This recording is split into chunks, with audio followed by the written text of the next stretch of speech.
in high definition. Coverage starts with Bulls Pregame Live presented by AT&T Yellow Pages. Bulls Bobcats tonight at 7 on Comcast Sportsnet. Fans' best friend. We know you like style. We know you like performance. We thought you'd like fuel economy as well. With the Pontiac G6, you get the same fuel economy as Camry, with even more power. The new Pontiac, designed for action. Now, after all available offers, the G6 sedan starts at $16,145. For more information, visit PontiacDrive.com. Hi, Dwayne Wade Sr. here. You know the name, Moo and Oink, of course. Moo and Oink is one of the most recognized names throughout Chicago. They've been helping feed families like mine for generations. You can count on Moo and Oink to always have the freshest beef, chicken, pork, and seafood products. Frozen in-cup pork chops, 99 cents a pound. 72% lean ground beef, $1.19 a pound. And 10-pound boxes of super meaty rib tips, only $9.99. So come and get it.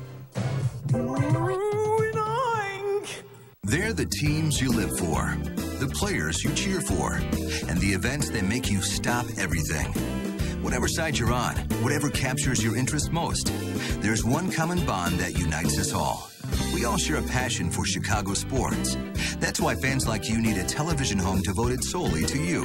The games, the news, the analysis, and everything else you desire. It's all right here on Comcast Sportsnet, fans' best friend. Sit, watch.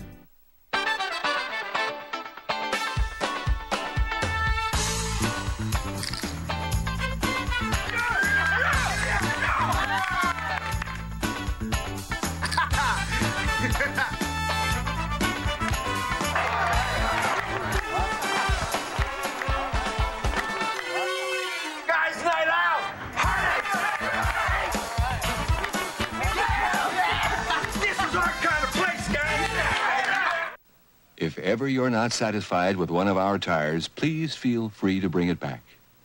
Thank you. Discount Tire Company.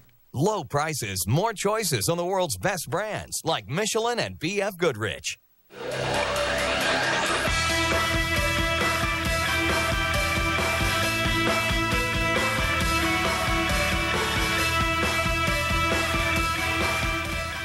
After the miserable weather we've been having over the last week or so, today actually qualifies as a pretty good day for baseball. Temperatures only in the upper 40s, but as you can see, the sun is shining on Wrigley Field, and we've got the Cubs and Reds for you this afternoon right here on Comcast Sportsnet. Nice to see the sun shining again.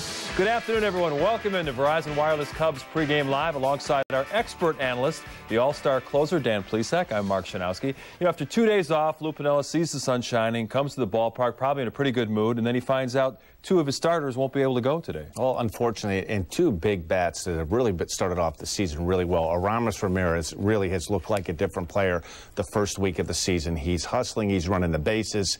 He carried over a terrific spring training into the first week of the season, and Mark DeRosa has gotten a lot of big hits for this team the first week of the season. So it's going to be up to the guys to fill in today to step up, and you'd be surprised sometimes in the game of baseball when you're missing one or two of your big guns and you have to insert some guys. They bring a little bit of energy, and I think as a team, you kind of know that you have to really pay attention, do some things, bunt guys over, make sure you do those little extra things that add up to winning a ball game. Well, because of the snow and then the scheduled day off, 2 days for Lou Piniella to sit at home and think about how to shake things up with his ball club. He planned to put out his regular lineup today against Cincinnati's ace Aaron Harang, but as Dan mentioned, Aramis Ramirez and Mark DeRosa both told the training staff they would not be able to go. Here's Piniella on Aram's sore wrist. His wrist is really swollen. He's going to go see a hand specialist today. So let's hope it's not serious. But he's got a lot of swelling. Have you traced down where he might have injured it?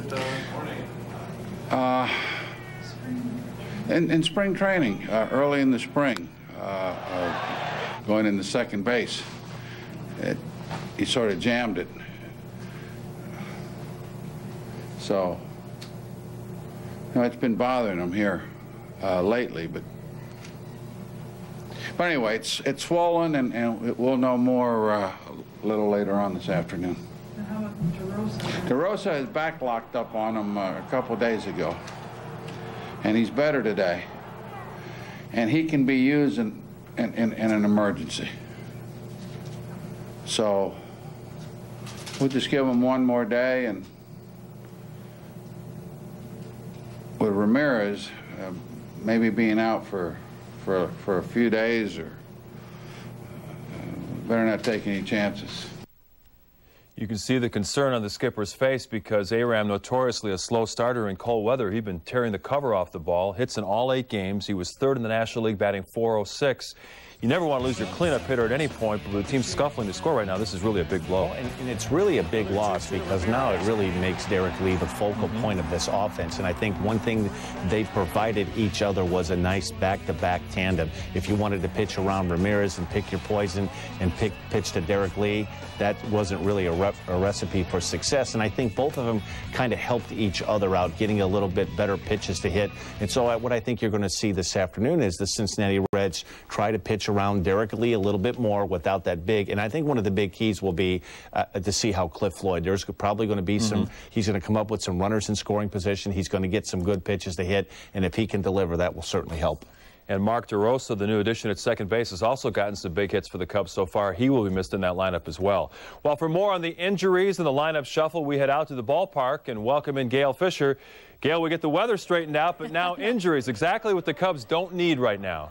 Mark, is it Friday the 13th yeah, or what? Okay, I normally don't believe in that superstition, but this is some bad luck when you have 2 of your best hitters out of the lineup with injury. Now, I have to dispute just on a personal reference for myself. Lou Piniella saying it was noticeably swollen, talking about Aramis Ramirez's wrist.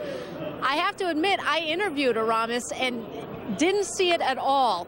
So either I'm not very astute in noticing these things where it really wasn't as bad maybe as Lou's described, and let's hope that's the case, that it's not as serious. Aramis didn't mention anything. The lineup didn't come out until about a half hour after we left the clubhouse. So this is all very surprising and very shocking. Aramis did go to see a hand specialist, so he is not here. Hopefully he'll come back, and maybe by the end of the game we can get an update on him. DeRosa, however, is still here. As Lou Piniella mentioned, he will be used in an emergency situation. But this is a lot of offense being taken out of this lineup, with Ronnie Cedeno replacing DeRosa and Ryan Theriot replacing Aramis Ramirez. This isn't the slugging lineup that we're used to. Small ball may be in order. I was able to talk to Theriot a little bit earlier about playing the corner and about the pressure to perform. Ball's coming a little bit harder. You know, you have to be able to take your time and realize that you have a little bit more time because the balls normally hit harder. Obviously, it's a different throw. But, you know, basically catch it and throw it, you know, and that's really what I try to do defensively, playing a lot of different positions. Just when it's hit to me, I just try to catch it and throw it, you know, and try to keep it as simple as possible. Do you feel any extra pressure? There's a lot of offense being taken out of this lineup without Aramis, without Mark DeRosa. You guys are going to have to pick up the slack. Yeah, you know, obviously the game will change a little bit on our side. Kind of our game plan will change a little bit. We'll have to, you know, maybe run a little bit more and stretch out the singles and doubles possibly. But, you know, we still got some guys in the lineup that can bop it around a little bit, and you know, my game stays the same: get on base and let the guys behind me do all the work. So those guys will have to pick up a little bit of the slack because, Mark, as you mentioned, the numbers, Aramis hitting .406, Mark DeRosa coming up with some key hits in this opening week and a half of the season. So they will have to pick up the slack a little bit and do it against Cincinnati's best pitcher in Aaron Harang. So let's just hope this injury trend doesn't continue. Let's hope these guys get back into the lineup. This, of course, coming on the heels of hearing about Mark Pryor having some shoulder trouble, and he's going to see Dr. Louis Yoakum later this afternoon. So hopefully we can get some positive updates on all of these guys a little bit later today. That's going to do it from Wrigley Field. I'm Gail Fisher. Mark, Dan, let's send it back to you. All right, Gail, thanks a lot. We'll catch you later with Len and Bob. And if you see any black cats out there, just run the other way as fast as you can, okay? I will. Gail Fisher live from Wrigley Field. Well, you got a chance to watch the team a lot during spring training down in Arizona. I know that Lou Piniella really likes Ryan Theriot. He's a guy that can run the bases. He can play numerous positions. He's going to be able to fill in at least for the short term. I think temporarily, yes, there's no question about it. I think Cub fans, I mean, anytime you're losing two players like Ramirez and DeRosa, there's some concern. But listen, this is a good baseball team. They played very well in spring training. I don't even think they begin to gel the way this team is going to hit, the way they're going to play. And the one positive about this day. They have their ace going in Carlos Zambrano. They may be a little bit lacking as far as punch from the offensive side, but they have their number one pitcher going, their stopper going. So I think that should kind of offset it somewhat this afternoon. Tell me what you saw from Ronnie Cedeno during spring training. He was kind of a long shot to make this team, but Lou kept him around as a backup infielder. Now he's going to get a shot at playing some second base. One of the things that Ronnie Cedeno had to accept from the middle of spring training, Cesar Torres was going to get a brunt of the playing time. There's no question about that. But I think what Lou and what the coaching staff wanted to see, was he going to be able to get bunts down? Was he going to be able to hit behind runners? Was he going to be able to do things that 7 and 8 hole hitter in the lineup in the National League are expected to do? There's enough thump in this lineup, 3, 4, 5, 6, 7 in this lineup. There are certain guys, Ronnie Cedeno being one of those, not to try to make the power the element of his game, to get on base, to use his speed, played solid defense, get a bunt down when asked to get a bunt down, hit behind the runners, make himself a more versatile threat offensively. He was able to do that in spring training. He got enough at-bats in spring training. He's played limitedly since the season has started, but he's going to get an opportunity to play this afternoon. And he did get a chance to play some second base last season after the trade for his tourist, so he's not uncomfortable with the situation at second. We're going to take a look now at today's pitching matchup presented by IPA. It's a rematch of opening day. Carlos Zambrano against Aaron Harang. Harang off to a solid start. He's 2-0, a solid 3.55 earned run average, and he's 6-1 lifetime against the Cubs, a couple of complete games. We all know about Big Z. He bounced back from a shaky performance on opening day, beat Milwaukee last Saturday.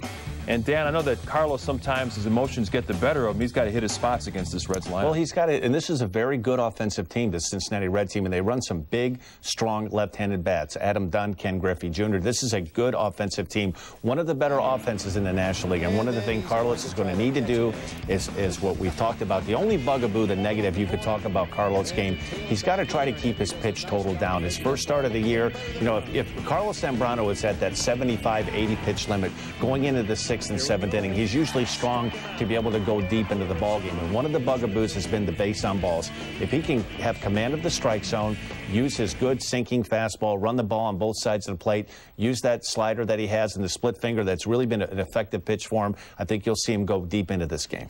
Now, Aaron Harang is a guy that you don't hear much about in terms of national publicity, but he's 2-0, as we mentioned, so far this season.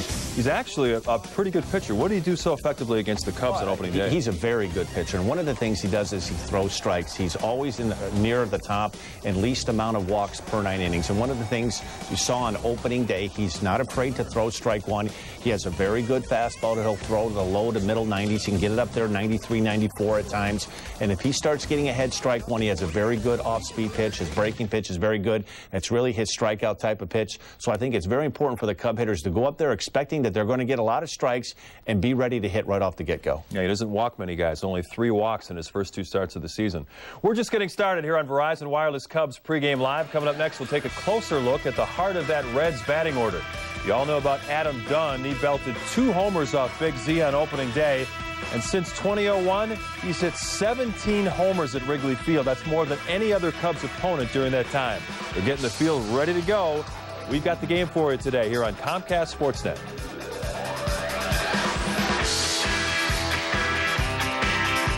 Hi, Dwayne Wade Sr. here. You know the name, Moo and Oink, of course. Moo and Oink is one of the most recognized names throughout Chicago. They've been helping feed families like mine for generations. You can count on Moo and Oink to always have the freshest beef, chicken, pork, and seafood products. No fillers, no meats pumped full of salt and fancy packaging with preservatives. Just USDA freshly cut meats, value price, to help families eat right 365 days a year.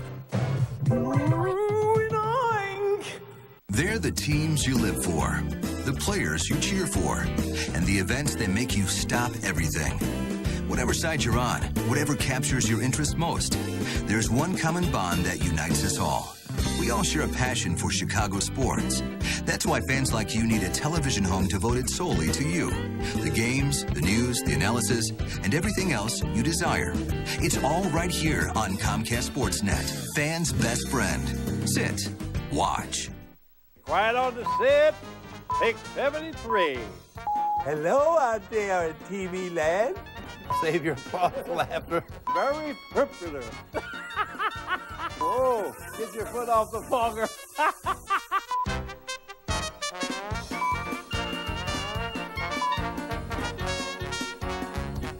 Okay, here we go with another ho-ho. There's only one, Bob Royman. You guys ready? For the glorious future of entertainment. Ooh, you can get it now. Right here on what looks to be one of the finest machines that I've ever seen up close and personal. You like it? I can't wait. This is going to be so awesome. This is VCast Mobile TV. Channel surf instantly and see your favorite channels in digital quality. Real TV, now on your phone. Exclusively from Verizon Wireless. The pressure will mount. Yes! Listen to this crowd now! The intensity will rise because the playoffs are coming. Oh! Yeah! Every second counts. Bulls win! Every shot matters as the Bulls' quest for a championship tips off. It's getting hyped in here now, baby! It all begins next weekend on the exclusive local home of the Bulls playoffs. Comcast Sportsnet, fans' best friend. Amazing what a difference 48 hours can make. Wednesday morning, Wrigley Field, as you know, looked like a winter wonderland. Now the sun is shining, bleachers are filling up as we get ready for Cubs baseball at 1:20.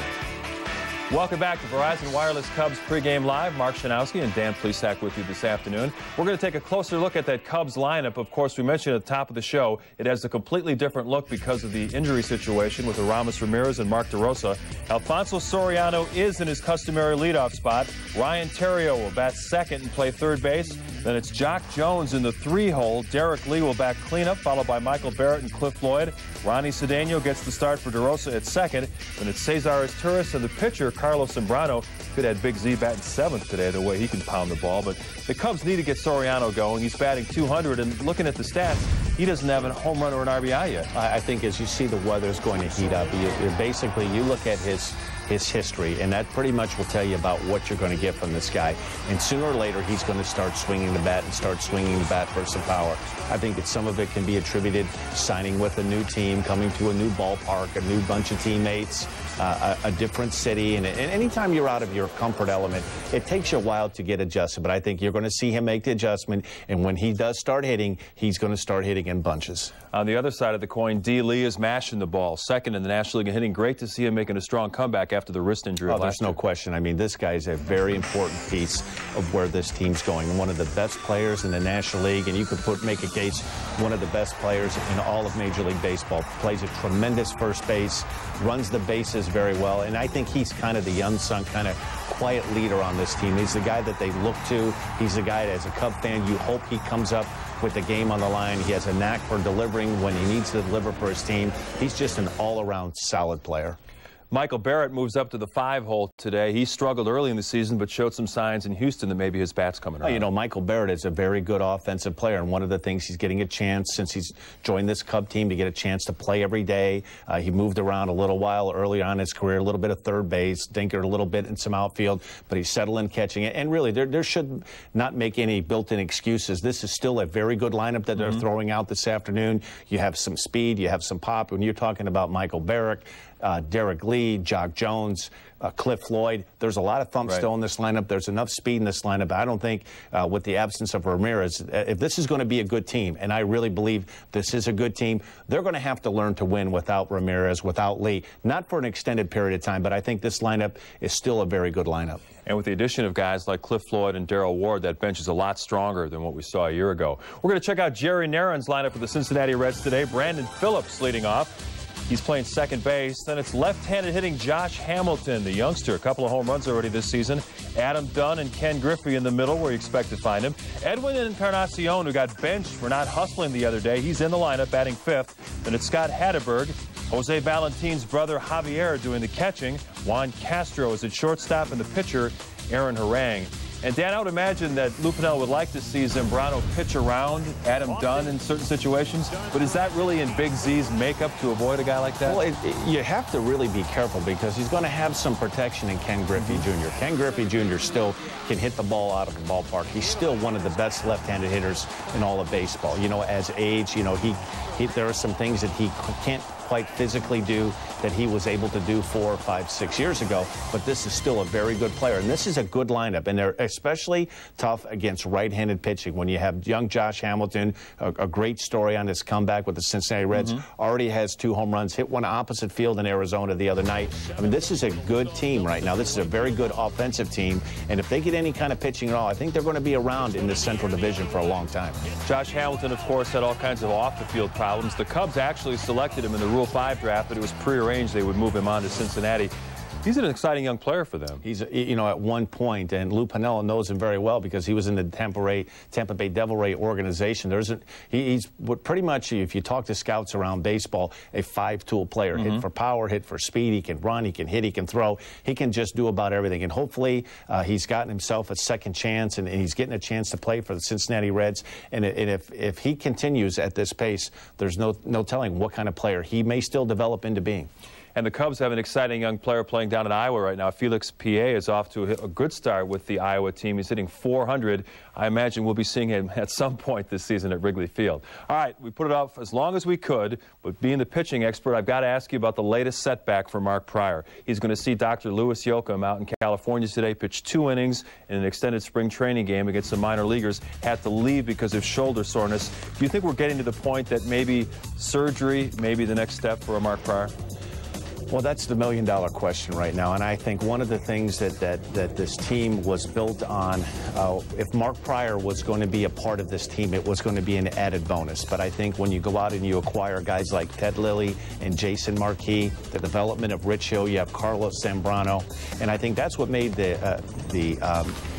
starting the season with Wade Miller as your 5th spot. I know Mark was disappointed towards the last week to 10 days of spring training. He was saying that he was healthy. He was disappointed not being a part of the team. But I was out there for 3 weeks, and when you watched him pitch, it's not the same Mark Pryor. He just didn't look healthy. He didn't look like he was really turning the ball loose. The last couple of starts were better, but he certainly didn't look like a guy that looked like he was ready to be a 5th starter. And we've touched on it a couple of times. You really tie a manager and a pitching coach's hands if you're not healthy. I call it sometimes a 3-day trickle-down effect. If you have a starting pitcher, and the Cubs were guilty of this last year, you know, not sure if you could get 5 innings, 75 to 80 pitches. Well, then as a manager and a pitching coach, your hands are tied. The day before the start, you have to save a reliever or 2 in case you want to have somebody be able to go long. And then the day that a pitcher like Mark Pryor was scheduled to pitch, you have to save a guy or 2 in case he can't get out of the 3rd or 4th inning or his pitch total gets high. And it doesn't take that long. In a matter of 2 or 3 days, you can really set your bullpen back for a week to 10 days by overusing and overworking. As we saw last year, that happened way too many times. And as you mentioned, sometimes with the looseness in his shoulder, the instability, it's difficult to fix that even with a surgical procedure. It makes it harder. It's difficult. And I, you know, talking with people around baseball, I will say this Cub staff, particularly Mark O'Neill, they're about as good as it gets. And I'm sure that they've had him on a program to try to get some scapular stabilization. I'm sure he's been on a series of exercise, a program. He basically has been in, I don't want to say babied, but in spring training, he was a little bit behind the rest of the pitchers. So it is a cause of concern because he was saying towards the end of spring training that he was healthy. He wasn't pitching like he was healthy, and as it worked out now, I think the Cubs made the right move. Wade Miller was the guy. He won the 5th starter spot, and you talk about now if Mark would have come north with this team, this would have happened right now, and then you really set yourself back. And I think one of the things that Jim Henry tried to do was to plan without Mark Pryor. We should know more in the next couple of days about the pitching future of Mark Pryor. We're going to take another break here, but coming up next, we'll get Dan's keys to the game. It's the Cubs and Reds at 1:20. There's Ryan Theriot getting loose. He'll be starting at 3rd base in place of Aramis Ramirez. Ramirez getting a sore wrist checked out. Hopefully more information on that coming up later in the day. More Cubs pregame live coming up. Time now for our Just for Men Stay in the Game moment.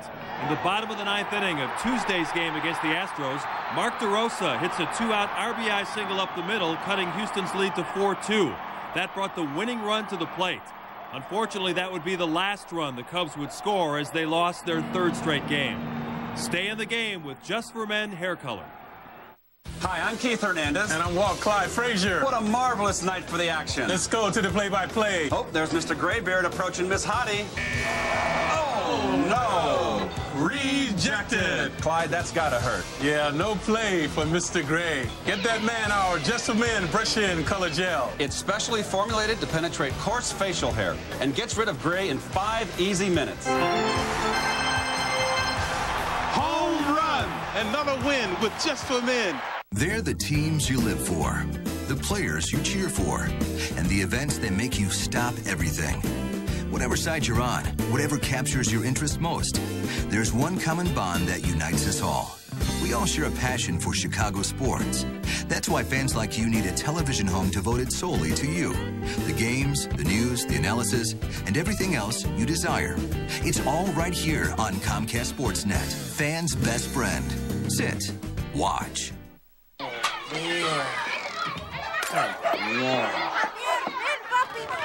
Desátame de una vez. ¿Dónde has estado? Te he estado esperando por más de una hora. Al menos me hubieras llamado. Jimmy Jones. Se están comportando como monios. Jimmy Estoy Jones, enloqueciendo. ayúdame, por favor. ¿Cómo quieres que ¡Pronto! solo? ¡Jimmy Jones! Jimmy Jones, the world greatest sandwich delivery. It isn't easy being a close family when you're spread across the country and into Canada. But with Mediacom, it's never a problem. We call as often as we want for just $29.95 a month. And we get all sorts of extra features too, like caller ID and call waiting. Put Mediacom to work for you. Discover the advantages of Mediacom Phone today. Unlimited calling in the U.S. and Canada and plenty of other features for just $29.95 a month. Call 1-800-CABLE-TV. The Swing welcome Ryan Sandberg, manager of the Peoria Chiefs. Wednesday's game is at 11 a.m. with a business person special for $11. A box seat, hot dog, soft drink, and popcorn. Ryan is back on Thursday for Bent River Brewery and Thirsty Thursday. Friday night is Davenport Parks and Recreation night with fireworks. And the Saturday afternoon game features the Quad City Times poster schedule to the first 1,000 fans. Swing for the Quad Cities. Get your tickets now. Blackhawks, Cubs, and White Sox. Comcast Sportsnet. The players and fans will have their warm weather gear this afternoon, but at least the sun will make things a lot more comfortable at Wrigley Field. First pitch right around 1:20 here on Comcast Sportsnet. It's time now for the Lexus keys to the game. Dan, what do you got cooked up today? Well, I think one of the things, one of the big keys for the Cubs is Aaron Harang is going to be around the strike zone. I think be ready to hit early. If you're going to get some fastballs early on the count, take advantage of it. Try not to fall behind strike one. He has a good breaking pitch. He doesn't walk very many guys, so you know he's going to be around the strike zone. And then I think the biggest key is containing Dunn and Griffey. Two big left-handed hitters, and if these guys get hot, they can provide a lot of power. Adam Dunn seems to like the friendly confines. He's hit here very well in the past, and if you know, it's a kind of a double-edged sword. You pitch around Dunn to get to Griffey. It'll be interesting to see. Hopefully that situation comes up with nobody on base. And as you know, maybe not in your situation as a reliever, but sometimes ball four isn't a bad thing when you put that guy when your first base is open. Oh, no, and especially when we're that shot when we let in just now, the flags are blowing in. That will give somebody like me a lot more confidence. A lot of courage coming out of the bullpen today. Boy, Dunn and Griffey in July and August with the wind blowing, I'd be like 4. Can't make it today. I can't go, Skip. Sore throat. Coming up next, we're going to bring in the broadcast team of Len Casper and Bob Brenly. There you see Big Z getting loose. Hopefully he's got a good one in him as he takes on the Reds ace, Aaron Harang, here on Comcast Sportsnet.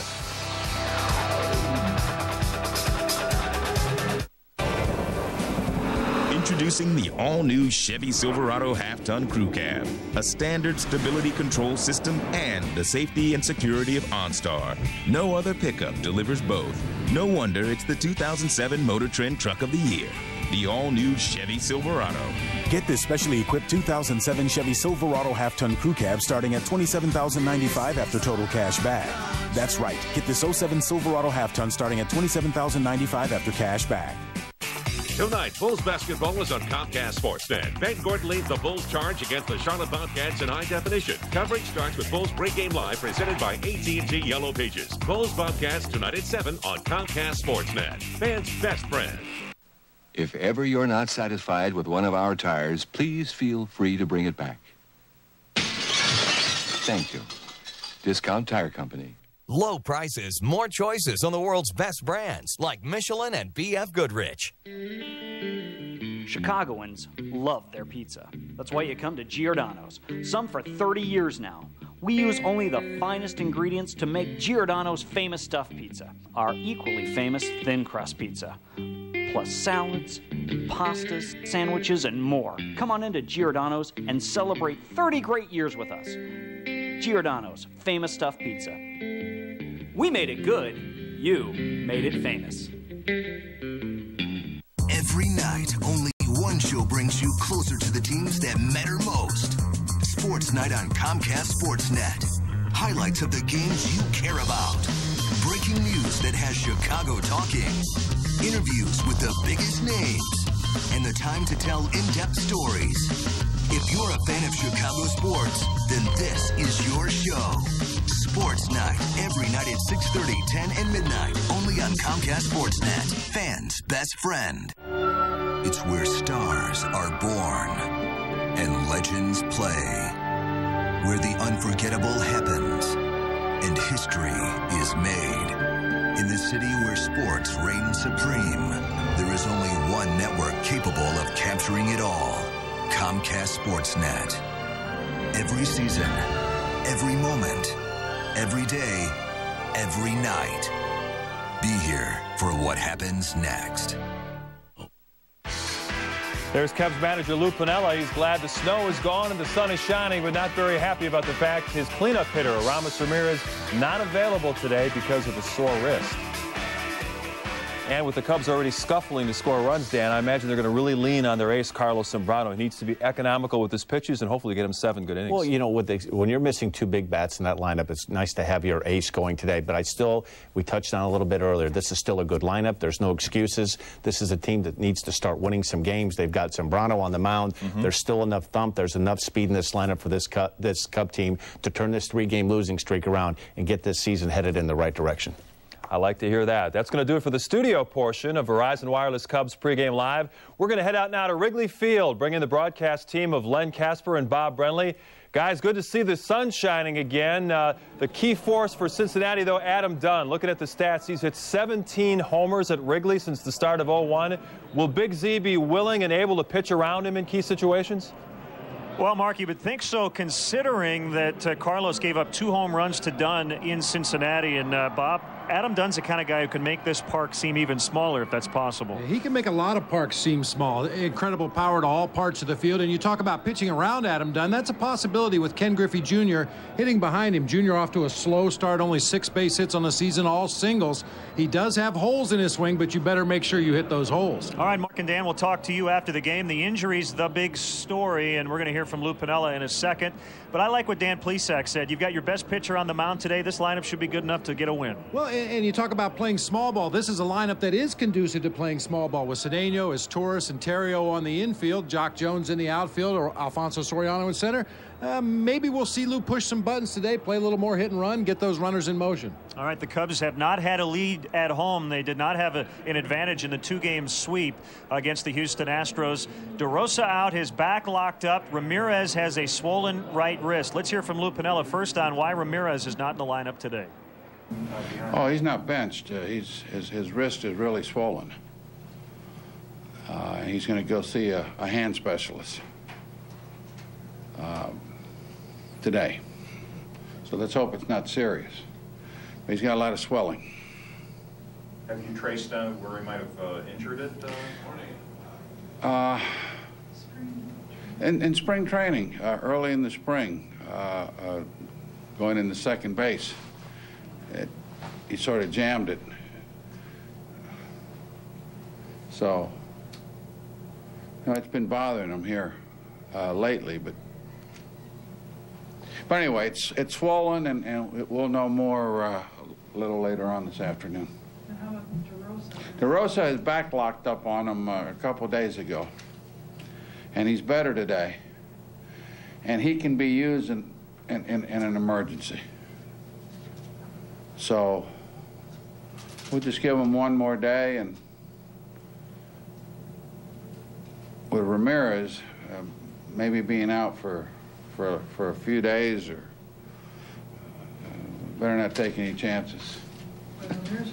Pretty short bench today. Essentially, Darrell Ward and Matt Merton would be available. As you heard, Luz said Mark DeRosa in an emergency, and then you have the backup catcher, Henry Blanco. It's not been a good couple of days with the injury situation when you add Mark Pryor to that. Let's go down to the field to get more from Gail Fisher.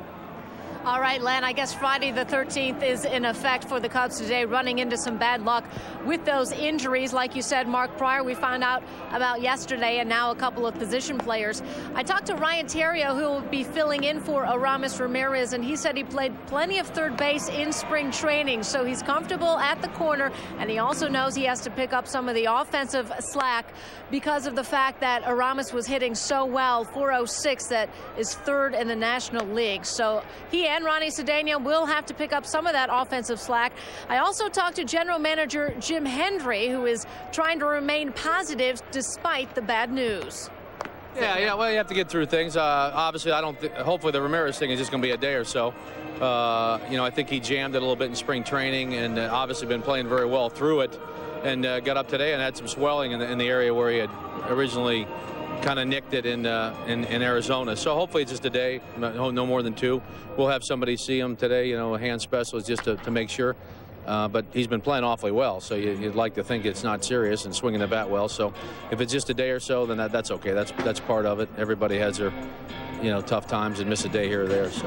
And what have you heard about Mark Pryor and where he stands? No, he's going to see Dr. Yoakum this afternoon. So we hadn't heard anything. He just, he came off the mound yesterday and said he had some discomfort in his shoulder. So immediately we set up the appointment with Dr. Yoakum, and he'll go today. Other than that, we won't know a thing till he sees him.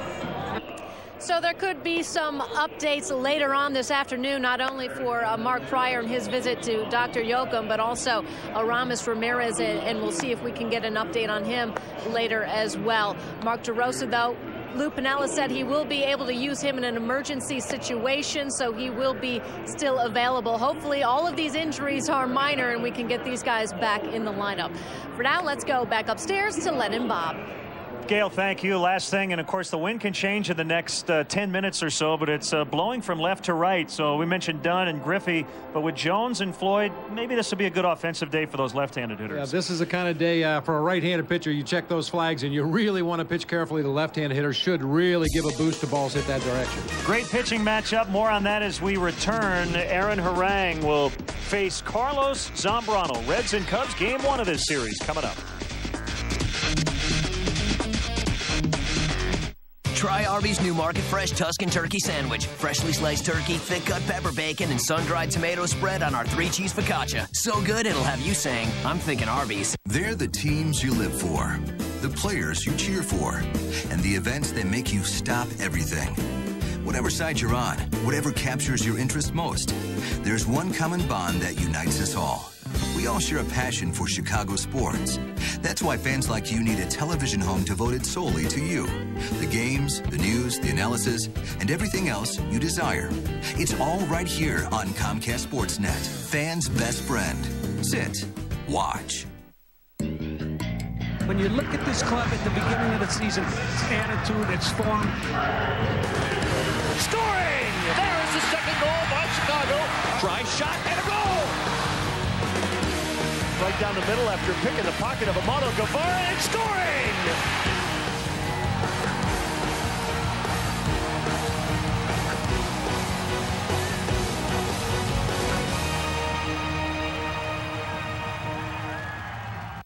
If ever you're not satisfied with one of our tires, please feel free to bring it back. Thank you. Discount Tire Company. Low prices, more choices on the world's best brands, like Michelin and B.F. Goodrich. You're watching the home of the Bulls, Blackhawks, Cubs, and White Sox. Comcast Sportsnet.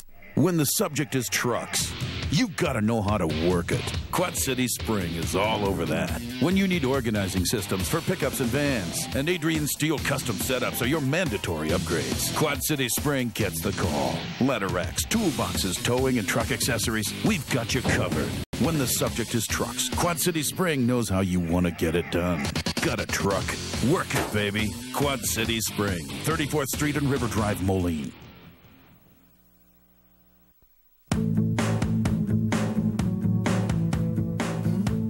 So, you're a green person, but which shade? Confusing, isn't it? Well, True Value's Color Made Simple can help. With exclusive tools, trained professionals, and expert advice, finding your color will always be simple. Now let's talk purple. True Value's Color Made Simple. Meeting the challenge since 1940.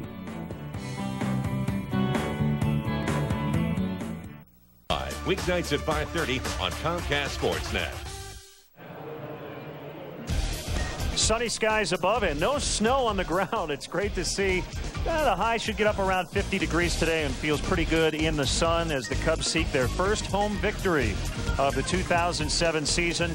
Cubs come in at 3-5. They're a game and a half out Cincinnati in a three-way tie for first at 5-4 and a pretty good pitching matchup. We saw this one on opening day as Aaron Harang bested Carlos Zambrano. Yeah, rematch of that opening day hookup between Harang and Zambrano. You see the respective numbers in that start. Carlos with 5 walks to go along with the 6 base hits. A lot of Reds base runners. And really, one of those walks really hurt him. He walked Ryan Field to lead off the ball game ahead of Adam Dunn. Dunn reaches out, hooks an outside fastball back to right field for a 2-run home run, and the Cubs were immediately in a hole. And then in his next at-bat, Adam Dunn did it yet again for his 200th career home run, and they were pretty good pitches to hit both times. Yeah, both times the ball was out over the plate, allowing Dunn to extend those big, strong arms. The idea is to try to jam him in at the hands up above the belt, but don't miss your spot. This is a big, strong man, and he can turn mistakes around in a hurry. And the Cubs are going to see a lot of strikes today. Aaron Harang has terrific command as he comes in at 2-0. So we have set the table for you. It's the Cubs hosting the Cincinnati Reds. From beautiful Wrigley Field, we'll have all the action from the friendly confines coming up next.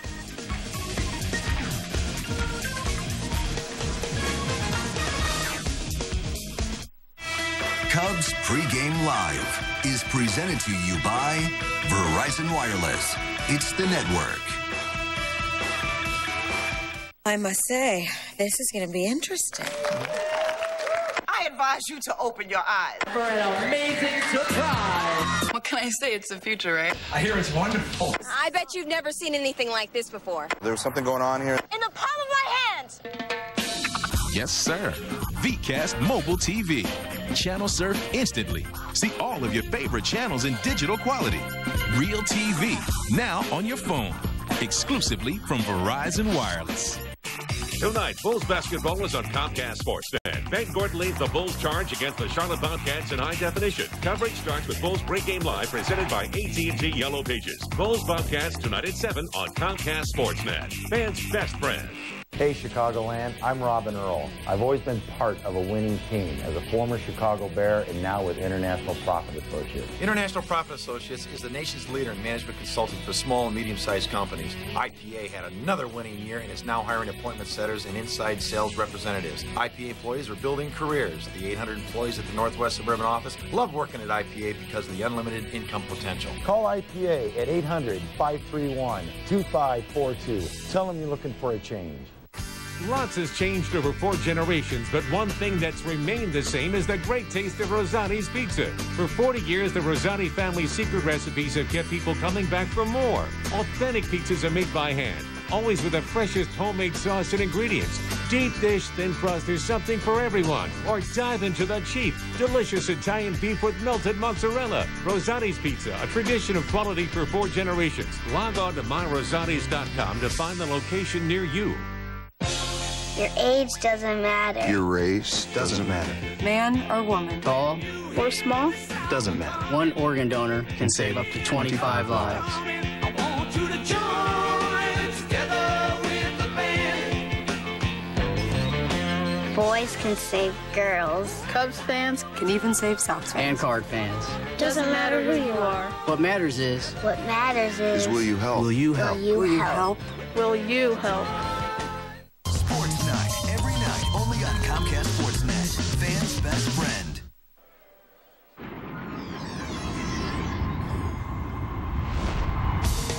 The last we saw Wrigley Field, it looked like a winter wonderland rather than the baseball cathedral we've come to know. Wednesday's brutal cold and snow postponed the series finale with the Astros, resulting in 2 off days for the Cubs. Today, baseball is back on the north side, and Mother Nature is cooperating. The Cubs and Reds kick off a weekend of baseball under sunny skies next on Comcast Sportsnet. It's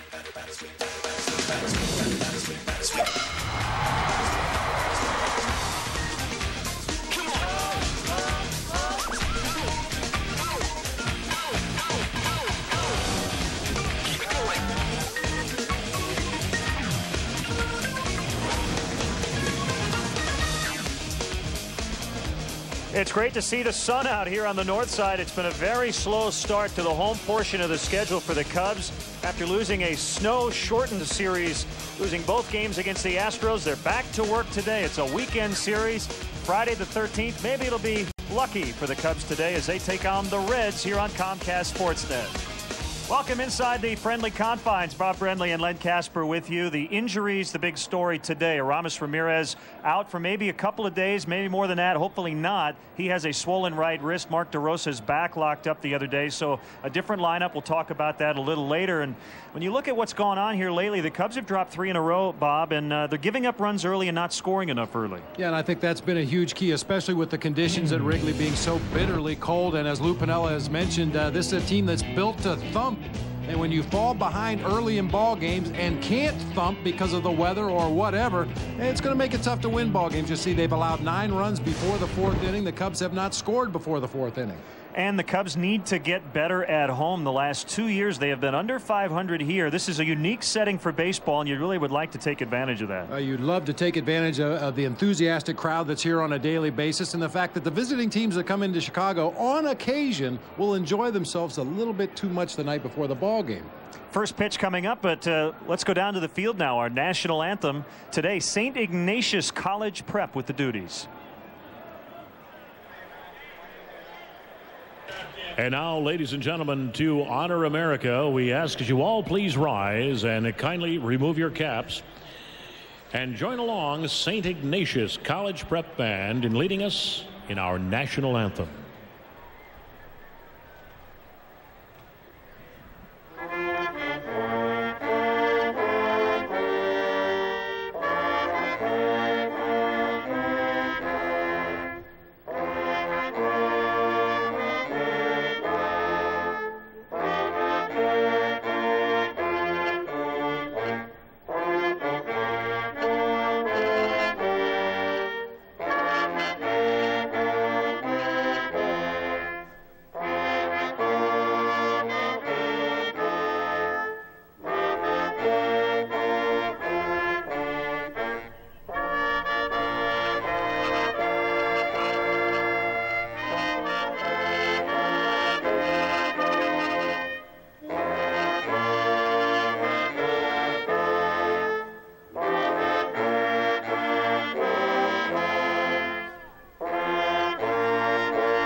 So we're ready to go. Carlos Zambrano got a win his last time out. He'll try to keep that rolling and be the stopper today for the Cubs as they take on the Reds.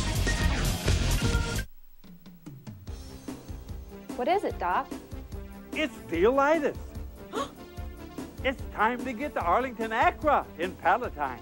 You can drive the redesigned 2007 Acura MDX with super handling, all-wheel drive for only $499 a month. It's cardiology. There's only one, Bob Rohrman. You owe it to yourself. Bob Rohrman's Arlington Acura in Palatine, just 1 block west of Route 53 on Dundee Road, Palatine. QC Auto Service Centers, serving the Quad City area for over 30 years. Hi, this is Dan Elias for QC Auto Service Centers. Let's talk brakes. Do you have to stomp on your brakes to stop? Ensure your family's safety by driving into any one of our 3 QC Auto Service Centers. Our techs will inspect your vehicle's brakes free. We'll install lifetime guaranteed original equipment, brake pads, and shoes. QC Auto Centers with 3 convenient locations: Bettendorf, Davenport, and Moline, keeping you on the road. The Swing welcome Ryan Sandberg, manager of the Peoria Chiefs. Wednesday's game is at 11 a.m. with a business person special for $11. A box seat, hot dog, soft drink, and popcorn. Ryan is back on Thursday for Bent River Brewery and Thirsty Thursday. Friday night is Davenport Parks and Recreation night with fireworks. And the Saturday afternoon game features the Quad City Times poster schedule to the first 1,000 fans. Swing for the Quad Cities. Get your tickets now.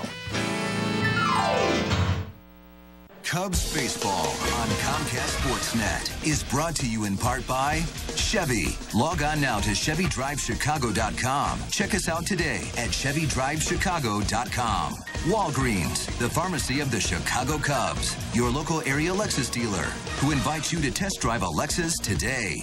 Rico, how well do you print, copy, scan, fax? How well do you share? Blue Cross and Blue Shield of Illinois, shining through. Cadillac, Life, Liberty, and the Pursuit. And by Southwest Airlines. With more flights to more places than ever before, Southwest is taking low fares farther. Visit southwest.com. Well, the wind at the moment is blowing out toward right. But as we've already seen on this homestand, it can change on a dime. So Carlos Zambrano facing Aaron Harang for the first time in a non-opening day start. These two guys matched up each of the last 2 seasons in Cincinnati on opening day. And the last time out, Bob, he was a lot better in Milwaukee. Yeah, really good in Milwaukee when he hooked up against Ben Sheets. Put 7 strong innings in that ball game. Only walked 2 batters, gave up 5 hits. As usual, a lot of emotion out there on the mound, but Carlos seemed to be much more relaxed, much more focused on what he had to do, and a stellar performance to get his first victory of the season. And a good sign. He did not win in the month of April in 2006. He comes in at 1-1 today. Now let's check in on the Cincinnati Reds Southwest starting lineup. They had an off day yesterday after coming in from Arizona the night before. Phillips, Josh Hamilton's homered in his last 2 games. Dunn in left, Griffey in right. Edwin Encarnacion at third, Scott Hatteberg at first. Javier Valentin is a catcher. Juan Castro starting for Alex Gonzalez, who's on the bereavement list, and Aaron Harang is the pitcher. And let's take a look at the Cubs defensively, brought to you by Rico. Move your ideas forward with Rico dependability. This is the outfield that Lou has played against right-handed starters, Cliff Floyd, Alfonso Soriano, and Jock Jones. The makeshift infield today with the injuries to DeRosa and Ramirez goes like this: Ryan Theriot at third, Cesar Asturias at shortstop, Ronnie Cedeno at second, Derek Lee over at first base. Michael Barrett will be behind the plate today for the big right-hander, Carlos Zambrano.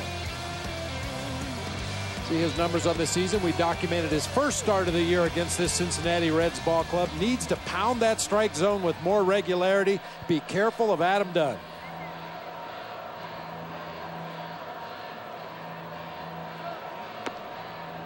Let's check out the umpires for today. Darryl Cousins in his 29th year. He's worked 3 World Series. Kerwin Danley's at first, Doug Eddings at second, and the crew chief Dana DeMuth is at third. Darryl Cousins, a home plate umpire, informing both benches that it's okay for the pitchers to blow into their throwing hand today. Even though it's a bright, sunshiny day, it is still chilly, especially those fans that are sitting in the shade. 52 degrees at game time. The wind's out of the west-northwest at 9. Forecast snappy. Quilted paint out on the bleachers. They needed a lot of paint. A lot of paint. Brandon Phillips will start it. Ryan Friel out of their lineup. He swings at the first pitch, and it's an air ball into left center for Cliff Floyd. 1 pitch and 1 out.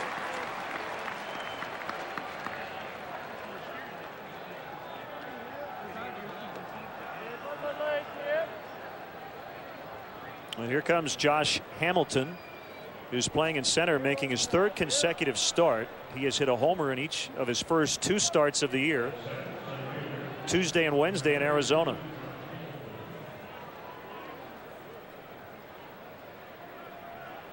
Zambrano winds, and it's outside, ball 1.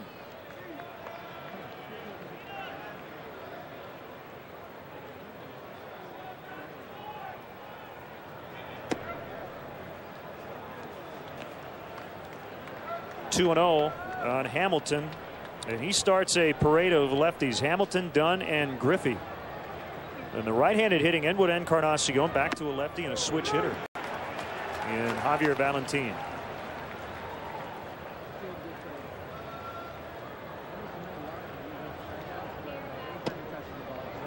Outside, and now it's 3-1. Well, you mentioned it in the pregame. This is not the guy you want to walk. The number 2 hitter right in front of Adam Dunn, who loves hitting in this ballpark. Bounced foul near the Reds dugout. Yeah, that's one of the puzzling things about Carlos Zambrano throughout his career. He's been a guy that tends to walk more batters than you would think. The guy has a power sinker in the mid to low 90s. Tremendous movement. It would seem like if he just pound that strike zone down low, he'd get a lot of ground balls, avoid those base on balls that open the way for big innings. I mean, you feel a little differently about it if you have a guy on the mound that's not throwing hard, is nibbling around the edges of the strike zone because he has to. Carlos doesn't have to nibble with the stuff that he features. Here he comes again, and it's off the plate inside. So Dunn will bat with a runner on after Hamilton walked. That's the 8th walk given up in just over 12 innings by Carlos. Front door sinker by Carlos. Starts it inside, tries to tail it back over the corner. In the estimation of home plate umpire Darrell Cousins, it didn't come back far enough.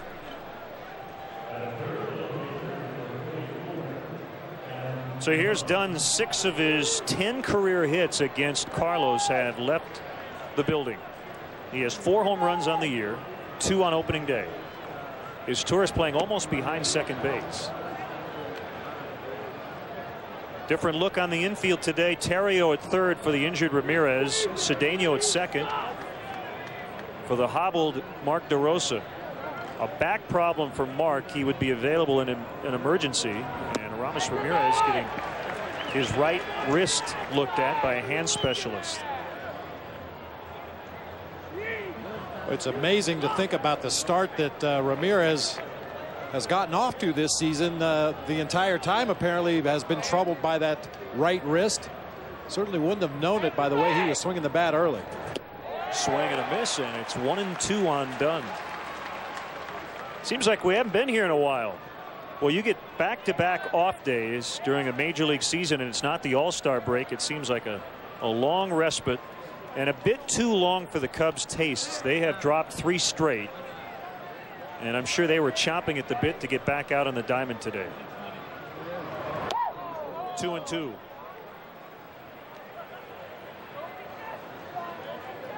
Baseball players are funny that way. You know, 1 off day is fine. But 2 off days, it's too much. It almost throws you out of the rhythm that you've been working so hard to get into in the early going of the season. And players will tell you they would much prefer to save those off days for later in the season when the little injuries start to accumulate, the bumps and bruises and nicks and sprains. Everybody, for the most part, feels pretty good right now. They want to play. Good pitch. Big strikeout of Dunn. 2 down. Much better job this time by Carlos Zambrano. Watch how he moves the ball in and out of the strike zone. He misses away with a sinker, comes back inside with a cutter, a changeup down for the swinging strike, right back inside, and then a called strike 3 right down the heart of the plate. Caught Adam Dunn looking for something else right there. So it's Griffey with 2 outs. Junior with 563 career home runs, still looking for his first this year. And no pitch, I believe. The home plate umpire Darrell Cousins just waved it off. I guess time had been called, so no count. I'm not sure what happened or who called timeout, but you can see from that call Darrell Cousins made after the pitch, he appeared to be indicating no pitch. Somebody had apparently asked for timeout somewhere. Certainly looked like a good pitch.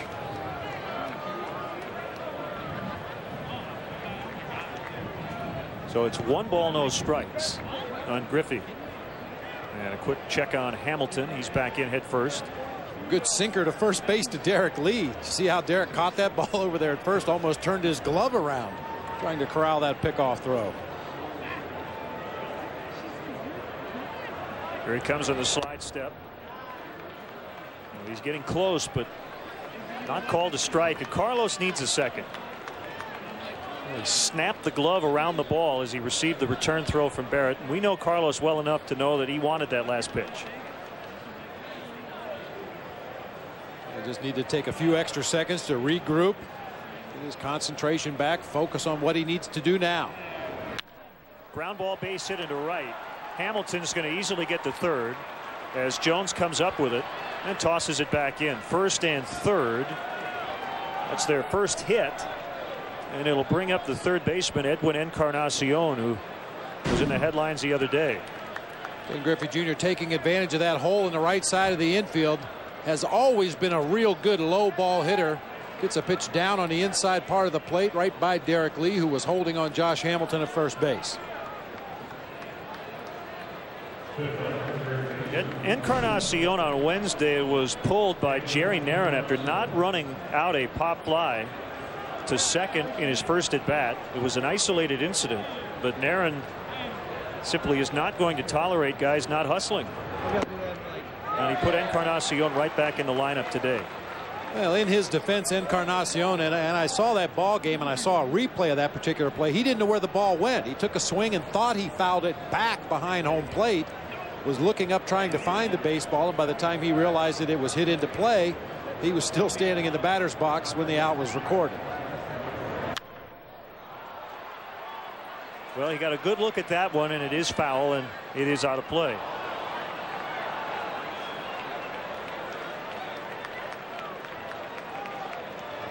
Carlos will try to put him away here with 2 men on and 2 down. The Astros scored 3 times in the first inning Tuesday. You go back to Monday, they got a run as well.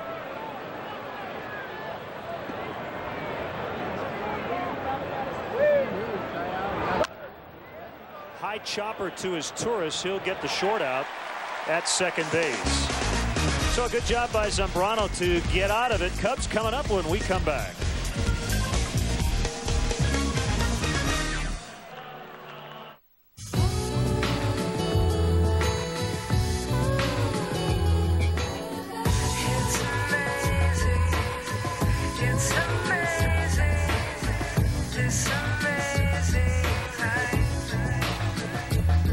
Is it possible to engineer desire?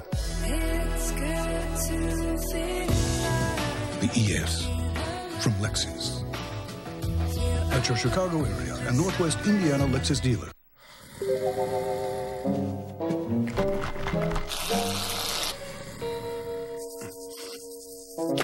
Wake up to rivalry and wake up to McDonald's. Get any 2 McGriddle sandwiches for just $3.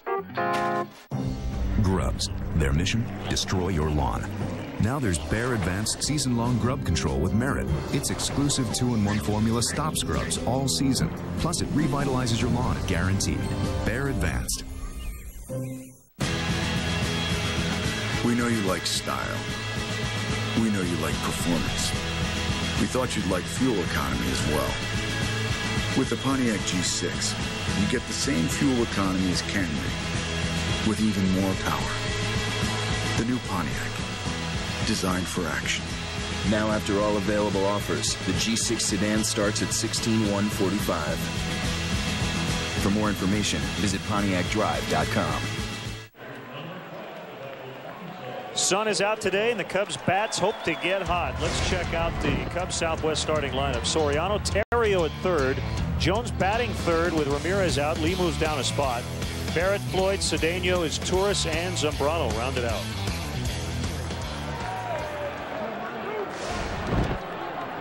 And it'll be big right-hander Aaron Harang for the Reds. He is off to a 2-0 start, although he was a lot better on opening day than he was his last time out.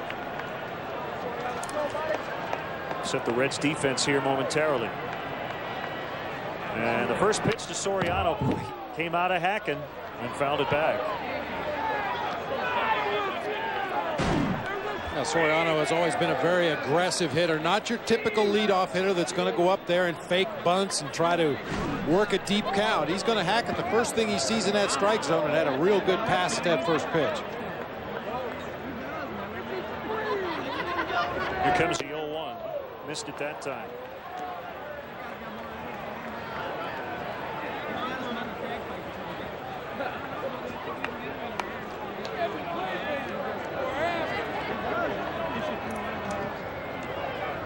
Back again, and Valentin wanted it up, and it was too high.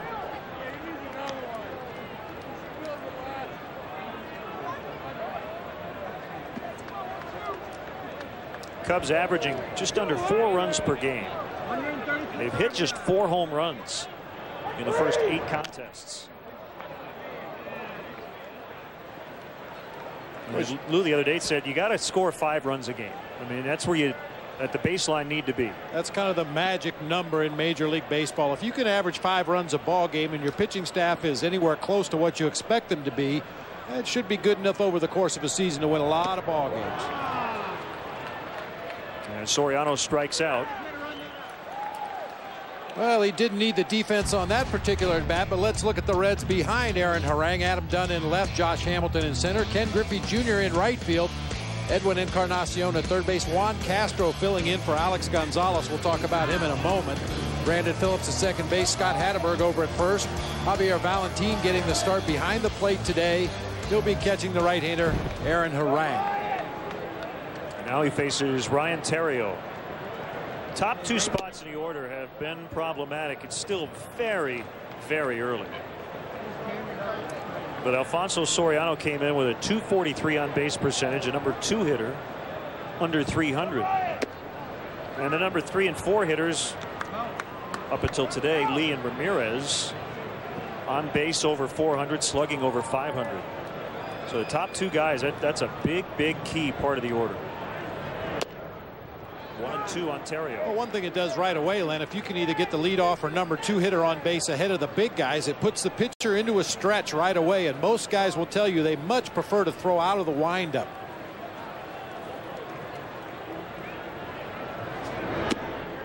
Especially in that first inning, because the starting pitchers down in the bullpen, probably 80% of the warm-up pitches they throw are out of the windup. They'll throw a few obligatory pitches out of the stretch, but they don't even want to think about that. Put that pitcher in the stretch right away in the first inning, it's going to be an uncomfortable situation physically just because he hasn't thrown that many pitches out of the stretch. 5 minutes, then 15 minutes from there. Harang doesn't really fit the prototype of a number 1 starter at the top of a rotation, even though his numbers would indicate he's a number 1 starter. Fastball tops out in the high 80s, relies on moving the ball around the strike zone. Changing speeds, mixing in a breaking ball, a slider there to Ryan Theriot for the strikeout.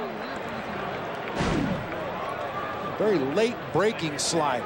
Starts in the middle of the strike zone, breaks down and away from Theriot. His stuff is not, as I said, what you would classify as a number 1 guy. He doesn't overpower you with a fastball. He doesn't really have a snapdragon breaking ball, but he has tremendous command of all of his pitches. Well, he led the league in strikeouts with 216 last year. He's been very durable. And he and Bronson Arroyo, a great 1-2 combination. The Reds as a staff, they have a .309 earned run average. That's good only for 6th. 3 teams currently in the National League under 3. So run scoring has been down just a little bit. Not a big surprise with all the cold weather just about everywhere. Yeah, I think that's certainly understandable in the 07 season that the offensive numbers are down. Off the plate that time, 3-0 on Jones. He's trying to get on and give D. Lee a chance in the opening inning. Derek 9 for 25 against Harang. Meanwhile, Jones is 3 for 9, and he takes a strike. 3-1.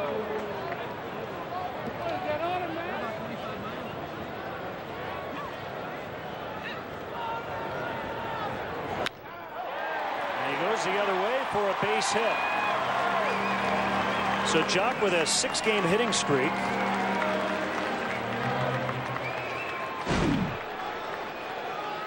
Well, you have to go back a long way to find a left-handed hitter that hits the ball with authority to left field like Jock Jones does. We talked about it repeatedly last season.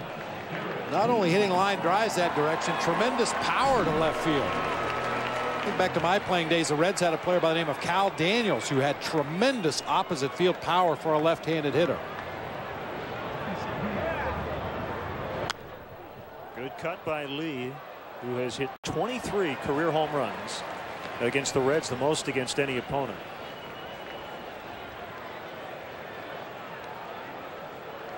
Now, Jock had been in the number 2 spot quite a bit prior to today, moved down to the 3 spot. But one of the things Lou told him is be yourself. He didn't want to make him all of a sudden a dead pull hitter. even because he was batting second. And Jock's trying to steal, taken for a ball, and he slides in safely with his first stolen base, number 3 for the Cubs. And he's in scoring position. We touched on it briefly in the pregame show with the Cubs lineup as it is featured today. A little more speed, a little more conducive to playing small ball, and Jock Jones gets a great jump off of Aaron Harang, and no chance for Javier Valentin to throw down there. Runner in scoring position here with 2 outs. And it's 1-1 on Lee. The kick and the pitch. Drilled into the gap, and the Cubs will get on the board first. They have their first lead of the home season. Derek Lee with an RBI double, and it's 1-0.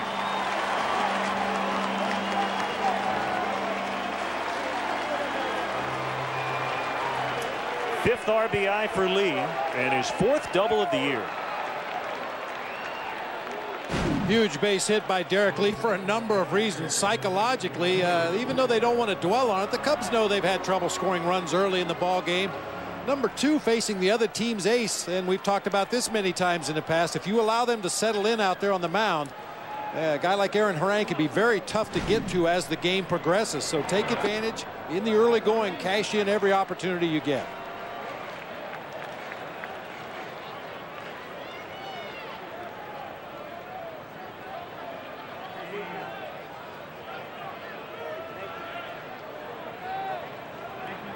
One and nothing on the catcher, Michael Barrett. And that's a base hit. And here comes Derek Lee, and he'll score without a throw. 3 consecutive 2-out hits, and it's 2-0.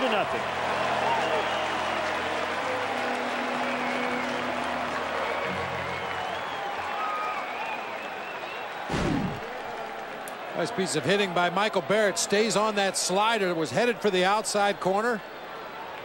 Jerks it out there into left center field. Derek Lee chugging around. He's going to score easily.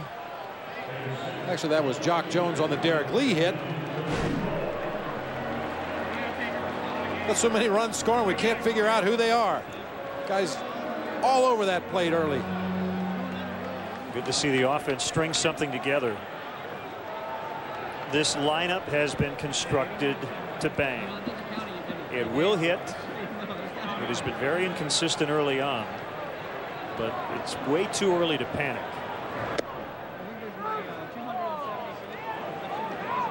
And one thing Lou talked about this morning around the batting cage, the one thing that he was a little disappointed in was the lack of patience, the lack of base on balls. We saw it from the Cubs hitters throughout spring training. Very patient at bats, working deep counts, getting themselves into good hitters counts, and a little over aggressiveness in the early going. Well, people can talk about the little things, and you want to play fundamentally sound baseball offensively, but the big things are the most important things, and patience and power are those big things. And you're right, the Cubs on base percentage coming in at .313. That's not where Lou wants it. 9th in the league in on base, 10th in slugging. The Cubs will not finish 10th in slugging in the National League. They should be a lot higher than that. Good change up from Harang. That's a pitch that he usually incorporates the second and third time through a lineup. Mixing it in here in the first inning because the Cubs are starting to bang around his fastball and slider, so he goes to his 3rd pitch.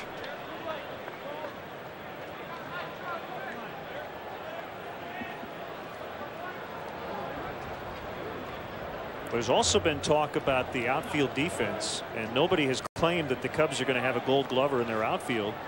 But because that's the case, Bob, this outfield has to hit. It is an offensive outfield. And again, I expect it to happen. Soriano's going to get hot at some point. Jock Jones has a good track record. Cliff Floyd rolls it past Encarnacion. Barrett is going to head to third because that ball stopped completely before Dunn picked it up. So first and third, and the hit parade continues.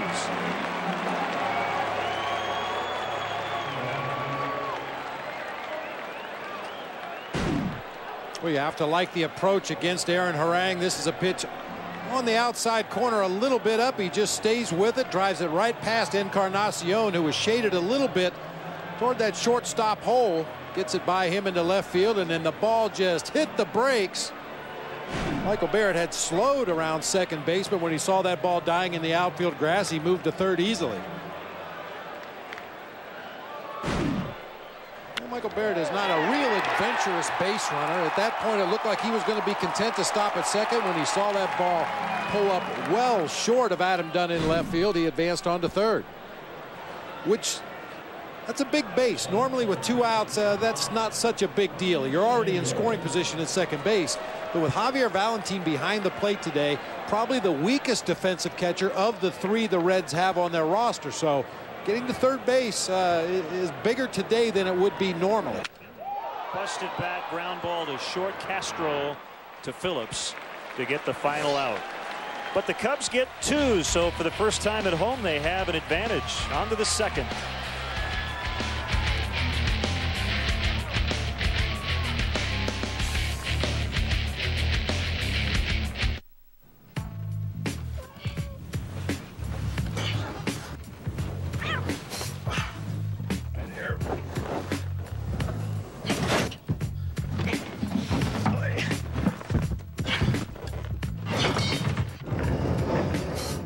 Searching other websites for low fares?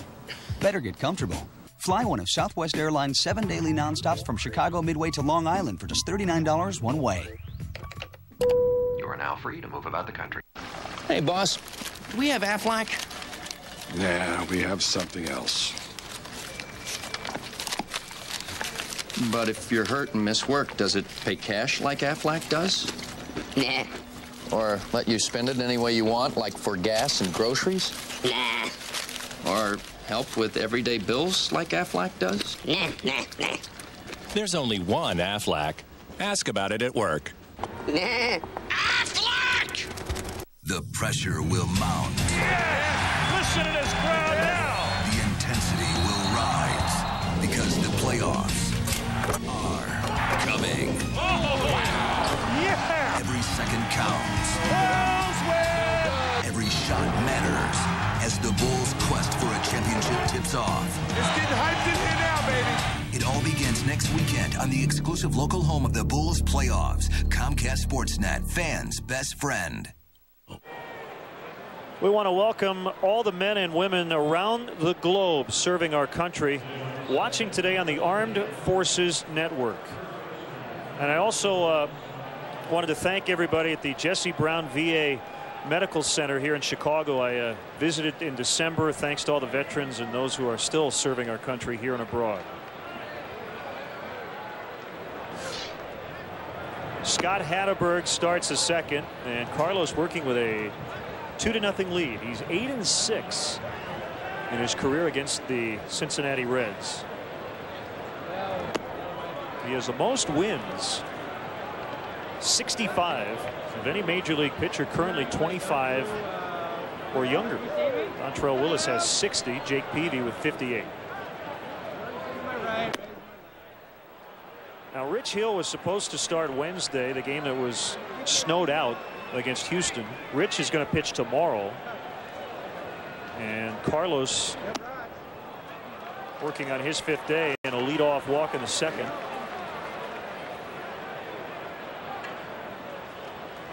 You know, Rich is that guy, Bob. Every staff has one guy who is the victim of rainouts and postponements. Rich had a performance in spring training where he came in relief and worked 1 inning, and then the rain came down.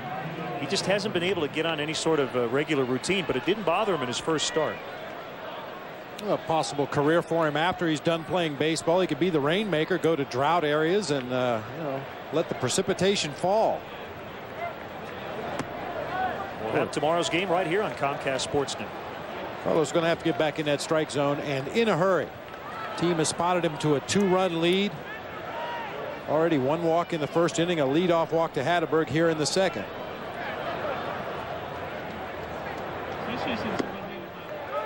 There's a strike on Valentin, who's a switch hitter. He's the brother of switch hitting infielder Jose Valentin.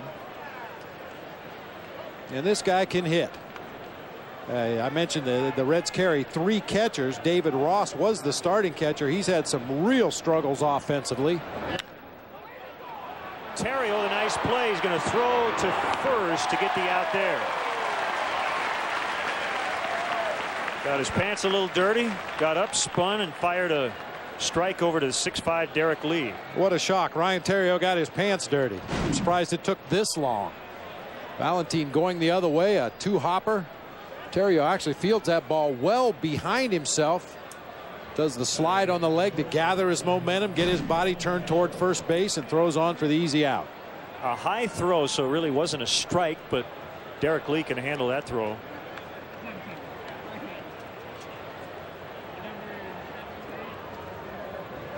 So it's Juan Castro getting his first start of the year. Alex Gonzalez was placed on the bereavement list, attending to a family matter back home in Venezuela, and certainly keep Alex and his family in our thoughts and prayers. We probably won't see him this weekend.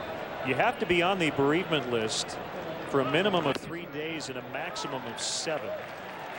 And the Reds just called up Enrique Cruz, promoted from AA Chattanooga, to take Gonzalez's roster spot. You going to buy one of those Cub claws from Mike the vendor today? I know you've been waiting and waiting. Do they keep your hands warm? Probably. And can I hold my pencil if I have it on? Got some blankets. It's very comfortable today upstairs, and this is the kind of day you want to be in the sun if you can be out in the bleachers or down the lines up close.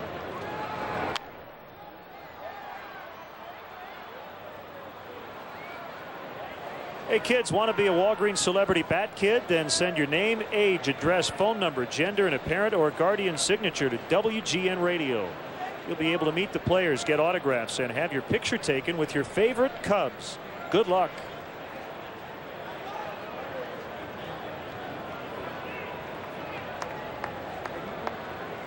The youngsters are here en masse. Swing and a miss, and that's strike 3.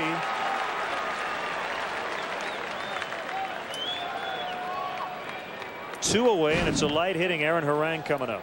Good up the ladder fastball from Carlos Zambrano. You could see Michael Barrett raising up out of his crouch back there. He wanted that pitch up around the letters, and that's exactly where Carlos threw it. For these Reds hitters, I'm sure in their advanced meeting and watching videotape, had to be telling themselves against Zambrano, make him get the ball up, make him throw strikes. And that time Carlos elevated a fastball, got the swinging strike 3.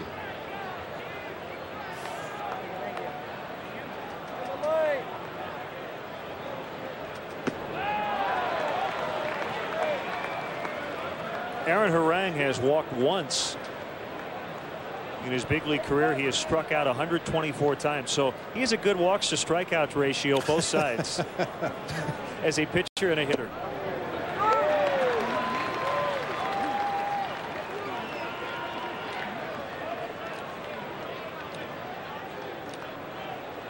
One and 2 on the Red starter.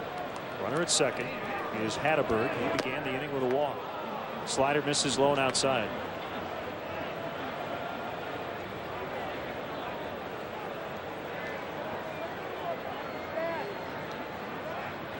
Well, anybody with a bat in their hands can be dangerous. You still have to execute your pitches, hit your spots. Right in on the knuckles of Aaron Harang that time.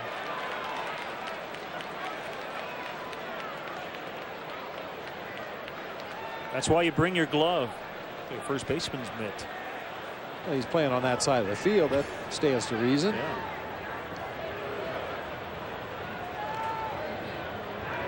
Again, it's high, 3-2.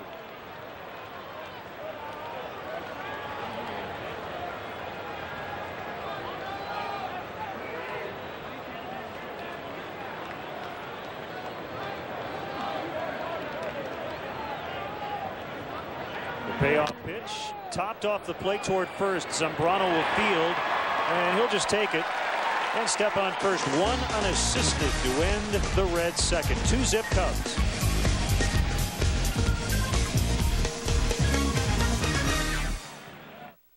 Have you noticed how many car ads want you to hurry in? Hurry in, don't wait. They want you to hurry because they don't want you finding out what the best car really is. This is the Toyota Camry. 2007 Motor Trend Car of the Year. So, you know, It's the best car. And now, lease the famously popular Toyota Camry for just $229 a month. Toyota, a great way to keep moving forward. So easy to turn, so easy to handle. It almost drives itself. But it's not just about mowing the lawn. It's also about owning a John Deere. Easy Track, the newest John Deere. Try Arby's new Market Fresh Tuscan Turkey Sandwich. Freshly sliced turkey, thick cut pepper bacon, and sun-dried tomato spread on our 3-cheese focaccia. So good it'll have you saying, I'm thinking Arby's. It's where stars are born and legends play. Where the unforgettable happens and history is made. In the city where sports reign supreme, there is only one network capable of capturing it all. Comcast Sportsnet. Every season, every moment, every day, every night. Be here for what happens next. You're watching the home of the Bulls, Blackhawks, Cubs, and White Sox. Comcast Sportsnet. Cubs baseball is brought to you in part by Aflac. Ask about it at work. And by Nissan, who invites you to shift the way you move through the world. Ken Griffey Jr., as we talked about recently, called the Commissioner Bud Selig and said, I'd like to wear number 42 on Sunday to honor the late Jackie Robinson. He said that's fine, and the commissioner opened it up to the rest of baseball. Our Comcast Sportsnet poll question today, do you think the tribute to Jackie Robinson has been watered down? Text Y for yes, N for no, 55222. That's where you text us. And U for undecided. So Y for yes, N for no, U for undecided. At this point, over 150 players and several complete teams will wear number 42. For the Cubs, they'll have 4 players and 2 coaches that will wear number 42. Derek Lee, Jock Jones, Darrell Ward, and Cliff Floyd, along with Gerald Perry and Lester Strode. The Dodgers, Pirates, Cardinals, Phillies, and Astros, their entire roster will wear number 42. So the question is, does the tribute get watered down by having too many people wear number 42? Well, I personally think it would be a great gesture if every player, every coach, every manager wore number 42 on that day. As you mentioned, several teams are doing that, as his Torres pops it up to Juan Castro at shortstop. Yeah, I agree. I think if the most fitting tribute would be everybody to wear it, but it's also a personal decision, and I know Garrett Anderson said he doesn't feel worthy enough to wear number 42, and you certainly can respect that.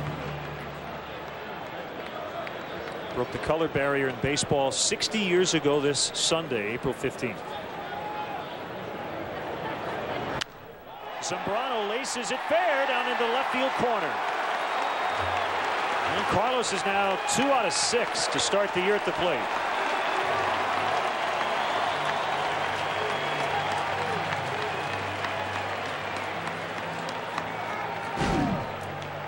Carlos taking the lead of Cliff Floyd goes the opposite way with that pitch from Aaron Harang right down the third base line. And once again, after the ball gets through the infield, lands in that outfield grass through the bullpen, just slammed on the brakes.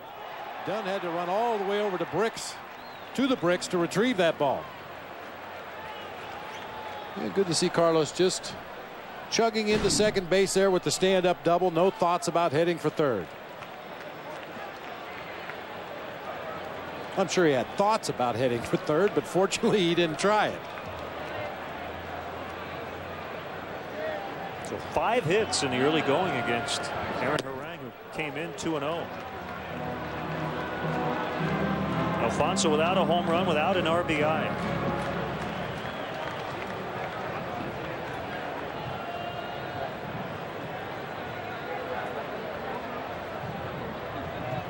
The kick and the pitch. It's low, 2-0.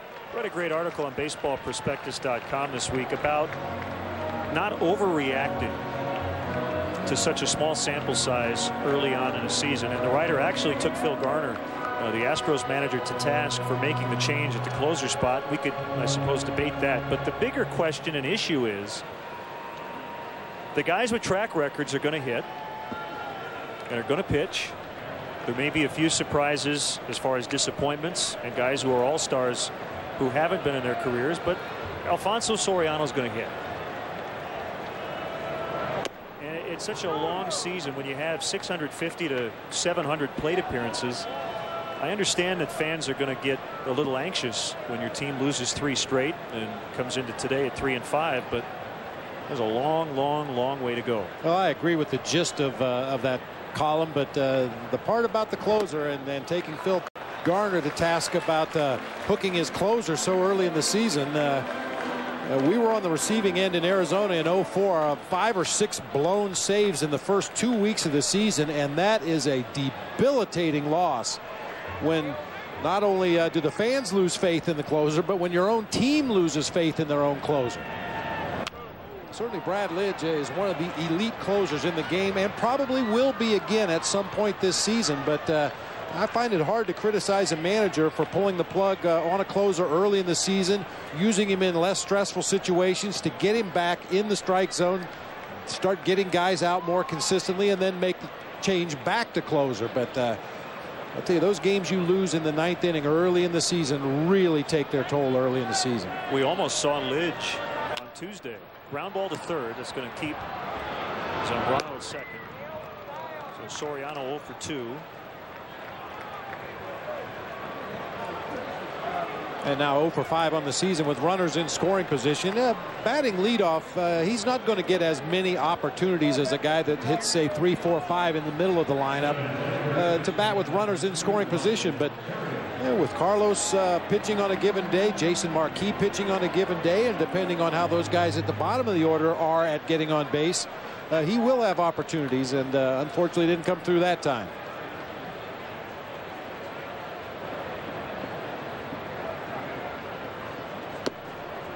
Outside corner strike on Ryan Theriot. Well, one of the questions people had going into the season was about the Cubs closer, and Ryan Dempster has looked very solid in the early going. 3 scoreless appearances. I wouldn't be a bit surprised to see Ryan Dempster in this ball game today, whether the Cubs have a lead late or not. He's had some time off here, and you just don't want to let your closer sit for too long a period of time without getting out there on the mound.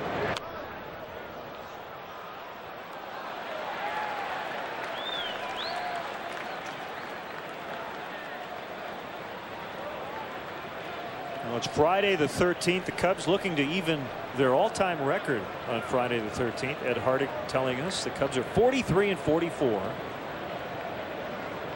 on Friday the 13th.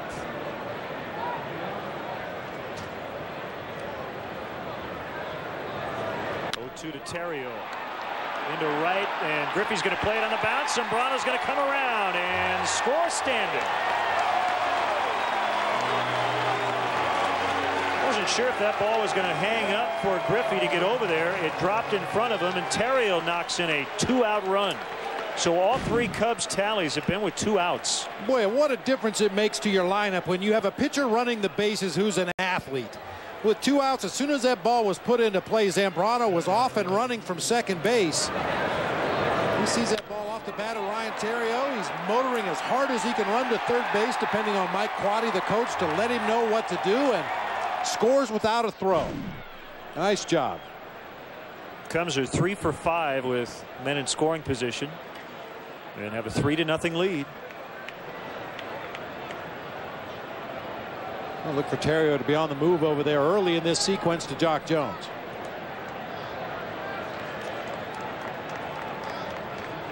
And the Reds thinking the same way.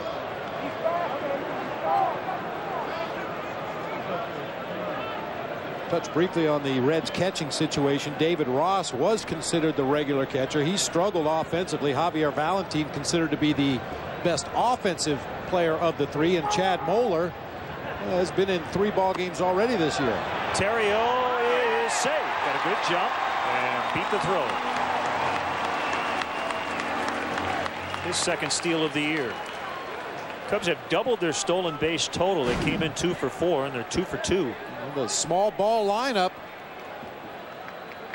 showing their skills here early in this ball game. Theriot with a real good jump, a short hop throw into second base. And now he's in scoring position. In the dirt. 3 balls, no strikes on Jock. So Friday the 13th, I think about how superstitious baseball players are in general. Is this kind of one of those days where you tiptoe around the clubhouse? In fact, the Cubs with a couple of injuries already. Aramis with the wrist and DeRosa with the back, even though those injuries didn't occur today, but kept them out of the lineup. Cubs number 13, if you're curious, is Will Ullman.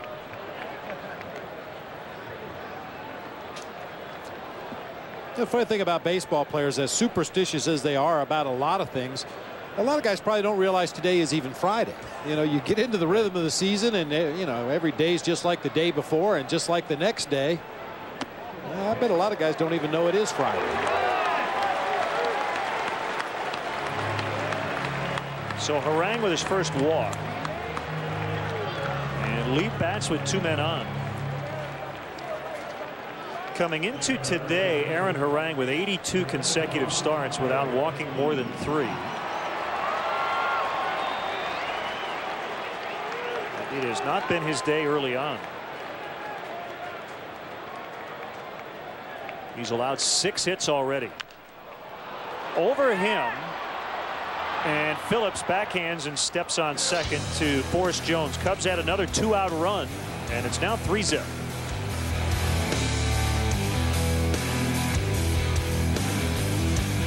Gravity will propel this Lexus IS over 4,000 feet in a matter of seconds. This Lexus IS will attempt to cover the same distance even faster.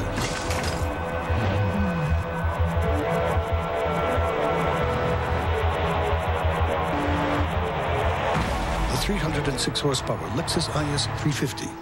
So much for gravity. Attractive leases available on all 2007 IS models for a limited time at your Lexus dealer. This copyrighted telecast is presented by authority of the Chicago Cubs and may not be reproduced or retransmitted in any form.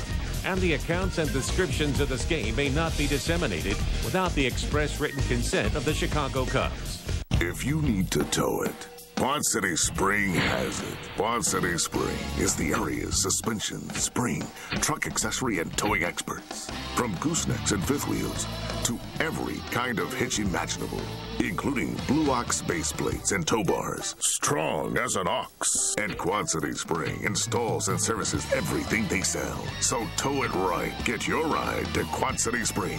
Quad City Spring, 34th Street at River Drive in Moline.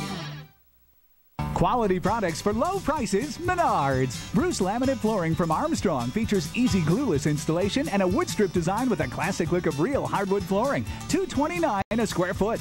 Beautify your home with over 200 moldings on sale now. Primed colonial casing and base are just 33 cents a linear foot, or choose oak moldings and 2 profiles, 59 cents a linear foot. Plus, there's 0 payments and no interest till 2008 when you use your Menards Big Card.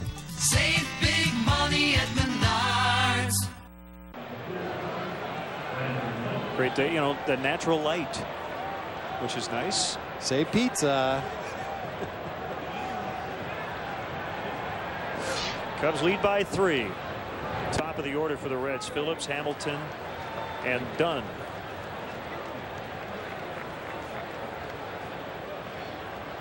Carlos is 31-23 lifetime at Wrigley with a 329 earned run average. Cedeno throws out Phillips. Tonight, the postseason push continues for Ben Gordon and the Bulls as they host the Charlotte Bobcats in high definition. Coverage begins with Bulls pregame live, presented by AT&T Yellow Pages. Bulls Bobcats tonight at 7, right here on Comcast Sportsnet, fans' best friend.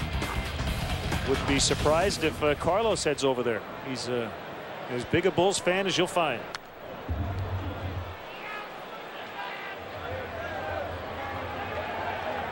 With DeRosa and Aramis Ramirez out of the lineup today, an opportunity for Ryan Theriot and Ronnie Cedeno to get some work. Certainly, you wish it wasn't because of the injuries, but those guys work so hard on a daily basis. Theriot takes ground balls at third, at short, at second, and then gets his outfield glove and shags balls in the outfield. Ronnie Cedeno has started doing the same, taking some balls in the outfield as well as every infield position, and certainly giving these guys an opportunity to start from time to time will reward them for their hard work and make them work even harder to stay prepared. Ryan gave one of his outfield gloves to Ronnie. You know, over the course of a long season, you go out there every day and take your ground balls at 3 different positions. You shag fly balls in the outfield, and if you end up sitting and watching 9 innings of baseball every day and don't get the opportunity to go out there and use the skills that you've been practicing, a lot of guys can lose their motivation. I don't think that will be the case with Theriot and Cedeno, but I'm sure they appreciate this opportunity to play, even though it's because of injury.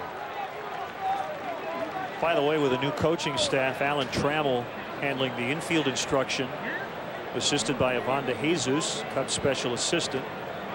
And Mike Quaddy, the third base coach, is the outfield instructor. De Jesus also works with the pitchers on their bunting and offensive skills.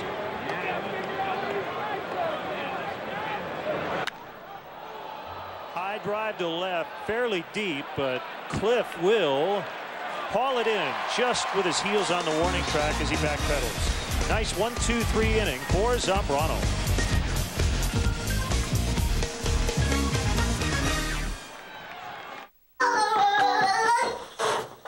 What are you doing? I'm sending pictures of the amazing Jack to Grandma. You're sending me to Grandma's? But I have to save the world today. Well, the world's gonna have to wait, because once I press this button, you're on your way to Florida. Back already? I had superpowers, remember? If only everyone knew you can share memories by uploading photos to Walgreens.com and sending them to any Walgreens nationwide. Stop, Hub! Where should we sit? Right at first base. Wait, how about along the third baseline? Wow, this is great. Just like having season tickets. Looking for great seats? Buy tickets from other fans. Have extra tickets? Sell them to other fans. Go to StubHub.com today for tickets to the hottest sports, concert, and theater events, even if they're sold out. Peanuts. Hey, there's still tickets right behind home plate. Peanuts. Let's go for it. StubHub, your choice, your ticket, your experience. StubHub! Think we'll make it? I don't want to get left behind. Love my baby all the time. It has everything you expect of a European luxury import. And protects the luxury of life like you only expect from a Volvo. Introducing the all-new Volvo S80. 2007 Volvo S80. MSRP starting at $39,400. Tomorrow, Alfonso Soriano leads the way for the Northsiders as they clash with Ken Griffey Jr. and the Reds in high definition. Coverage starts with Verizon Wireless Cubs Pregame Live. Cubs Reds tomorrow at 11:30, only on Comcast Sportsnet. Fans' best friend. Coming up tomorrow, the Cubs take on the Reds, and the first 20,000 will receive a scratch and win card. 100 random winners will receive an exclusive limited edition Cubs branded Apple iPod Nano compliments of Comcast Sportsnet. Fans are encouraged to hold on to their cards for second chance drawings throughout the game. No purchase necessary. For complete rules, visit Cubs.com. Back to action. Home half of the third inning. And Michael Barrett leading off against Aaron Harang. 2 in the first, 1 in the second. And the Cubs with 6 hits already.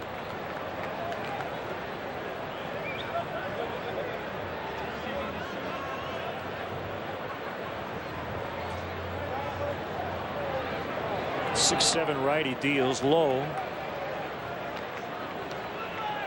Aaron Harang working behind in the count is not something you normally see, and the Cubs very rarely have seen it. He's 6-1 against the Cubs and 2-0 lifetime at Wrigley. Missed again. 3-0. Yeah, we talked about his main strength being his command of all of his pitches, and that's really dependent on him getting ahead in the count and then expanding the strike zone, but steadily falling behind the Cubs hitters here today.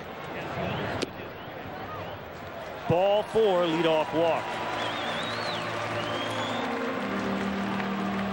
Here's today's Coors Light Cold Blast email from Tony in Burbank, Illinois. He wants to know how we like the Lollapalooza lineup just announced for later this summer in Grant Park. It's going to be exciting. Pearl Jam, one of the big headliners. I'm excited to see Ben Harper, a couple of offspring of famous rockers. Sean Lennon is going to play, Stephen Marley. I think it's going to be great, with the exception of the fact I didn't see the Lennon Bob Band anywhere on the lineup. Nowhere on the list. Jeez. Just looking at the schedule. Iggy and the Stooges. There you go. I've never seen Iggy pop. I would love to see him with the Stooges. My Morning Jacket, Snow Patrol.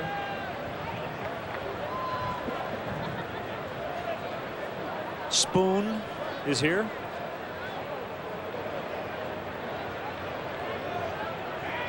Pitch to Cliff Floyd.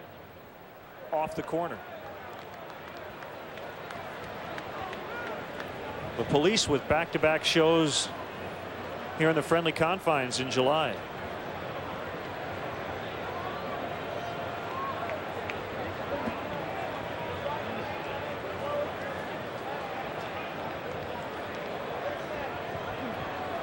Barrett the runner at first. And a 1-0 pitch to Floyd. Fouled in and out of the mid of Valentin.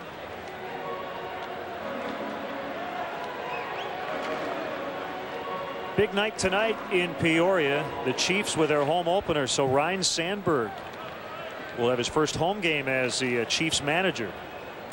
Got a nice detailed email from the radio voice of the Chiefs, Nathan Believa. They've got a big night tonight. Interesting promotion. I'll tell you about it after this pitch. They're guaranteeing a Peoria win. If the Chiefs lose, all fans in attendance get a free ticket to any other home game in April or May. How Very about nice. that? Very nice.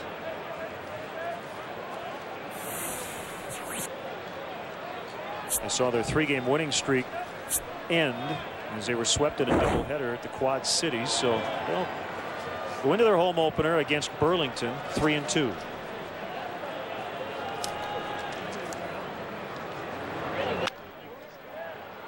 Phillips, and he lost it, but he still gets the out at second. Tried to make a quick flip to Castro. He dropped it, but he still had time to get Barrett.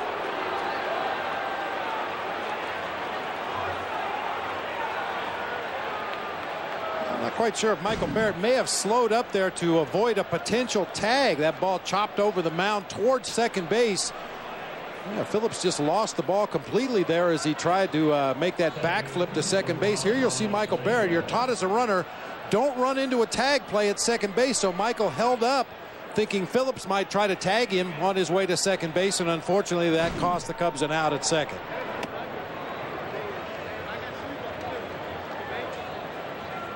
Yeah, it's a good catch. It wasn't as if Michael wasn't hustling. He was anticipating that they were going to handle that cleanly.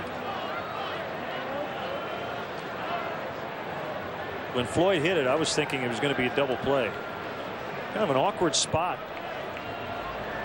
where Phillips fielded it because it was in front of second, but a little bit to the shortstop side, so he had to kind of flip almost completely sideways. That's a play most of the time you'll see the second baseman just throw across to first and get the easy out at first base rather than risk that dangerous backward flip.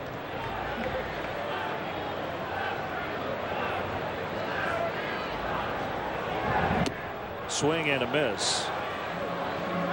As I mentioned, you know, as a base runner on this particular play, you're taught don't run into that tag play at second base. Make them throw on to first and then cruise on into second base after the throw has been made. So, yeah, Michael, I'm sure in his eyes was doing the right thing right there. Unfortunately, it didn't work out well.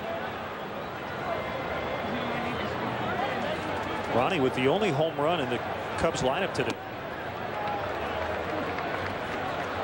Everybody else 1 through 9 looking for their first home run. And we include Zambrano in that mix because he hit 6 last year.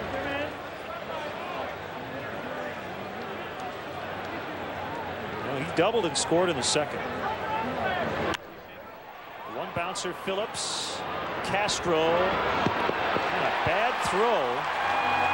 Castro looked a little bit nonchalant there. Good slide by Floyd.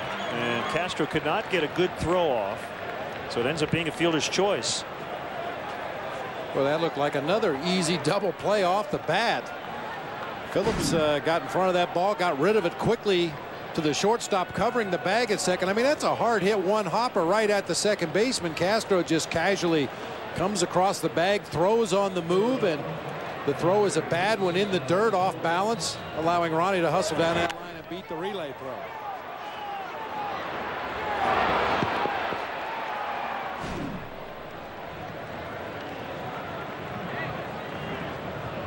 Consecutive fielder's choices, and his Torres with 2 outs. Foul past third. As Torres still looking for the first hit in his career against Aaron Harang with his pop up to shortstop back in the second inning. He's now 0 for 14 against the Reds right-hander.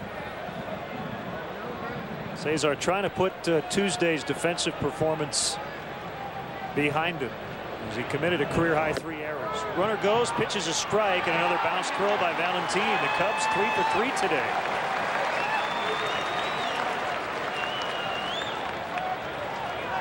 Well, we speculated about playing a little more small ball today because of the lineup, but the key is getting the right guys on base in the right situations. Another poor throw to second base by Valentin, and Cedeno in with the head first slide easily puts himself into scoring position.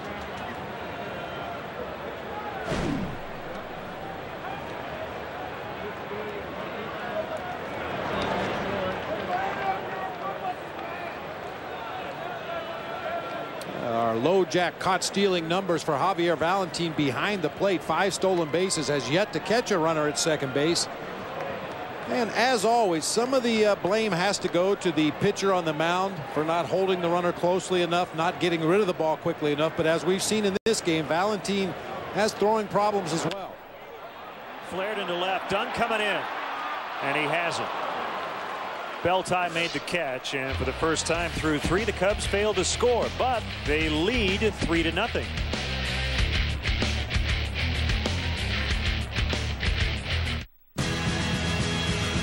We know you like style.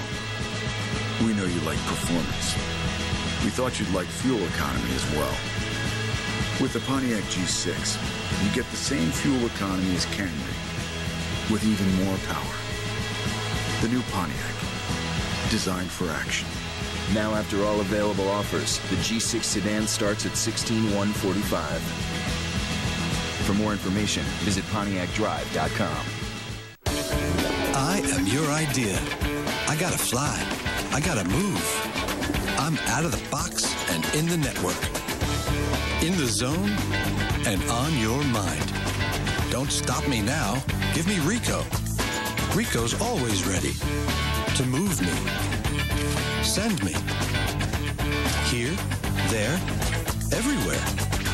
This is how we go. Let's go. Rico. They're the teams you live for, the players you cheer for, and the events that make you stop everything. Whatever side you're on, whatever captures your interest most, there's one common bond that unites us all. We all share a passion for Chicago sports. That's why fans like you need a television home devoted solely to you. The games, the news, the analysis, and everything else you desire.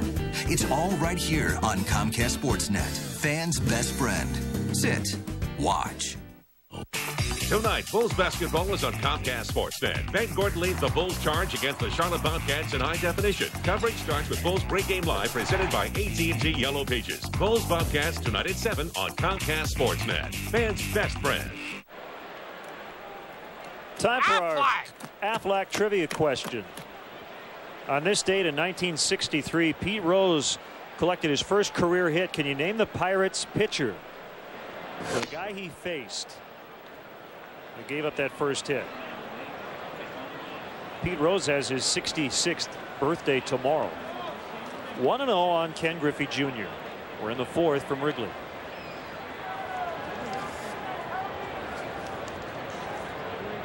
The wine and the offering. A strike to make it 1-1. Well, whoever that pitcher is for the Pirates, if he'd have gotten him out, it may have changed history.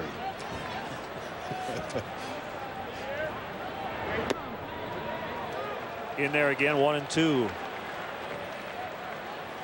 Well, the Iowa Cubs yesterday had their game postponed in the 6th against Albuquerque due to concerns over the isotopes impending travel plans. Albuquerque had a 5-4 lead when the game was suspended, and no word on when that will be resumed. Well, unfortunately, that does happen quite often at the minor league level on getaway days. Most teams fly commercial flights, and when you have to get to that next city and there's only one flight out of town, you better be at the airport on time. So it happens a lot more than you might realize.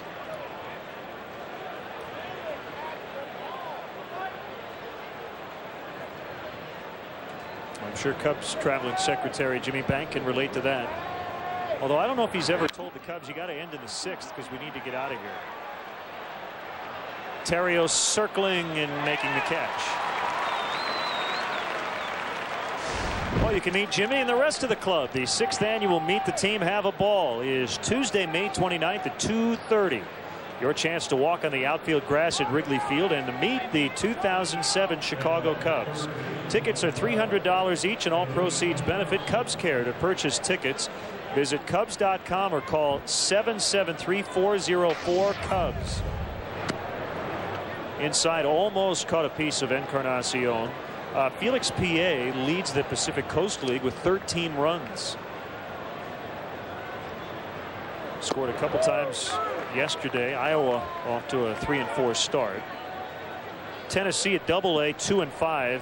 They got swept in a doubleheader by Huntsville in their home opener. Sean Gallagher and Donnie Veal both took losses.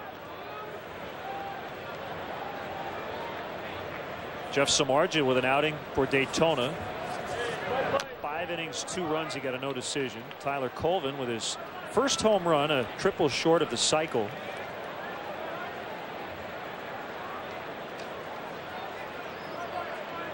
So the Daytona Cubs lost and are now 3-4 in the Florida State League. Talked about Peoria and Boise in the Northwest League, and the Mesa Cubs in Arizona will start in mid-June. Boise will begin its season on June 19th and Mesa on the 22nd. So that's your Cubs minor league report. Up and in, and Encarnacion is on the 3rd walk, surrendered by Zambrano. He's only given up 1 hit. That was a Griffey single in the 1st.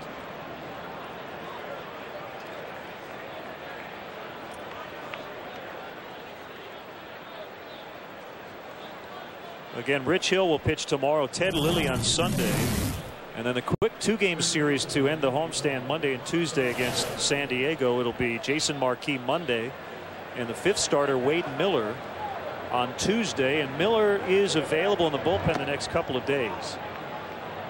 Now, Miller did throw a short side session in the bullpen before the ball game today, but not nearly as strenuous or as long as it normally would be, just in the event they need him.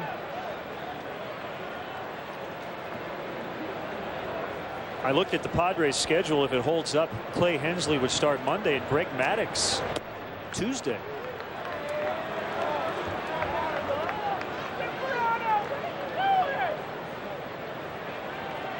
How about that San Diego pitching staff? Going to play today with a record of 6-3, a team ERA of 2.11.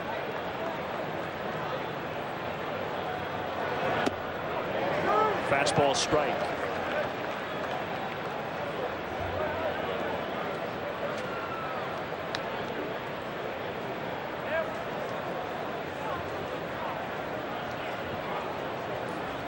Padres will get in very early Monday morning. They play a 5:05 game Pacific time, close play at first, in Los Angeles Sunday. Very nearly caught Encarnacion between strides over there. Was trying to work out there and get his lead off. You know, sometimes it's not the length of lead off you have over there, but when you throw over. If you catch a guy between strides as his momentum is moving towards second base, and he doesn't have both feet on the ground, it's going to take him a while to plant and then make his dive back to first base. Barrett with a nice stop back there on a sinker that hits well out in front of home plate.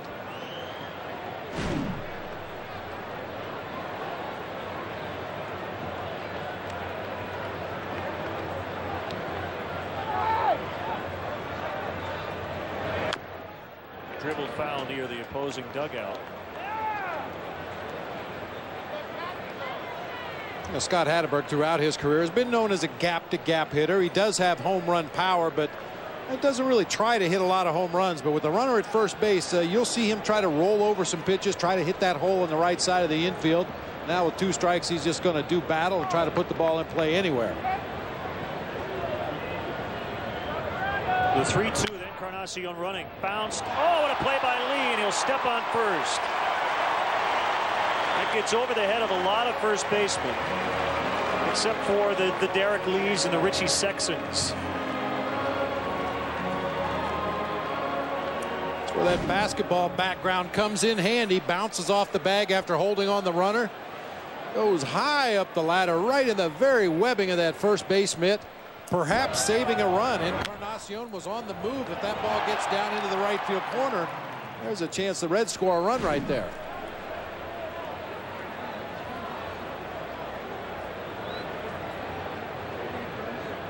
And at second, strike one on Valentin, who had the game-winning hit for Cincinnati Wednesday night in Arizona. I had a chance to watch some of that ball game. What a great pitcher's duel.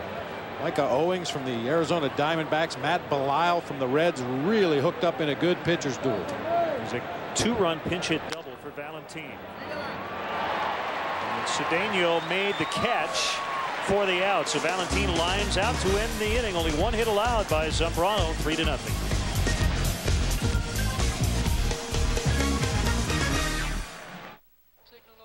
Not too close. What do you think? I got that insurance? What insurance is that, Yogi? The one you really need to have. If you don't have it, that's why you need it. Need what? Aflac. Well, if you get hurt and miss work, it won't hurt to miss work. And they give you cash, which is just as good as money. Aflac. Ask about it at work.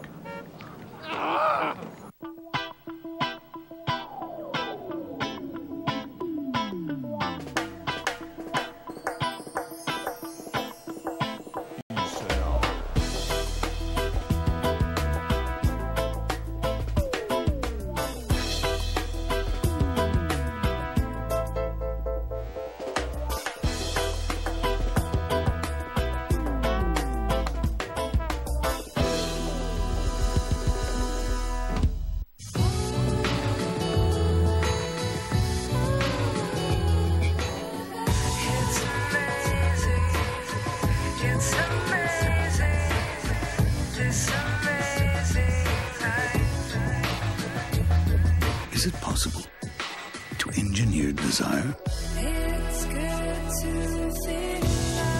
The ES from Lexus. At your Chicago area and Northwest Indiana Lexus dealer. Let's get the answer to today's Aflac trivia question. April 13th, 1963, the hit king Pete Rose with his first career hit. Can you name the Pirates pitcher who served it up?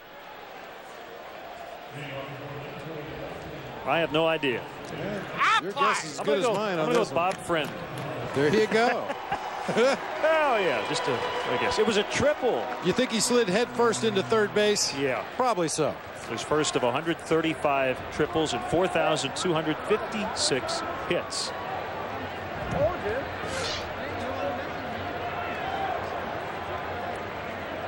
9-1-2 for the Cubs against Aaron Harang.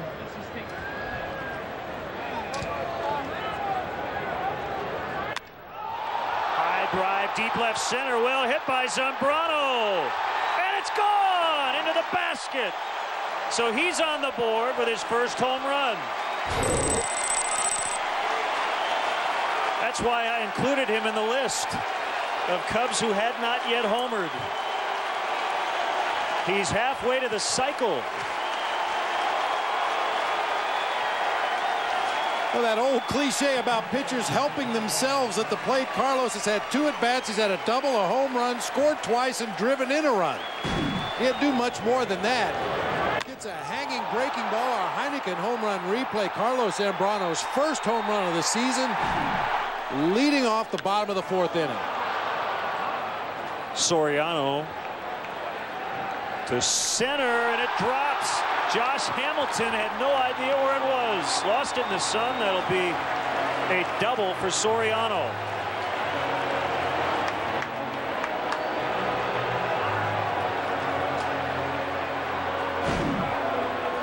The first time he's ever played center here.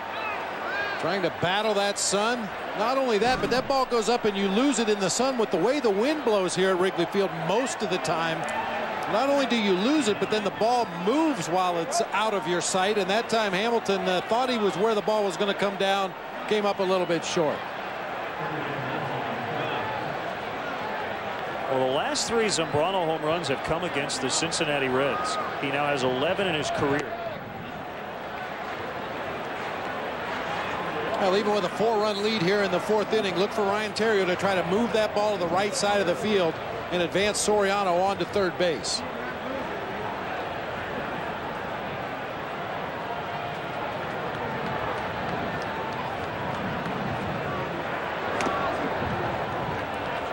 And Valentin lost the ball. Second time they've lost the ball. One was in the sun. That pitch got away from him, a wild pitch. Soriano's at third with no outs. Mentioned that Valentin is the offensive member of the catching trio for the Reds. That's a tough position to carry a guy for his bat. Defensively, he can cost you so many extra pitches, so many extra outs over the course of a ball game. We've seen the Cubs run rampant on the bases and having trouble corralling that breaking ball.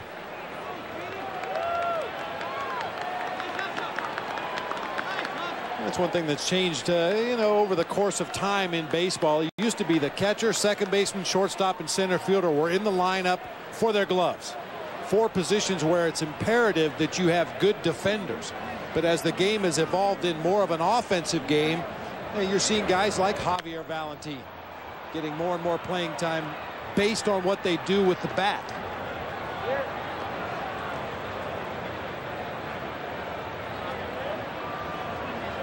Been a rough day for Aaron Harang.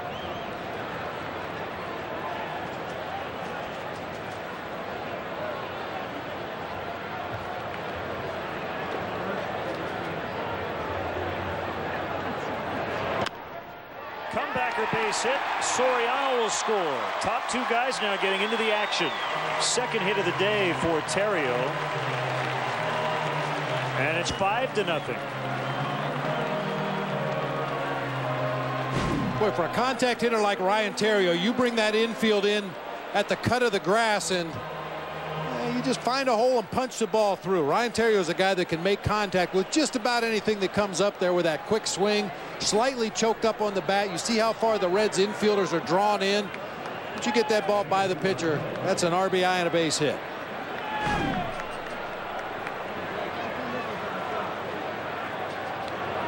All started by the leadoff home run from Carlos Zambrano. They have action in their bullpen. John Kudlangas, the left-hander, is up. 4th career home run for Zambrano against the Reds, and number 11 in his career. Ties Charlie Root for the most by a Cubs pitcher. And it came on a breaking ball, and Carlos, like a good hitter should, stayed inside, didn't try to pull the ball, and actually hit that ball much better than it turned out. It ended up in the basket out there in left center field, but that ball was absolutely clubbed. The wind actually knocked it down quite a bit.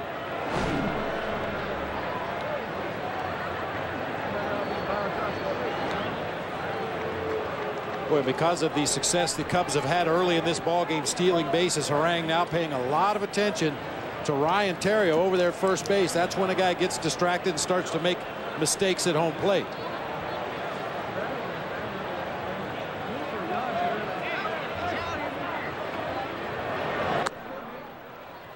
High for a ball. 5-zip. Not only the pickoff throws to first base, but trying to speed up your delivery to the plate, unload the ball quickly, and give your catcher a chance to throw out that runner. And that's when pitchers tend to make mistakes.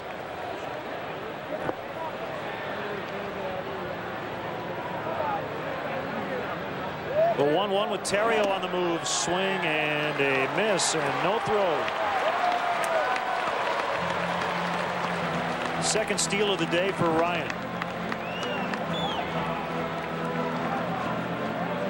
picked a good pitch to run on. That was a changeup to Jock Jones. This is one of those swings I'm not so sure Jock was even really trying to make contact. He just wanted to hold the catcher back there, make sure Valentin didn't come out of the chute. Wasn't necessary. Terrio had a great jump, stole that base easily. That's the first out as Jones fans, and it'll bring up Derek Lee. Book your next group function at Wrigley Field. For group outings of 20 or more, contact the Chicago Cubs group sales office at 773-404-CUBS, or for more information visit Cubs.com.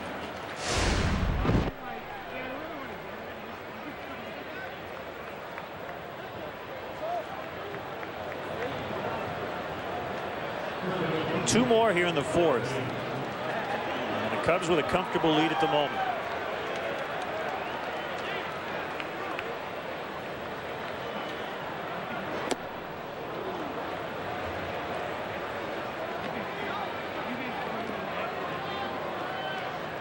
We want to send out best wishes and a speedy recovery to our good friend Aaron Harrington, who is the Cubs Human Resources Administrator. Aaron watching today, and we can't wait to have you back at the ballpark. Another big swing and a miss by Lee. 2 strikes. Also get well wishes Colette Coet, also recovering and checking out the Cubs today.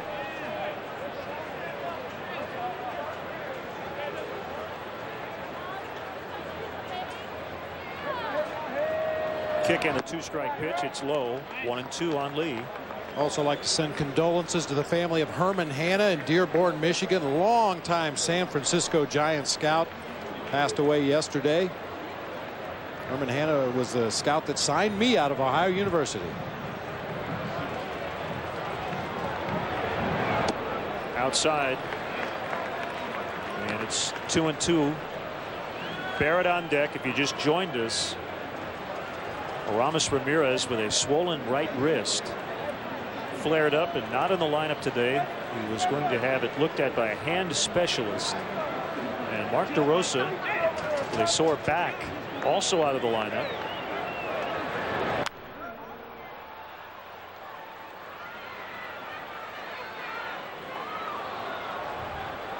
And the news yesterday of Mark Pryor having a shoulder flare up. He had to come out early in an extended spring game. It was his first extended spring outing, and he's scheduled to see Dr. Louis Yoakum in California, noted orthopedic specialist. And of course, we don't know how serious it is.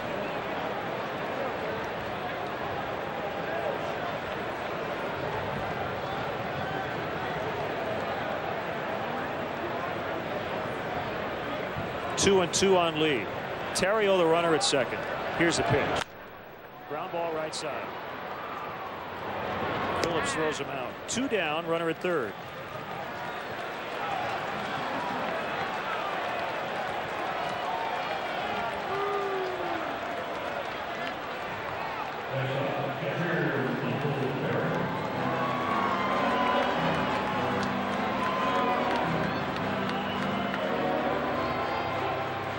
I got an email from Jimmy Bank. We're talking about the Iowa game was called early because the Albuquerque club had travel issues. They had to get out.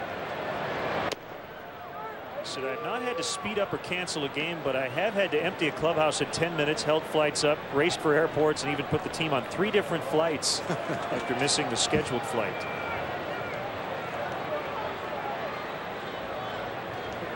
It's a little easier now with charters.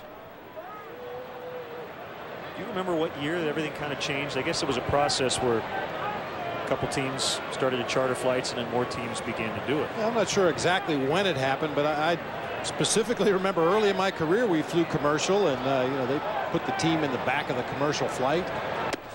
Could be interesting depending on the other passengers on the flight on a given day, but I'll tell you, a good traveling secretary can help you win some games over the course of the season just by having those smooth travel plans, getting into and out of cities in a timely fashion.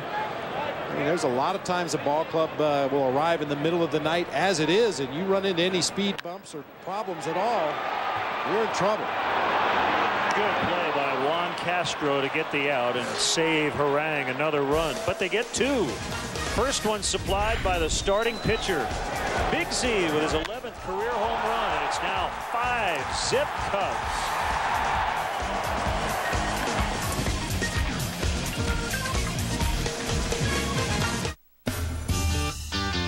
Chevy. With 8 models that get an EPA estimated 30 miles per gallon highway or better.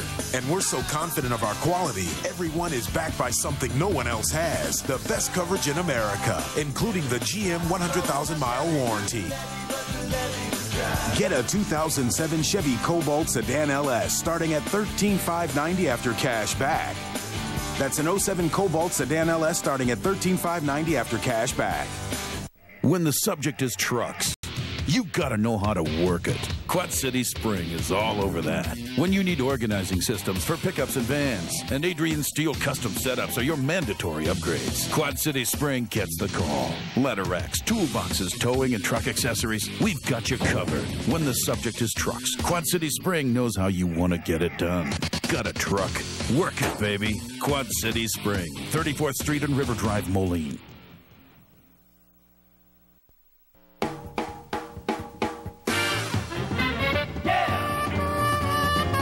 Lucky you. Your local True Value has everything you need to take care of life's little surprises, and you'll get in and out fast. True Value. Help is just around the corner. Replace it, repair it, restore it, enjoy it at K&K True Value Hardware, 18th and Grant Street in Bettendorf.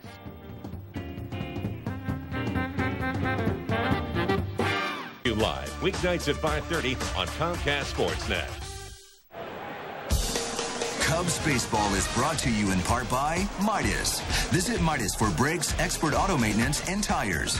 And by the all-new full-size 2007 Toyota Tundra. Well, this is more what the Cub fans wanted to see than the first 2 games of this opening homestand. The home team is ahead. That's what Lou Piniella wanted to see. Hey, congrats to Lou and Anita Piniella yesterday celebrating their 40th wedding anniversary.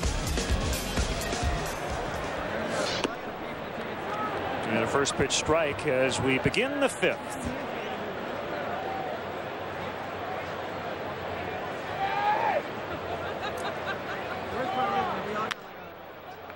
Ground ball back up to the middle and past is Torres. So Castro with the Reds' second hit and their first since Griffey's 2-out hit in the opening inning. Hey, Cub fans, don't miss the action as the Cubs battle the Cincinnati Reds on Sunday, April 15th at 1:20 p.m. The first 10,000 fans will receive an exclusive limited edition Lou Piniella bobblehead doll, compliments of Pepsi. It's a nice anniversary gift. There you go. The bobblehead, you know, when you get it going, it kind of reminds you when Lou argues with an umpire and he gets that head going up and down. Chad Moeller pinch hitting for Harang. He fouls it right at the plate. You know, and Larry Rothschild didn't want me to mention it, but Lou did on the pregame the other day, so we'll congratulate Larry and Jane Rothschild. They just celebrated their 25th wedding anniversary as well.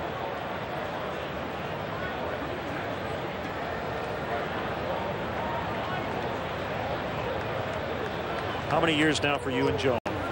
Coming in August, let's see, it'll be 33. 33. 33. You know, that Lou Piniella bobblehead doll, you know, you get it going back and forth like this, and just imagine there's an umpire bobblehead doll right in front of him. That's probably what we should do, is have a Bruce Fremming bobblehead doll day and get the two of them side by side, you know, with the heads going up and down. It would look like an argument at home plate. Yeah. Oh, yeah, you know, getting the head going up and down like the bobblehead does, that's how you stay married for a long time. Yes, dear, you're right. I'm sorry. Repeat as necessary. But that bobblehead does not go side to side, only up and down. I learned that very early in my professional career. The mantra, yes, dear, you're right. I'm sorry. I'm sure Lou said that a few times.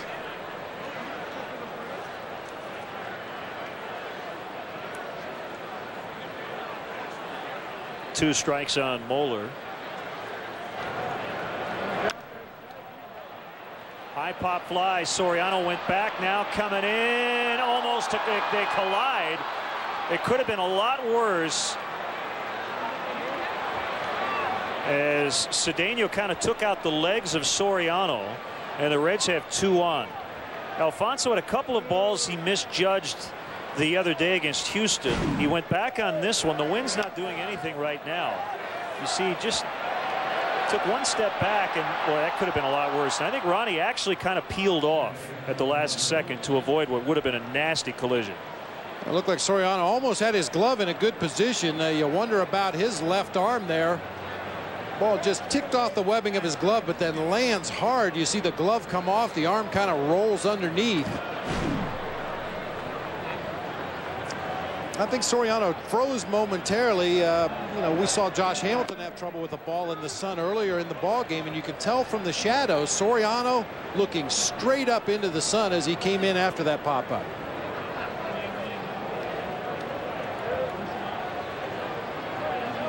Well, Alfonso got hit by a pitch Tuesday. I think it was on that left hand, but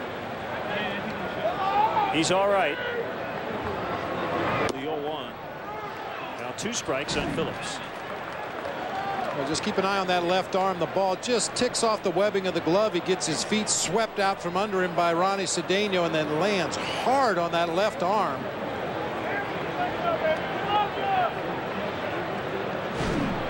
Keep a close eye on that as the game progresses. 12 straight strikes for Zambrano. He finally missed. You mentioned Soriano getting drilled by a pitch the other day on that left hand. Fortunately, somewhat of a glancing blow. It wasn't a direct hit.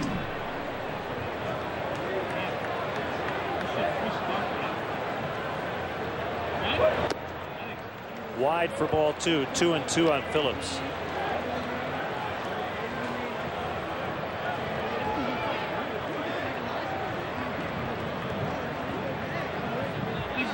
Well, it was blowing out toward right when we started. Right now, barely doing anything, and the wind has shifted, blowing ever so slightly in from the left. 3-2. So after 12 straight strikes, Carlos has missed on 3 in a row, and still no outs. Well, the first one of those 3 in a row that have been out of the zone was by design. He threw a high fastball, tried to get Phillips to chase on the 0-2 count. The next 2, he's just missed the zone. And they're loaded.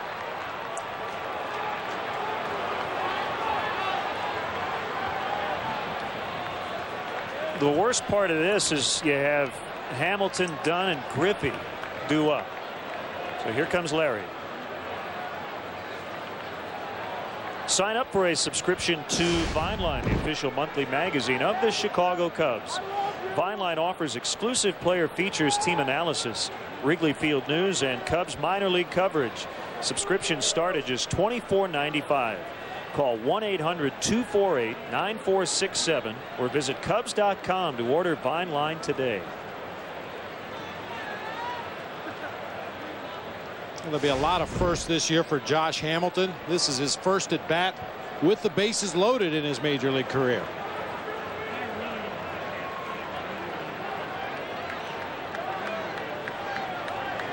I'm sure he's never hit into the triple play before. This will be a good time for it from the Cubs' perspective. Blown outside.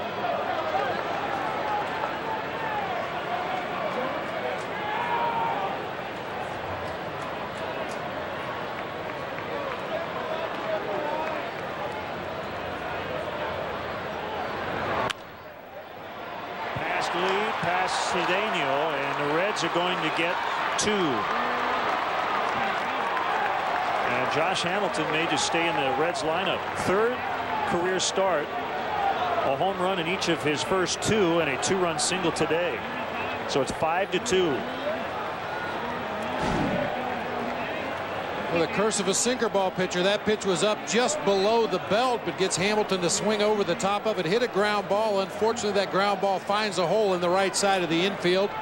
Once again, gets out in that thick outfield grass and just dies, not giving Jock Jones an opportunity to throw to the plate. So still no outs. A version of Mr. Red. Adam Dunn almost hit the second base umpire, Doug Eddings, as he laced it into left center, and it's now 5-3. A very quick turn of events. The Reds are back in it. They're down 2. They have the tying run at the plate with still no outs. We're going to see some quick action in the Cubs bullpen. Yeah, probably some stalling tactics on the field. Adam Dunn, just a screaming line drive back through the middle. Almost takes out the second base umpire, Doug Eddings. Josh Hamilton on the move over there at first base. He runs very well. Good aggressive turn at second base, and he goes all the way to third. Wirtz and Ullman taking off the jackets. Here's Griffey, first and third, nobody out. I really like to see somebody make a trip to the mound right now, whether it be Michael Barrett or one of the infielders. Just slow the game down a little bit, try to take some of the rhythm away from this Reds offense. Caught the corner on the inside, and it's 1-1. Not only that, but it gives the two Cubs relievers an opportunity to throw some more warm-up pitches down there in the bullpen should this inning continue to go in the wrong direction.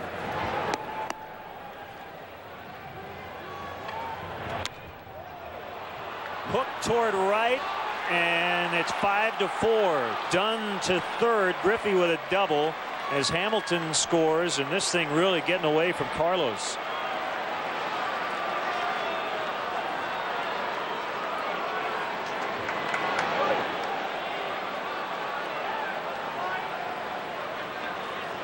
That was an off-speed pitch to Ken Griffey Jr. Looked like a changeup dropping down and in. You could see Michael Barrett preparing to pick that ball out of the dirt, and Jr. with that long loopy swing just reaches out, hooks the ball back into the right field corner.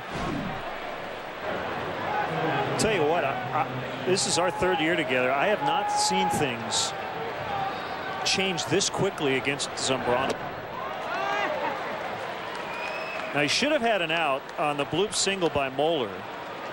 And Soriano went back, and then a near collision with Cedeno as they did bang each other in the lower half, but it could have been very bad out there. And he hit them, and they're loaded.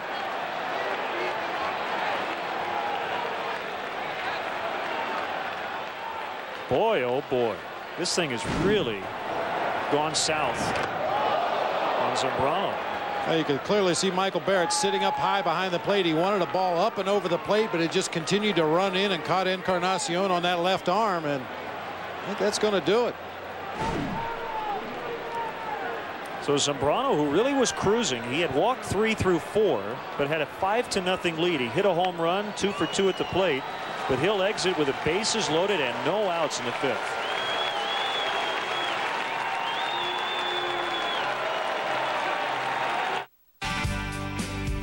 Introducing the all-new Chevy Silverado half-ton crew cab, a standard stability control system, and the safety and security of OnStar. No other pickup delivers both. No wonder it's the 2007 Motor Trend Truck of the Year, the all-new Chevy Silverado. Get this specially equipped 07 Silverado half-ton with standard OnStar and 1-year safe and sound plan starting at $24,995. Log on now to ChevyDriveChicago.com. Check us out today.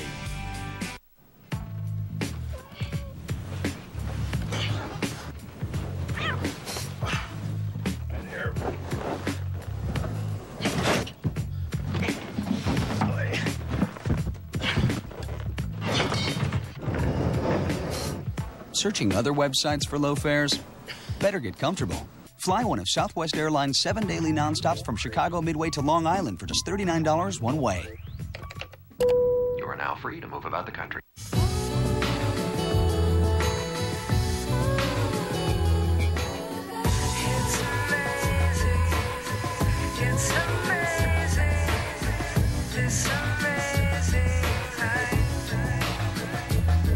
Is it possible to engineer desire?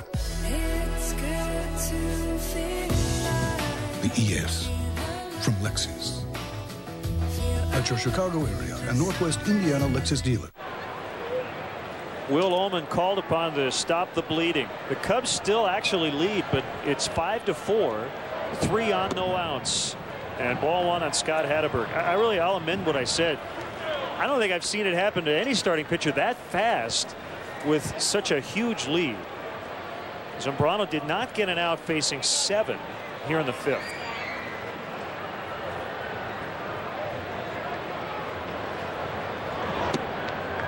And it's 2-0 on Scott Hatteberg, and a pretty good chance he's going to take a strike before he thinks about taking a swing.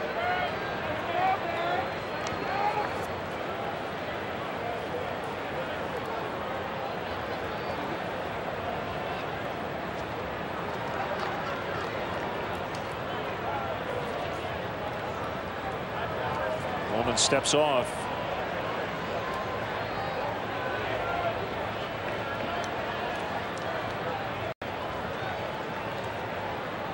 This game was well in hand, but it's not now. 3-0. And I'm not going to make any excuses for Will Oman, but he had to get ready in a big-time hurry. And I'm not so sure about the pitch selection right there. A 2-0 count on a hitter that everybody in baseball knows is probably going to take a strike in this situation. They threw him a 2-0 slider. Ball 4, and we're tied. It's 5-5. You know, against an Adam Dunn or a Ken Griffey Jr., a guy that's more likely to really cut it loose on that 2-0 pitch, yeah, maybe you have to throw him a 2-0 breaking ball, but Scott Hatteberg is known for his patience at the plate, his willingness to work deep counts.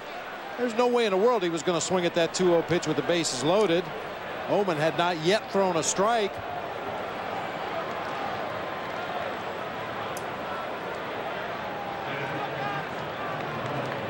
Still no outs. Blocked by Michael, keeps it out in front of him. And Oman yet to throw a pitch in the zone. Do you have any idea what's gone on here in the 5th inning? Because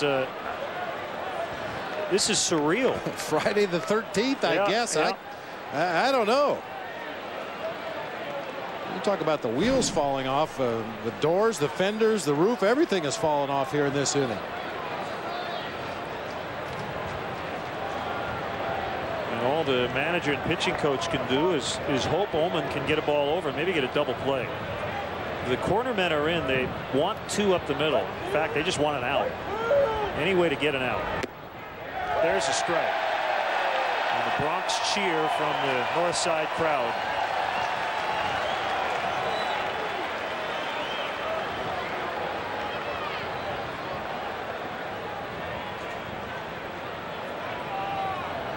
Wirtz is ready if needed. And a 1-1. Another one low.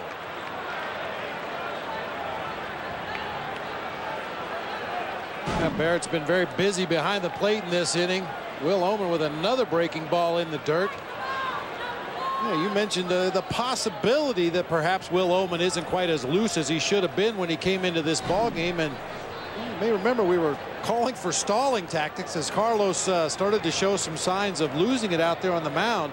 Somebody has to take it upon themselves to go out there and slow the ball game down, give your bullpen a chance to warm up. And the Reds are not going to help Will at the moment. Very patient at bat for Hatteberg, and now Valentine, 3-1. You start to get to the point where you just have to say, here, hit it. And Oman is at that point. He has to throw a strike. The 3-1 pitch, and he missed again. And now the Reds lead with 6 runs, all in the 5th inning. And Lou's going to go with Michael Wirtz. Return throw from Barrett got away from Oman, but nobody advanced. And now time called with Piniella coming out. This thing has totally fallen apart on the Cubs. So Wirtz comes in. They are still loaded and still nobody out in the 5th.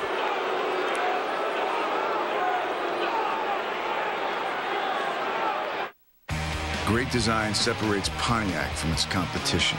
G6 was designed with more power than Accord and better highway fuel economy than Mazda 6. It brought Torrent a 5-star crash safety rating, and each come with the best coverage in America. Design has a value all its own. The Pontiac G6 sedan starts at $17,825. For the latest available offers, see your local Pontiac dealer today or visit Pontiac.com.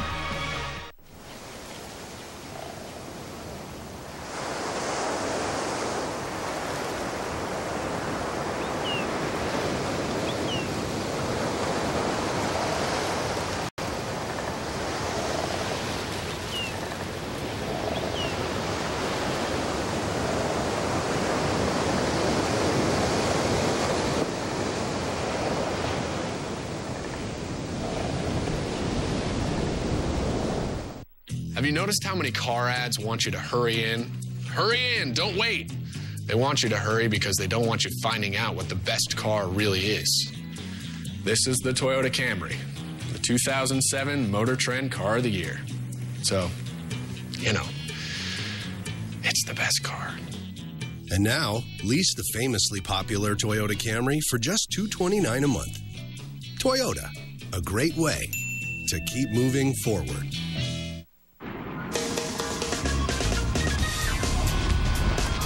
Check in on the Felco Cubs' upcoming schedule back on Comcast Sportsnet. Straight up noon tomorrow, we'll have Monday night, first night home game, and then on Comcast Sportsnet Plus, Wednesday night from Atlanta. Also note for July, the makeup game from the Snow Out Wednesday. July 12th, that'll be a 7 o'clock start, and we'll have it for you right here on Comcast Sportsnet.